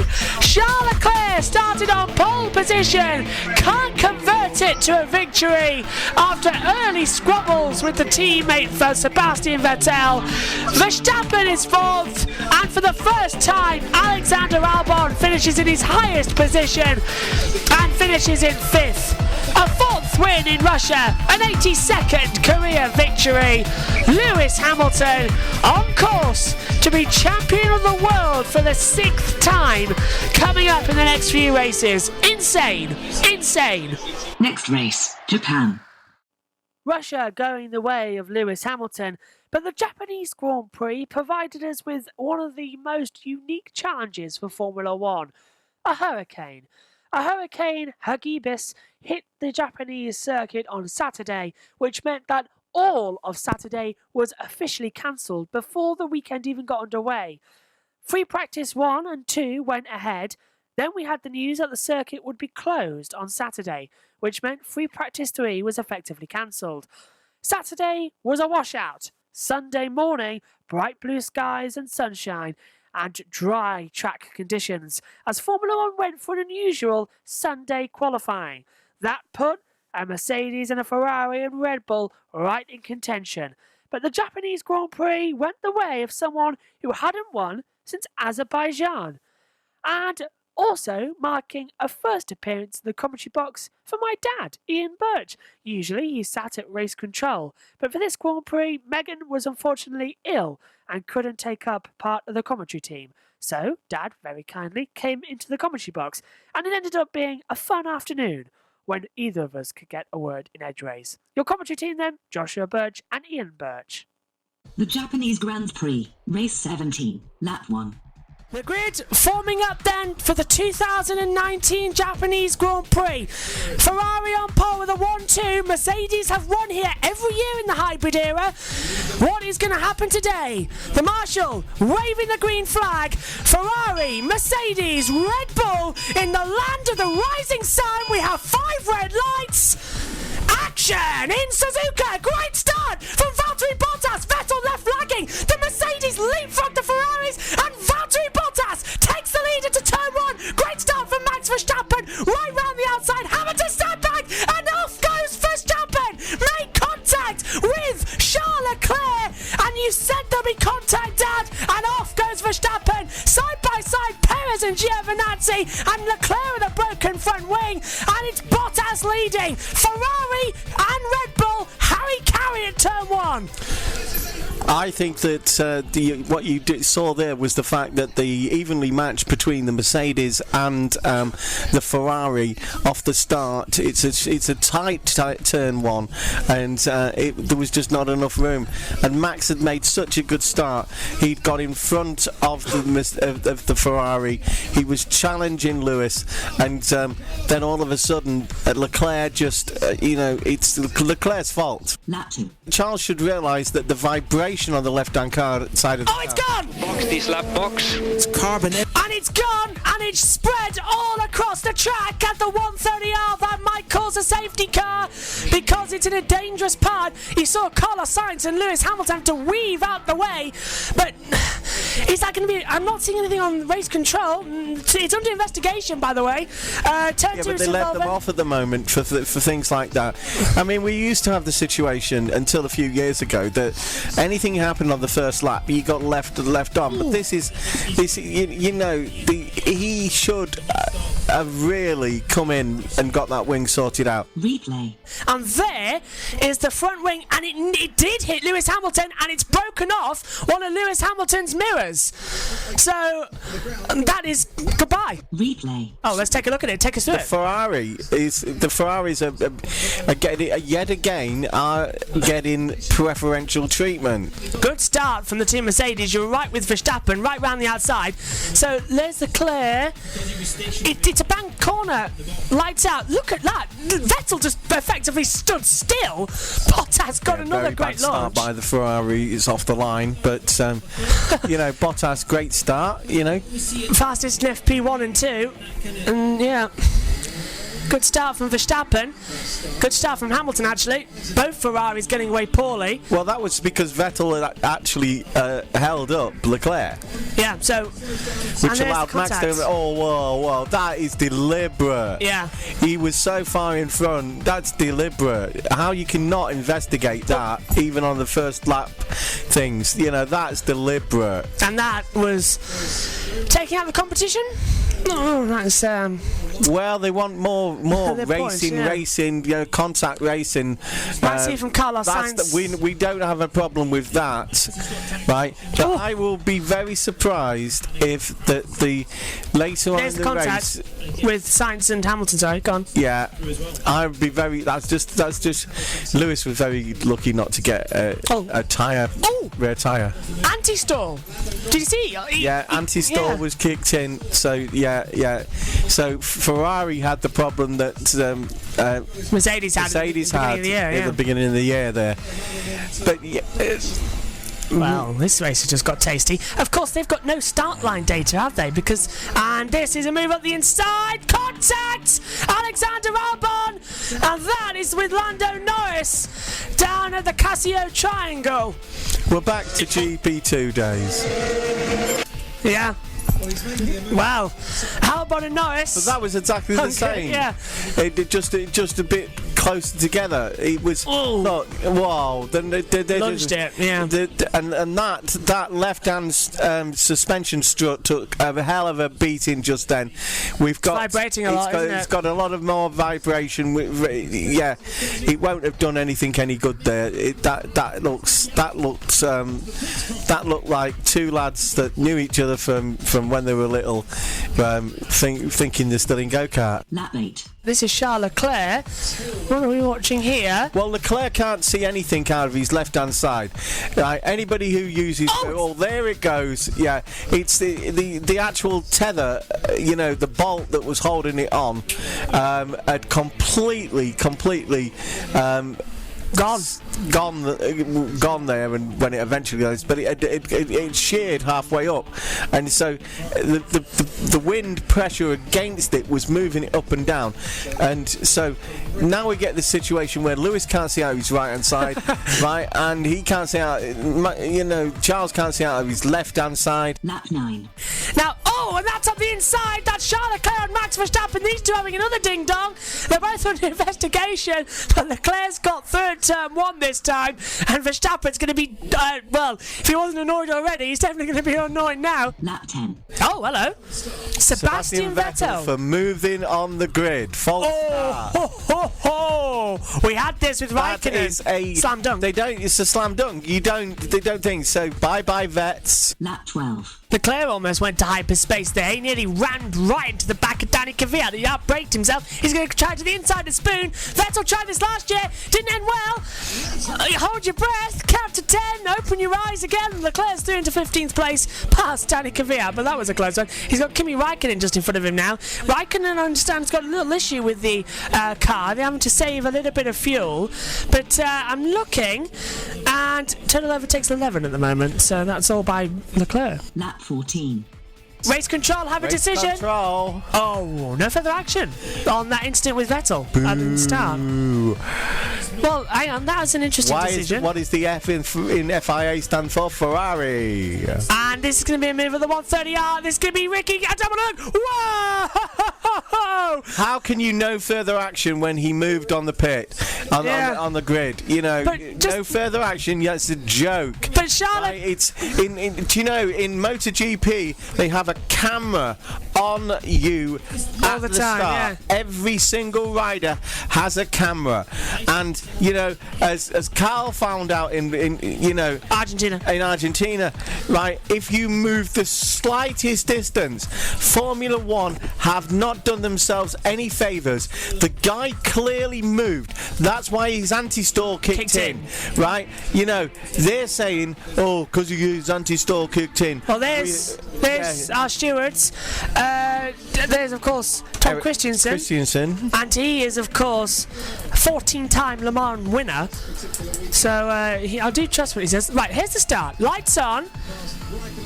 Lights. That's a slam. No, that's a jump. That's a jump start. That's a jump start in anybody's business. Absolutely jump start. Look. Even from Hamilton's point of view, that's why he went into anti-stall, because he quickly let it go. He just released. Why don't we just have no rules? You know, why don't we just have no rules? If Leclerc's got past Magnussen. If they don't, right? If the rules don't apply to Ferrari, then why do we have rules? Lap 15. Oh, you're right, Dad. Out goes Verstappen. There we go. Verstappen as predicted. David was saying about the fact that Crofty is he loves to see the technicalities in the overtakes, right? He could see a mile off what was going to happen, and you know, it was well done. Yeah, Leclerc has got a better car, yeah, but you still have to do the technicalities absolutely right, otherwise what happened on lap 1 happens again. Lap 27. He's going to the inside. Kvyat can't defend. Hulkenberg's got the DRS. Sergio Perez with DRS as well. Going to try the inside line as well into turn 1. Hulkenberg goes through. Perez goes through. And Kvyat drops down into 11th place. Great bit of driving there from both of them. Lap 51. 3 laps to go. Bottas leads the way. Down we've got Kvyat right in the way. Hamilton's been held up. He's got a much better exit out of the triangle into the last corner. He's going to have the DRS. Hamilton's going to have to go for the move now as well. Down the start, finish straight. He's going to pull out to the left-hand side. Vettel knows he's there with the DRS. Gets past the Toro Rosso. Hamilton tries on the outside. He's still going to hold it. That would have been a mega overtake worthy of Spa 98 if he could have done that. But he couldn't get the move done. But he can lead him up. Vettel worried, though. He's got Vettel worried too. Harvesting mode. He needs the energy. And there it is again. Look, Hamilton is not on the regen panel. No, Vettel is. So he's got less battery energy with 2 to go. 3 laps to go? Yeah, including this one. Lap 53. It's the last lap of the Japanese Grand Prix. Mercedes on course to win the 6th Constructors title. He's got the DRS. He's going to have him. Surely now, because look, there's Ricciardo. Hamilton in the DRS. Vettel hasn't got the DRS. It might be a last corner lunge, you know. I've got a feeling last corner. Oh, turn 2. No, thought he was going to do a Leclerc. This is going to be another one, and not for the lead. Bottas, 13 seconds ahead. Bottas dominant this weekend as Perez gets ahead of Gasly, so that's another blow for Toro Rosso. And Perez is off. Perez is off and out of the race, and Perez is off and in the wall. That could be the end of this race for everyone. And according to the timing monitor, I think that's it, because he's in the wall. According to that, we've got a checkered flag. I'm not sure, because Bottas isn't anywhere near. Look, the timing screen's showing a checkered. Yeah, it's going to be a bit Bottas. But no 1-2 today for Mercedes. That's enough for them to win their 6th. Constructors, yeah. And I'll tell you one thing as well. There's no safety car. The board's corrected itself. Yeah, there was going to put out a safety car, and we said it was all over. But they've corrected it, yeah. Over. It is now. They've corrected it, and Bottas is coming into the last corner now. The race isn't over yet. That last-minute lunge. Go on, Lewis. Last-minute lunge. Valtteri Bottas is coming into the last corner for the first time since Azerbaijan. Valtteri Bottas wins in Japan, and it's going to be Lewis Hamilton. Surely, where is he? Where are they? They're close. Mercedes are the 2019 Constructors Champions. 6 years running. Ferrari tried, they couldn't do it. Bottas wins in Japan. Then it's Vettel second, Hamilton third, but nobody can stop the Silver Arrows being dominant in the land of the rising sun. They have won the championship, and that is going to mean a lot after they lost Niki Lauda earlier in the year. Brilliant. The strategy called by Toto, absolutely right. Post-race. And I'm doing the math, only a Mercedes driver can win the championship as well. So Mercedes have won 6 drivers as well. Yeah, but look at that. Sergio there looking a bit despondent because he's put it in the wall on the last lap. I swear, has he been in the pit? No, 10 laps. So how did the resurgence of Ferrari. So this is round the outside, and so what? This is going to be contact, isn't it? Turn 2, closes the door, contact. Contact at the rear. And off and into the wall, hard on the rear. Which Toro Rosso was that? Pierre Gasly, and there was clear contact.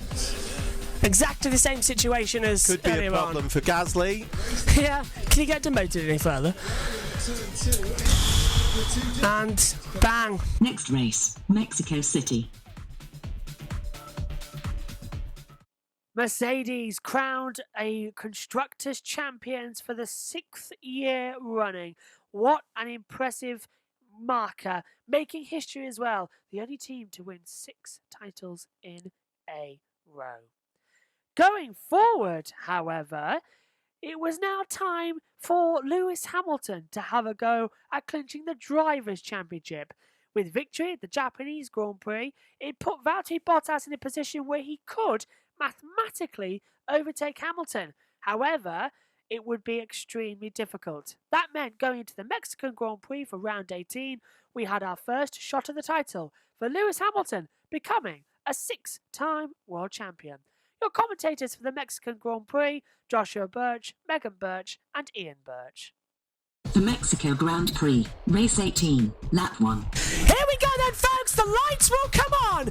Mexico City awaits a 6th world champion with Lewis Hamilton.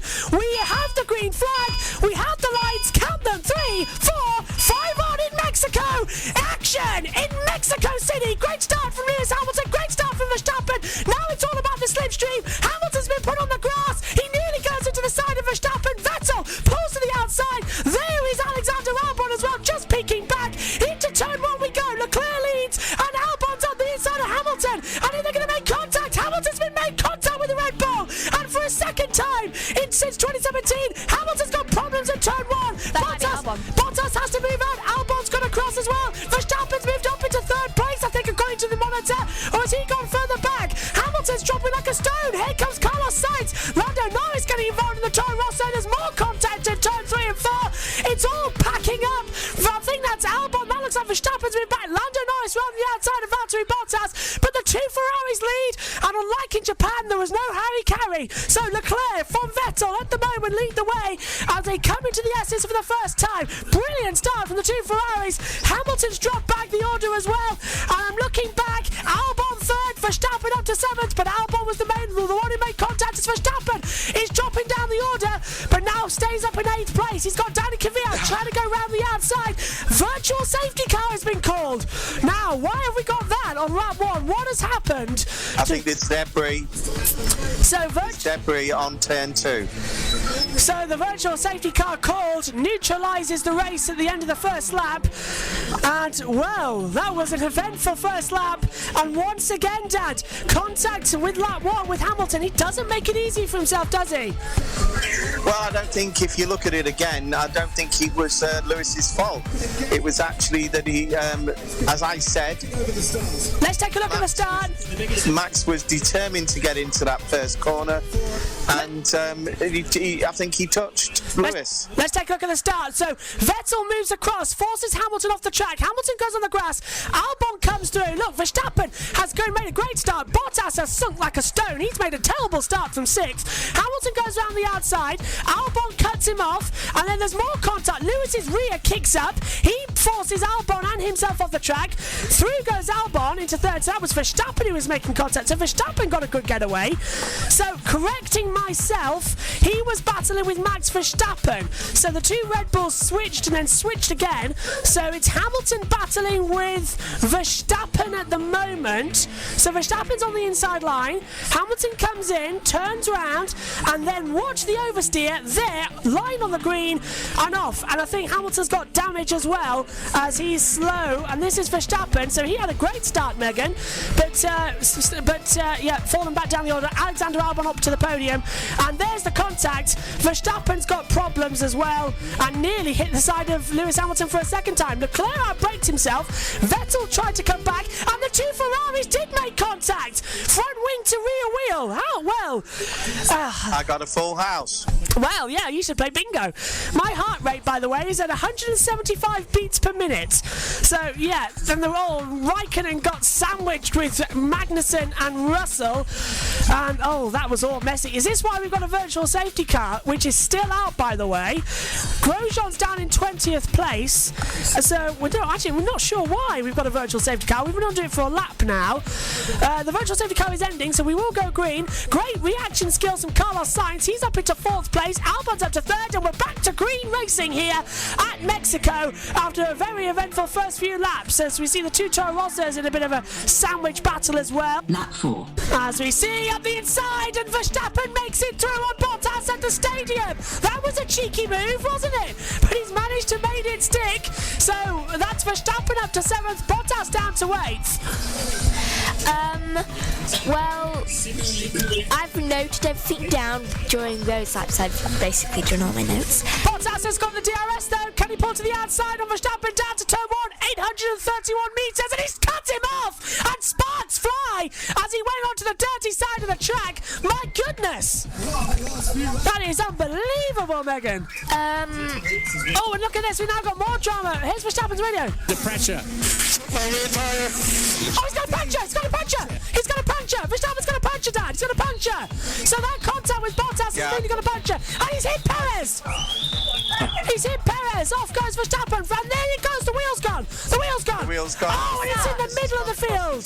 Who's that? It's Verstappen with a puncture! Gotta be kidding me. And yeah, the bad day from qualifying gets even worse. Where did he get it? At least he's still moving. I think he's got He it. hit the back of Bottas into... Yeah. Was it? Yes. Yeah, he Stephen, saw no, the he judder on the front wheels. Let's take a look from this angle. There it is. There's the contact. It took a long while for it to delaminate, though, didn't it? Down the start-finish straight. And I think it's going to go here. Yellow flags are out, by the way, for that incident.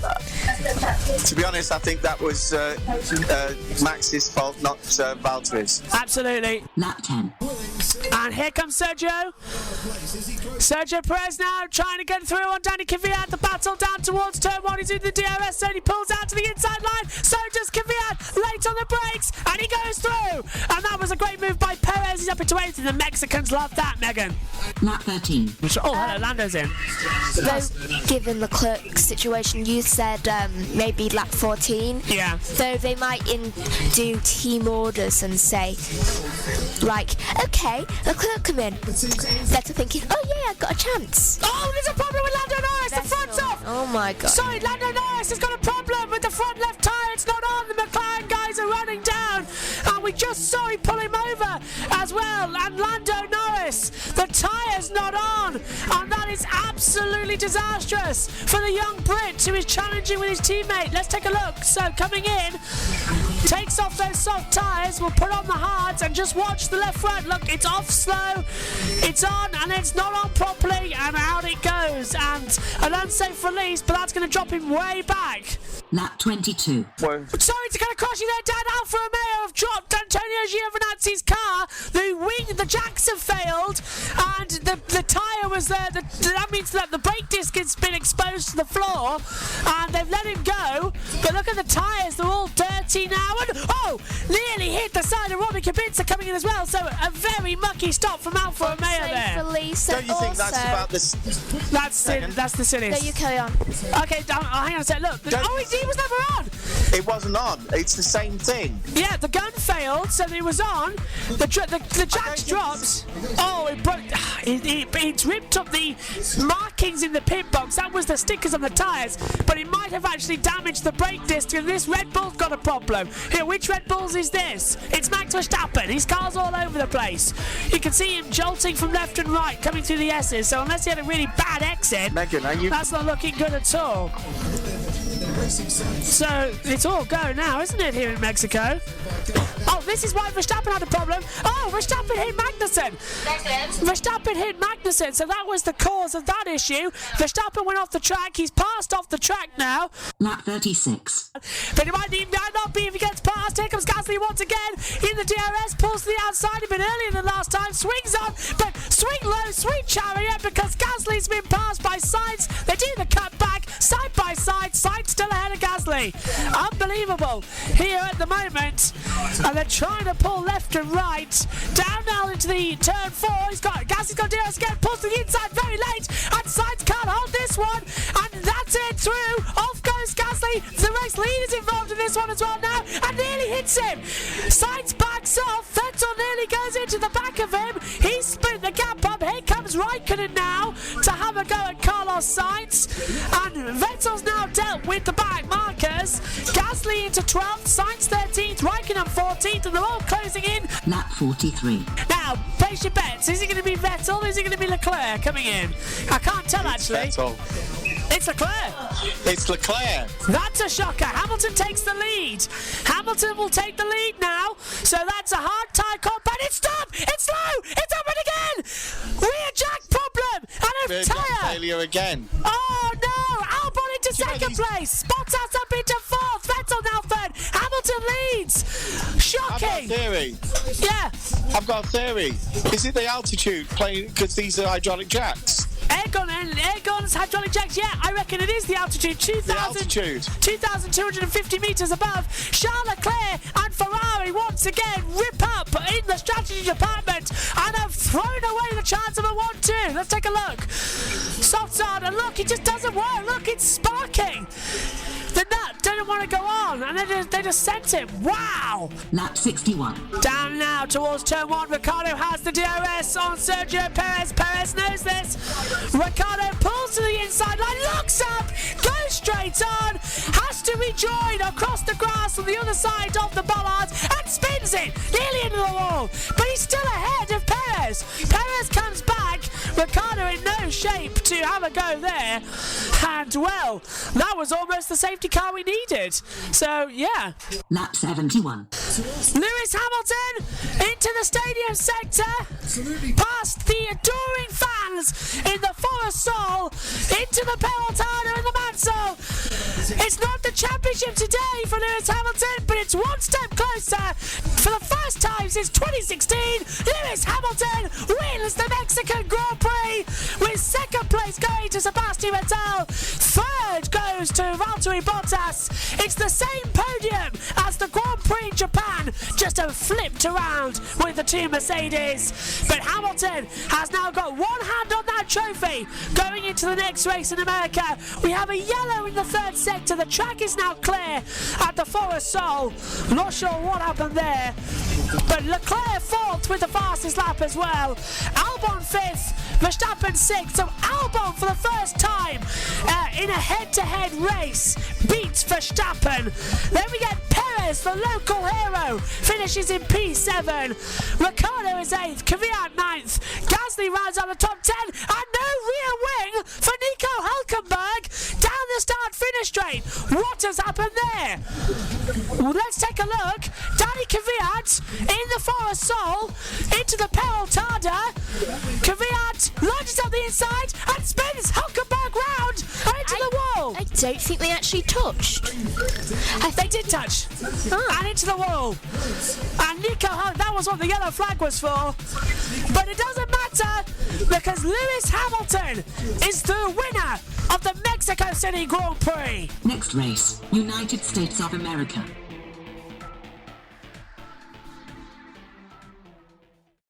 Hamilton winning the Grand Prix of Mexico for the first time since 2016. However, it wouldn't be enough as his teammate Valtteri Bottas finished in third place, keeping the championship hunt very much alive. Lewis now could win the title at the United States Grand Prix. All he needs to do is win the race and he's world champion. So, what do you think happened? He had a chance to win in the red, white and blue country, the United States Grand Prix in the Lone Star State of Austin, Texas. Your commentators once again, Joshua Birch, Megan Birch and Ian Birch. The United States Grand Prix, race 19, lap 1. Williams is lined up at the back. The lights will come on. Lewis Hamilton starts from 5th. He wants to be a 6-time world champion. He wants the sweet American apple pie. But can he do it in the country of the red, white and blue? Action in Austin, Texas. Great start by Sebastian Vettel. Great start by Max Verstappen. Alexander Albon and Charles Leclerc go side by side. Hamilton goes high side. Leclerc's going to get contact by the McLaren. Hamilton up into 4th place. And Verstappen up to 2nd. Albon and Lando Norris tripping over each other into turn 2. Carlos Sainz goes back as well. Off goes one of the Force Indians, a large Stroll into the Mickey Mouse section. We've got a yellow flag at the back. It's gone in. We've got a broken front wing, but a great start from Lewis Hamilton. He's up into 4th place, moved to 1. And Paul Road, Charles Leclerc got really compromised as Hamilton tries it to the inside in turn 9 and chops off Sebastian Vettel up into 3rd place. That was a great move, Dad. It was brilliant. I was watching Lewis from the start. Leclerc on the inside of Sebastian He Vettel. got a great start. Leclerc. Great start. There was no hesitation on Lewis. He went for it straight away. Two Ferraris side by side. They were overtaking each other down in the turn 10 hairpin. Vettel's back at the inside of Charles Leclerc. Last of the late breakers. Leclerc's going to try and hold it into turn 1, and they're going to make contact. The two Ferraris touch. They touch, but no wing damage. Vettel's been put back. Ricciardo and Lando Norris side by side. This is where Vettel got spun round by Ricciardo last year. It hasn't happened this time. Vettel locks up. Lando Norris seizes the opportunity with a great dive bomb up the inside. Lando's up to 5th, and Vettel's trying to go right and left, Megan. Yes, he is, and I'm surprised that Bottas is still leading. Replay. Race start, Megan. So, here you go, take us through it. Bottas. So Bottas and Vettel get off to a good start. Verstappen and Vettel. Torch, and Bottas actually got off to a great start. Though he nearly got took over. There was a Albon walking into Carlos Sainz there. Well, how do you read that then? Just a drift in? What's race control say about it? No further action. Do you agree with that, Megan? Yeah. I don't know if Dad's... There was a car on the outside. Carlos Sainz, as we're seeing on board. He could have gone off the track. I don't know if Dad is watching the same picture. Well, how do you read that, Dad? I read it like this: that the reason that Alex tripped over Lando was because he was forced wide by one of the Ferraris. Yeah. And I believe that could have been Seb, actually. I think it was Sebastian because Charles Leclerc dropped further back. Great move. And Seb was trying to regain control because his teammate had Yeah. Hit him. Lap 8. They've added a curb at the exit of turn 8 there to keep drivers from launching over the side. There, that's a puncture! Out goes Sebastian Vettel! Sebastian Vettel on that very curb I was talking about breaks the rear suspension. He went too wide at the exit of turn 9 and he's broken the rear suspension. His car's up in the air. Commentators curse or what? That's I said that earlier that he's going to get a puncture. That's exactly what I was talking about. Vettel out. Lap 23. He's not coming in, Dad. Dad is not coming in. No, Lewis is going to do another 2 laps, I bet you. Yeah, well, look at that. Well, I thought we had a car when the race started. Where is it? He's turning into the invisible car. As up the inside, Lando Norris goes into 7th place. Perez will have the cut back, though, coming into turn 12, but Lando's just a bit too far ahead. So Lewis Hamilton ignoring the team orders yet again, Megan. You hate people, especially Lewis ignoring team orders. What's your take on that? You do what you think is best. Though at the end of the day, if your car is nearly exhausted. Bottas. Okay, you can attack him now.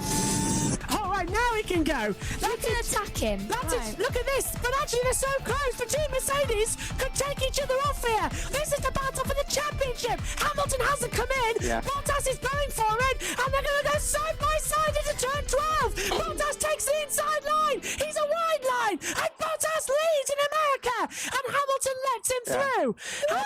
Hamilton backed off big time there, Dad. It's probably like. Yeah, I think the thing is that your mum got it right, absolutely, that Lewis was always going to let him pass there. Why Lewis has stayed out another lap, I don't know. I thought it might be because Verstappen, he would come out after Verstappen, but he's going to anyway, so. Lap 30. Meanwhile, Danica Kvyat does a dummy on Lance Stroll, but this time Stroll doesn't throw the dummy out of the pram, and Toro Rosso stuck in a Racing Point sandwich with a brilliant move from Sergio Perez up the inside down at turn 15. He lined that up perfectly. Megan, would you like to take the word for that? It's a hook, line, and I can't remember. sinker. Yeah, I didn't know that. Lap 51. Bottas is at the fastest. Leclerc's fights at the fastest first sector, but Bottas is quicker. Bottas is right there, and he's going for him. He's got the DRS. He's going to try down the back straight. On board with Bottas now. Hamilton's just ahead. It's turn 12. Hamilton goes to the inside to defend. Bottas swings around the outside. They're going to meet. And off the track goes Bottas. Hamilton keeps the lead, but now there's a Racing Point in the way. Hamilton has to back off, and they're back at it again.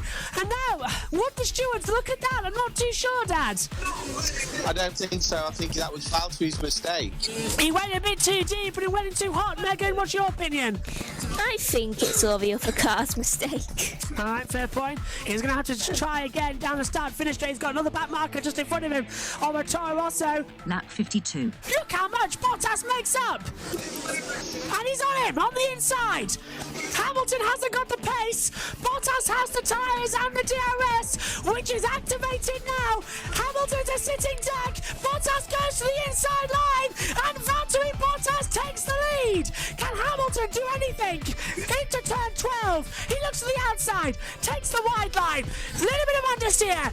Bottas leads in Texas, and Hamilton has to settle for second. Lap 55. That's Yellow all he needs flag to do. sector 14. Thank you for spotting that, Megan. Yellow flag in sector 14. That is at turn 12, and that's Kevin Magnussen, who's gone into the gravel trap. And how has he done that? He's going sideways. More importantly, that could be a safety car. I think. Is there another car involved? Gasly's in the pit lane. Gasly's now pit exit. Magnussen's gone through, and that could be a safety car. So Is he out now? Coming into the brake failure.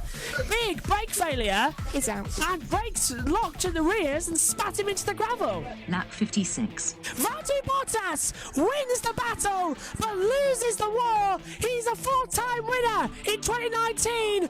Wins the battle, loses the war. Lewis Hamilton is the 2019 Formula One World Champion. He is 6 times a champion. He joins Michael Schumacher in the most exclusive club on the planet. An absolute joy of 2019. It started with joy. It got to the middle half of the season and there was worries. But Lewis Hamilton is a 2019 champion and his third world title in a row. The first person to do that since Sebastian Vettel won 4 in a row. Hamilton is champion in 2019 and he can't believe it. Thoughts to Megan first of all? Well fitted. Dad, Mum, race control, your thoughts? Well, I think that Lewis, it's unbelievable. He's now 1 away from Michael Schumacher. You know, how the little lad from Stevenage, right, who went on Blue Peter and beat the adults with remote control cars. He's now the second best driver of all time, and he's closing in fast on being the best driver of all time. And he's British and he's fantastic. Next race, Brazil. Lewis Hamilton crowned a 6-time world champion at the United States Grand Prix in Austin, Texas. 6 ways to Sunday. That's a saying for utter completion, utter certainty, and utter thought. That certainly sums up Hamilton and Mercedes, doesn't it? 6 times a world champion between them as well. What an absolute great 2019 season.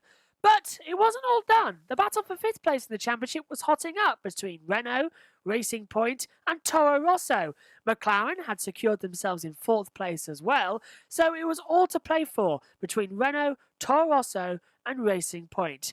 But the next race was a very sad one for us personally in our house, as we lost a member of the family. For that reason, the Brazilian Grand Prix was very much put on a back burner.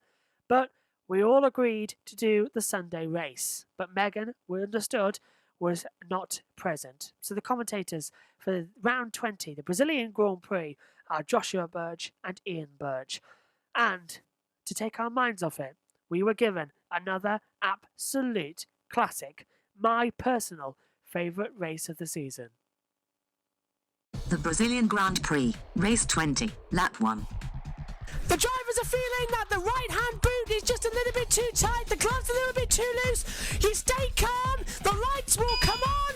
You put in about 12,000 revs, just stare at those lights.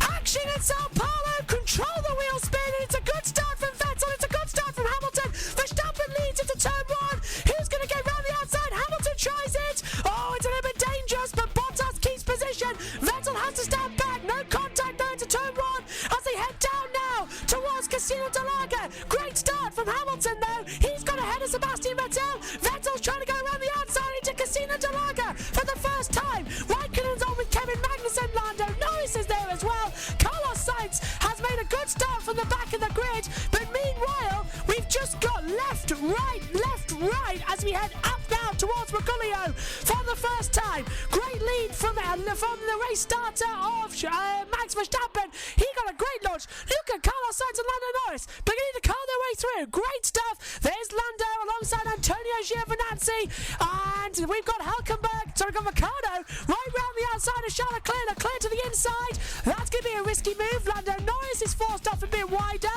Leclerc trying to go around the outside now. Lando Norris nearly chops him off, but Lando's got the inside line. Coming onto the inside of Juncao, forces Leclerc wide. Leclerc has the outside line all the way up the hill. We complete lap 1 already. Verstappen, Hamilton, Vettel, Bottas, top 5. Leclerc's ahead of Norris, and now Norris has got Ricciardo around the outside as Grosjean dives up the inside. Ricciardo goes around the outside of Lando Norris. He'll have an inside line coming to the second part of the centre S on Leclerc. Can't do it. It's a poor exit. Lando gets the move right round the outside to Casino del Lago, and as we come down, we've got Raikkonen battling on the inside. Danny Ricciardo throwing in on Lando Norris, backs out at the last moment. Meanwhile, Carlos Sainz got past on Danny Kvyat into the Casino del Lago, and we've got every car scrapping away already, Dad. Yeah, all so it's all in the midfield at the moment.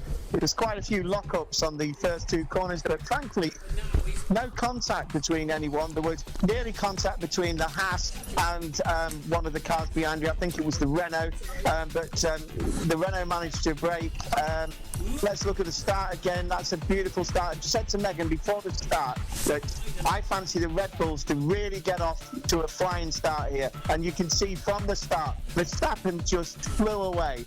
Vettel had two ideas on his mind. Shall I follow him, or shall I just try and block Lewis off? Far too late, as I said, because Lewis was already alongside you and in front of you. Right, it's one of those end of season things, right? We've only got Abu Dhabi to go after this, and I'll tell you, at this moment, right, this has got all the feeling of everyone's too relaxed, and you know, it's like when you see an exhibition football match, a non-competitive football match, right? Then you start to showboat, and there's a few showboating going on, but there's not enough edge to this race yet. Lap 8. 2 seconds, hold that. Ricardo launches up the inside of Kevin Magnussen to the centre S. Can't get the move done, but he's going to be shaping up nicely. And this is the important battle between McLaren, Renault, Toro Rosso and Racing Point. They are all still battling for that 4th and 5th place in the Constructors' Championship. And Ricardo launches up the inside. Kevin Magnussen turns in. There's contact. And round goes Kevin Magnussen. And Danny Ricciardo's got a broken front wing. And that was into Casino de Lager. And really, Magnussen turned in there. And didn't he? Well, he knew he was there, but he acted like he didn't. Ricardo, now with a puncture. We've got Carlos Sainz and Sergio Perez just behind him. Wow. Whose fault was that?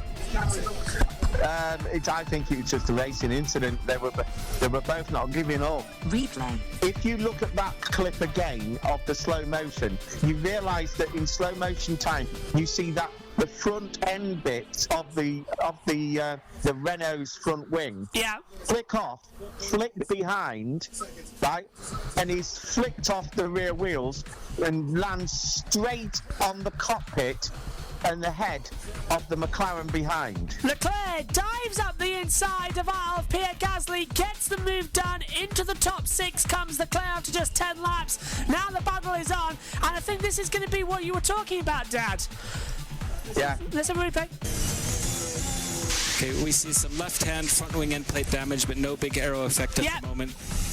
I saw what you meant, Dad. Yeah, I saw what happened. It's the car behind, flicks it up and hits the lands on top of the McLaren. I think that was Carlos Sainz. Yeah, it was Carlos Sainz. I would love to see that once again.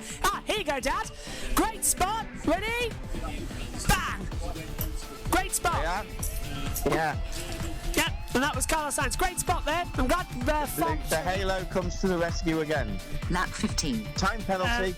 Danny Ricciardo, a 5-second time penalty for causing a collision. Lap 20. They're pitting. Hamilton's pitting. Yeah.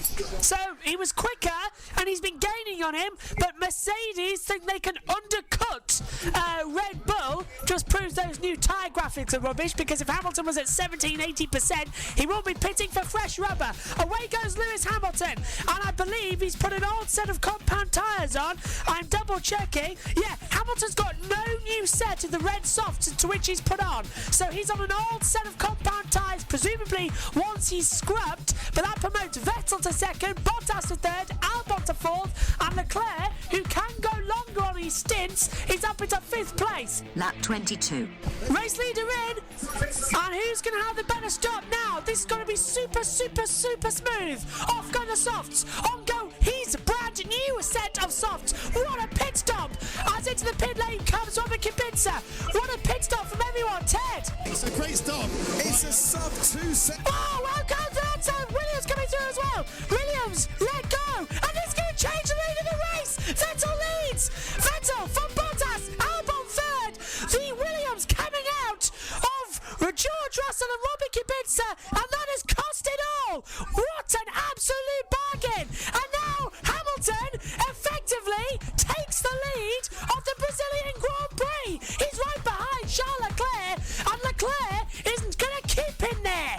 So the pit stop gamble didn't work for Red Bull. They tried it, but there was a Williams in of Robert Kubica. Robert sprinter was in, and it's cost him it all. Hamilton effectively takes the lead as he tries to get past Charles Leclerc left and right, and he's going to try round the outside, coming into Magulio before Zhou, and he's got the move. Verstappen launches at the inside of Zhou, gets past Charles Leclerc. He's up into fifth place. Hamilton to fourth, and now we've got a real barnstorm in Brazil. Dad. Yeah, that was a bit like toffee that was melting there. Oh, here goes Verstappen! Those tyres were never going to stick. But he's done it! Verstappen going on Lewis. What a move on the inside of the CRS! The tyres may not have been ready, but I'll tell you one thing, he switched them on big time and retakes the position from Hamilton down to Casino de Laga. Hamilton pulls to the outside. Verstappen just puts his car in the middle, and Hamilton's tyres that have done a total of 2 laps. Lap 52. Oh, we got an engine failure. It's Valtteri Bottas. Valtteri Bottas. Bottas got smoke coming from the rear. Bottas, smoke from the rear as he challenged with Leclerc. Actually, it was. Oh, he's stopping. He's stopping. He's out. Stopping. He's pulling over. That's Bottas gone for the gone for a Burton. And he's out of the Brazilian Grand Prix. Valtteri Bottas out of the Brazilian Grand Prix, and that might cause a safety car, Dad, because it depends where he's going to. Oh, he might see in a position. It might not cause a safety car. Maybe a virtual safety car at best. Lap 54. Safety car. Safety car deployed. Full safety car. That is unusual. So 10 of the last 18 Brazilian Grand Prix have featured the safety car, and it's been called again. Yeah, if Verstappen pits, Hamilton's going in. That's basically it. If Verstappen pits, Lewis is going in as well. What the team going to call? And he's pitting. Verstappen pits. Hamilton stays out. And he may as well pit because he may as well put on a faster tyre. So this is going to help drivers who've just pitted like Vettel, Albon and Gasly. They're on the soft compound tyre, brand new. It's going to help them a lot. And Verstappen may as well pit because when he comes out, he'll be ahead of the Ferrari of Vettel. Lap 59. Here we go then. The safety car is coming in. Lewis Hamilton will control the field, and he's playing games again. It's echoing back to 2003 when Barrichello did it with Coulthard. It's not smart from Hamilton because as soon as he goes, Verstappen's going to go. He's backing the field up so much. He's going to let the safety car go in. Now he punches in. And a Zhou, and Verstappen is right there, and he's called off again. This is not smart. The track is green. We are racing, but Hamilton hasn't hit the gas yet. Here he goes at the top of the hill. We're back here in Interlagos racing, and it's a very clean restart from Hamilton. But look at this. Leclerc pulls to the outside, and Sebastian Vettel tries it on the inside, but Verstappen pulls to the outside, tries to make the move, and takes the lead of the Brazilian Grand Prix. What a restart from Max Verstappen. The two Ferraris side by side. Leclerc off the track. Meanwhile, we've got Vettel.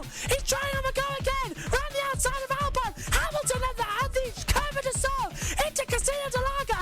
Gets the move nearly on Verstappen. Verstappen leads. What a restart. Albon in third place, desperately trying to hold off Sebastian Vettel. Charles Leclerc just behind, trying now to push. Gasly, Sainz, Raikkonen, Giovinazzi, Grosjean, the top 10. What a crazy restart, Dad. Yeah, I think the backup when he was backing them up was the fact that he was recharging that battery with his brakes again, and I honestly feel that it was the only way of trying to keep the whole lot of them not coming past. I think he knew that Max would go past. Lap 66. Oh, on the inside! On the inside! The two Ferraris do battle, but Leclerc gets through on Vettel. I think Vettel wasn't expecting that, and Vettel's going to fight back. Down out of Curve de Sol, down out to Casino de Laga. Vettel, wheelie wheels, they touch, and a big crash. Off goes Leclerc. Vettel out of the race. Surely. Oh my goodness, off and out goes Leclerc. Vettel goes through. Ferrari once again, and Vettel's got a puncher. Vettel with a puncher. Massively bad day for Ferrari. And they've committed Harry Carey. That was Vettel who cut off Leclerc, and I think Vettel might have just signed his contract termination with Ferrari. Dad! Yeah, Harry Carey, more Safety like car. Harry Kane. Safety England car. are playing, Harry Kane just scored. Look at Anyway, that. safety car needs to be deployed here. It has been deployed. The lightest of touches. It was just the lightest of kisses. But it was all down to Vettel not paying attention. Hamilton's coming to the pit lane. Hamilton's coming to the pit lane. So it's now a Red Bull 1-2. Hamilton's coming to the pit lane. It is a Mercedes 1. It's a Red Bull 1-2, and Alexander Albon's onto the podium. And Vettel limps in, and Vettel is out of the motor race. Vettel out. Ferrari, DNF, and Hamilton dropping down the order.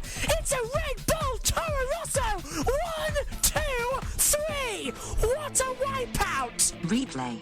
Lance Stroll is out of the race. He's hit some debris and he's got a front puncture and suspension failure, and he is out of the race as well. Lap 69. The thing is, safety-wise, you've got the cars all bunched up together because of the safety car. Yeah. And if they allow those last 3 laps to happen, right, 2 now. you could have a multiple pile-up. Safety car in this lap. They're going to do it. They're going to. Oh, this is ridiculous. Well, it was a very late call, and they've gone green. I don't believe it. The safety car's not in. It's a very late call, and they've gone green. So Hamilton can still get on the podium here, but this is going to end in tears. This is going to end in tears. Verstappen backs the pack up. Albon's just behind. Are you ready for 2 laps of absolute chaos in Interlagos? When we go green, and I tell you what, look at this. Verstappen is launching away, and I tell you what, Albon's going with him, and he's gone. Go, go, go. Surely, come on. Where's the line? The green flag is there. No racing until the start-finish line, and we go green finally on Interlagos. And Hamilton is alongside Pierre Gasly into turn 1, and Albon locks up. That's going to give the advantage to Hamilton now, coming down. Lewis on new tyres. Yes, Lewis on new tyres, thank you for that. And he's going to have that all the way down the Curve du Sol. Debris flying up in the air. Hamilton looks to the inside. Can't get ahead. Mercedes will finish 3rd. Now this is where the problem was. This is crunch point to the exit of Casino de Laga. No sign of debris, so the track is clear enough. We've got Carlos Sainz and Kimi Raikkonen battling. Sainz keeps 5th. Raikkonen wants 5th for Alfa Romeo. They're on for a double point scoring position here.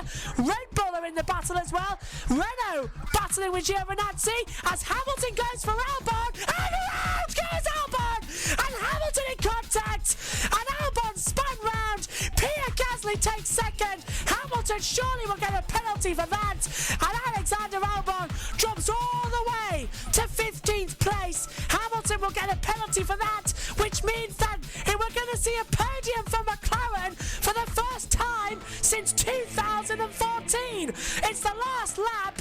I'm sure Hamilton will get a penalty for that, Dad. He's going to break Well, the we'll win. have to see it again. It certainly looked like it.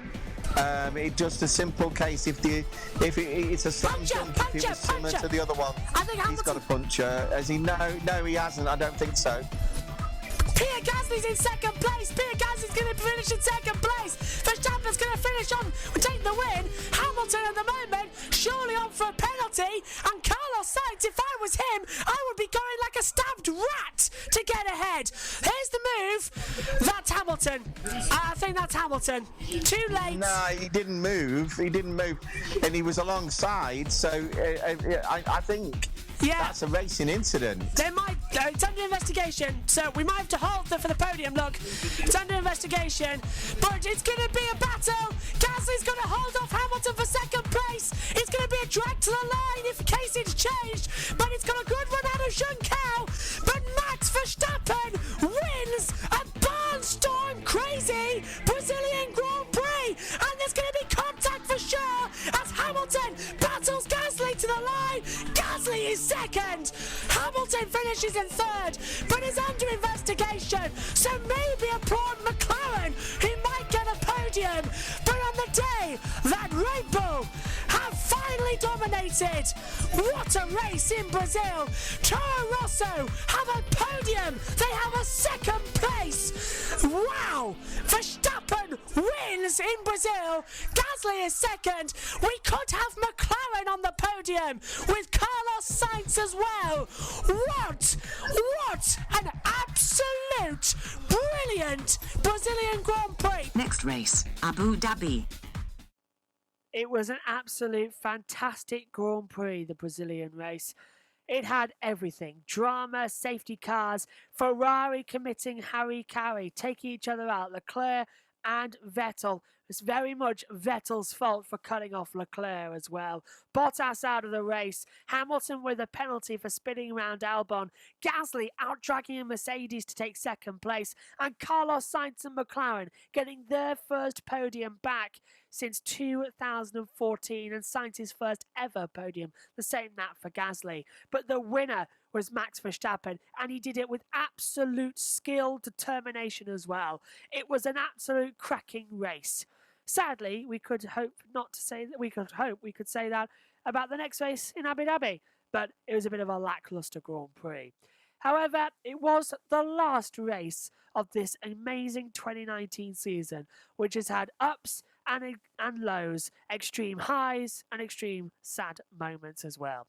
It all came to a head though in Abu Dhabi. The last race of the season very much had the end of term feel. Your commentators, Joshua Birch and Ian Birch, and rejoining us in the commentary box for one last time in the season was Megan Birch. It's round 21, the Abu Dhabi Grand Prix. The Abu Dhabi Grand Prix, race 21, lap 1. We've been around the world in 10 months for 21 Grand Prix. It's time for the last race of the season and the decade. Action in Abu Dhabi. Great start from Max Verstappen. Great start from Lewis Hamilton. Charles Leclerc right to the outside into turn 1. Vettel already down to 4th place. Contact behind, front wing gone. It is one of the Toro Rossos, and I think it was Pierre Gasly as we head up towards turn 2 and 3 for the first time in the last race. Hamilton leads, Verstappen second, Leclerc third, Vettel fourth. Yellow ran already in the first sector, and we've got two cars side by side, Magnussen and Hülkenberg, with Perez looking around the outside. We've got more cars off left and right. Yellow one in the first sector. We might have to have at least a virtual safety car, but Lando Norris is on the back already of Alexander Albon, and Charles Leclerc pulls to the outside and gets past Max Verstappen for second place. Lando Norris right round the outside of Alexander Albon. Meanwhile, Giovinazzi throws down the inside of Lance Stroll. Bottas at the inside of Antonio Giovinazzi. Little bit of a late break. Hülkenberg doesn't go flying this time around. Grosjean still tries to go around the outside of Pierre Gasly. So Danny Kvyat without a front wing. Vettel trying to go around the outside. Meanwhile, Alexander Albon's getting swamped as he looks up. The two McLarens go side by side. They nearly touch. They're still side by side. Lando Norris keeps ahead of Carlos Sainz, Daniel Ricciardo, and Nico Hülkenberg looking at the inside. Vettel tries to pull around the outside, coming into the braking zone of turn number 18, and he blocks the inside line, does Verstappen. Vettel feeling very racy in the early stage of this Grand Prix. He's trying everything he possibly can. Great start from Verstappen though, but Hamilton leads the way, and Charles Leclerc making a great start, Dad. Yeah, and everybody is trying to, because it's so hard to overtake, so try to do their best on the first lap, obviously. It's been a bit of an exciting start, but at the end of the day, it's pretty much the same. There's not much. Leclerc's made a few places, which he was expected to do, but what will be the point if he gets disqualified? Absolutely. Megan, your take on the start, that was all chaos. Utter chaos, and I predicted some contact, which I'm happy we got. Replay. So watch the back. There's Gasly around the outside. He looks up, and one of the racing points just smashes into him.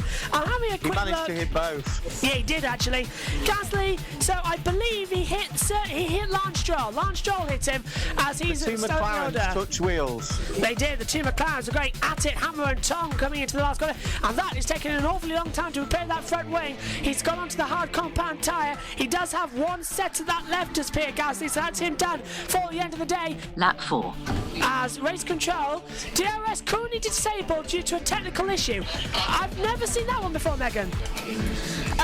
Well, Race control duo is currently disabled, and we're also having a technical issue. It's the fact that we haven't got our timing screen up properly. For some unknown reason, I don't think it likes us today. It's just like, last race of the season, no way. Lap 13.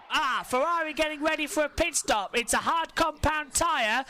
Oh, it's shiny though, so it's going to be. It's Charles Leclerc. They're double stacking, Dad. Vettel. It's Leclerc and Vettel. They're double stacking. Here comes Leclerc. But they're shiny. Hard tyres go on, and now they get ready for Sebastian Vettel, who's right behind them. Ferrari do a double stack and might just have a brilliant technical advantage in this Grand Prix, but the front tyre's a bit too long for Vettel, and the car's not going anywhere. 2.6 for Leclerc, 6.9 for Vettel. It's worked out brilliantly for Leclerc. It's worked out terribly for Sebastian Vettel, but he's got 30 seconds to Hülkenberg. Carlos Sainz is in the pit lane.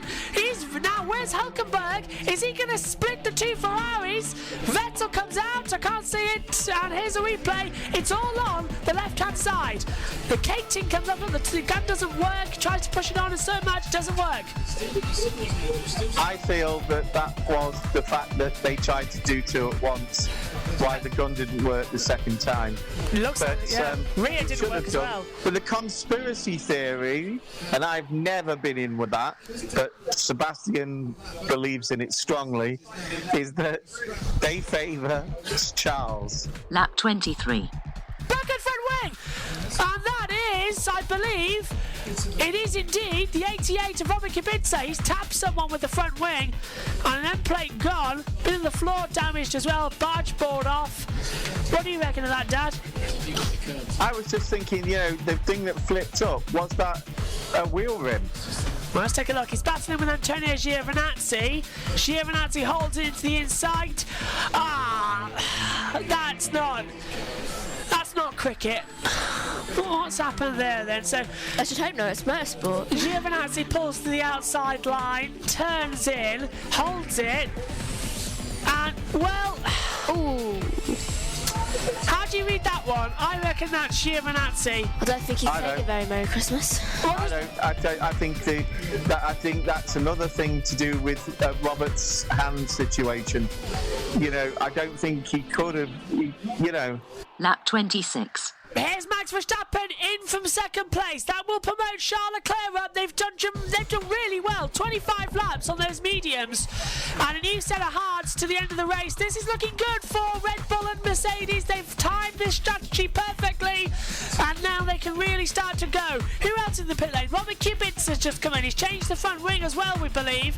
We'll double check that for you. Kubica now 18th at the moment, pulling out of the pit lane. As Lando Norris and Nico Hülkenberg are still having a battle. You may just see them rotate on the timing tower there. They are extremely close out on track. Lap 27. Into the pit lane comes Lewis Hamilton. He's got 29 seconds to Charles Leclerc. It has to be a super stop. Off go the mediums, on go the hards. It's a bit of a slow rear. Green light went on just in time, Dad, didn't it? The car was dropped. It wasn't even dropped when the green light went on. Yeah, it was a strange one. It's end of the season. 3.2 seconds. It certainly is. Just coming up to 6 o'clock here in Abu Dhabi. 3.2 seconds. Everyone's getting tired. They've been up since 4. They're all going for it. Lap 32. Well, here comes the Verstappen now. Happy with the compromise of the car with the DRS. Same as Charles Leclerc. I don't think it's going to make a difference, though. Leclerc is on tyre-saving mode. Passes the Williams. Then Verstappen throws out the inside of Leclerc. Leclerc holds it, but Verstappen goes through. Fantastic. Bottas, new lap record. 1:39.715.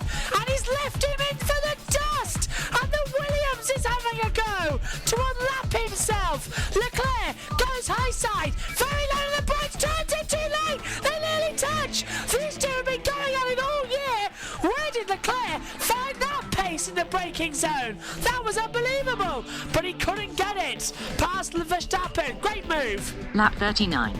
And this is a battle for 4th place. Bottas throwing up the inside of Alexander Albon, coming into the chicane. Bottas going through. It's not over yet though, because Albon will have the DRS coming into turn 11. This is where Bottas has got to make the move stick. Albon stays to to the right, stays to the left as Bottas. They're trying to break the toe, and Albon can't get back through. Bottas, I think their dad moved twice, so that might be something for the stewards to look at.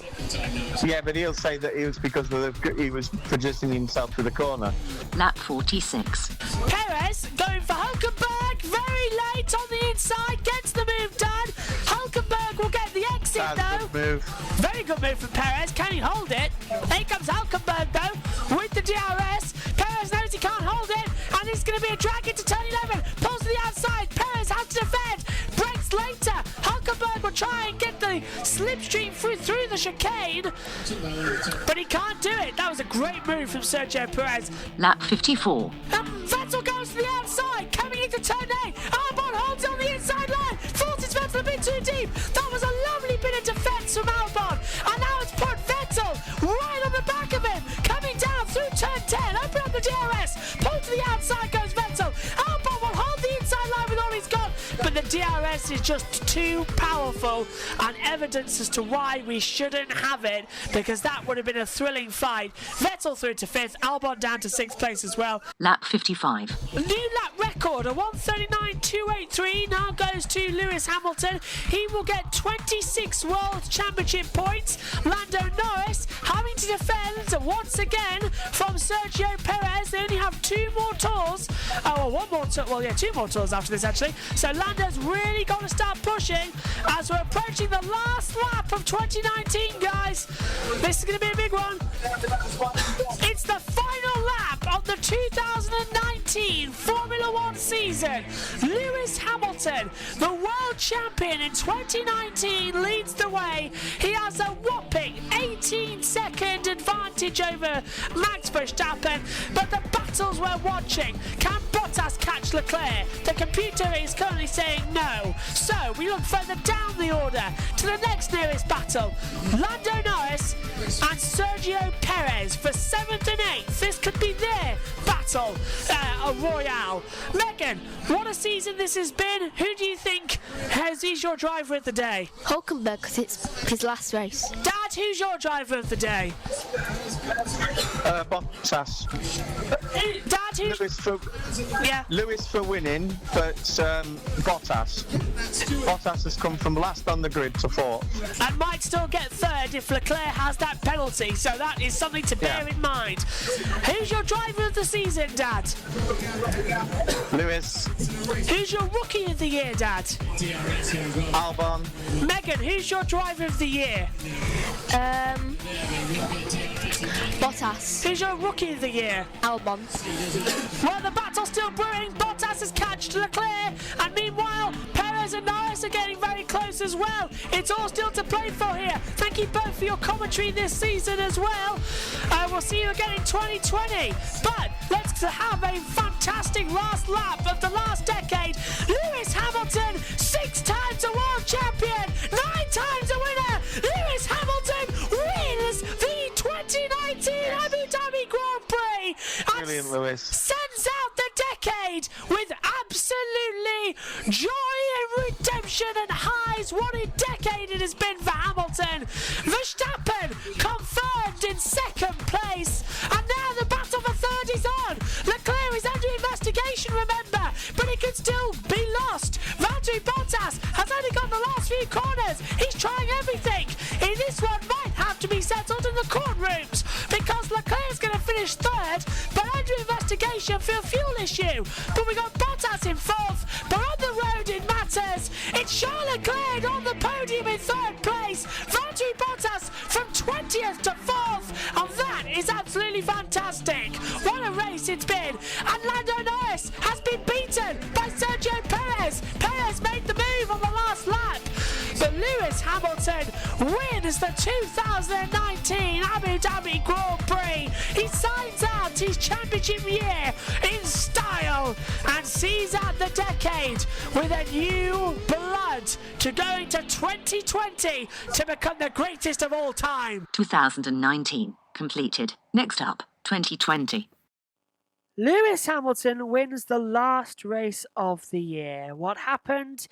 10 months ago at the start of the season very much shaped the year, didn't it? 8 Mercedes victories in a row, a battle between Hamilton and Bottas, Hamilton beginning to edge away, and then the resurgence of Ferrari, 2 race victories for Charles Leclerc and a race victory for Sebastian Vettel, and Red Bull proving that they can make that Honda engine work with victory in the cause of Max Verstappen taking it 3 times. He took victory, of course, at the Austrian Grand Prix, the German Grand Prix, and the ever-dramatic Brazilian Grand Prix as well. 2019 has been a season of highs and lows, but gratefully we've had more highs. We say goodbye and rest in peace and thoughts to those we have lost, of Charlie Whiting, who died sadly at the Australian Grand Prix, and of course Niki Lauda, a great icon of Formula One, and to those who never got here but will always be remembered for their utter speed and utter kindness. Anton Hubert, you will all live on in Formula One, in our hearts and our minds. You are never ever forgotten. 2019 has concluded. That is the end of the decade. A whole new era starts next year in 2020. Who knows what is going to happen? We don't have 2020 vision. But my anticipation, expect a 3-way fight between Mercedes, Ferrari and Red Bull. From us all here, thank you very much for watching and listening in 2019. We'll be back bigger and better in 2020. Goodbye.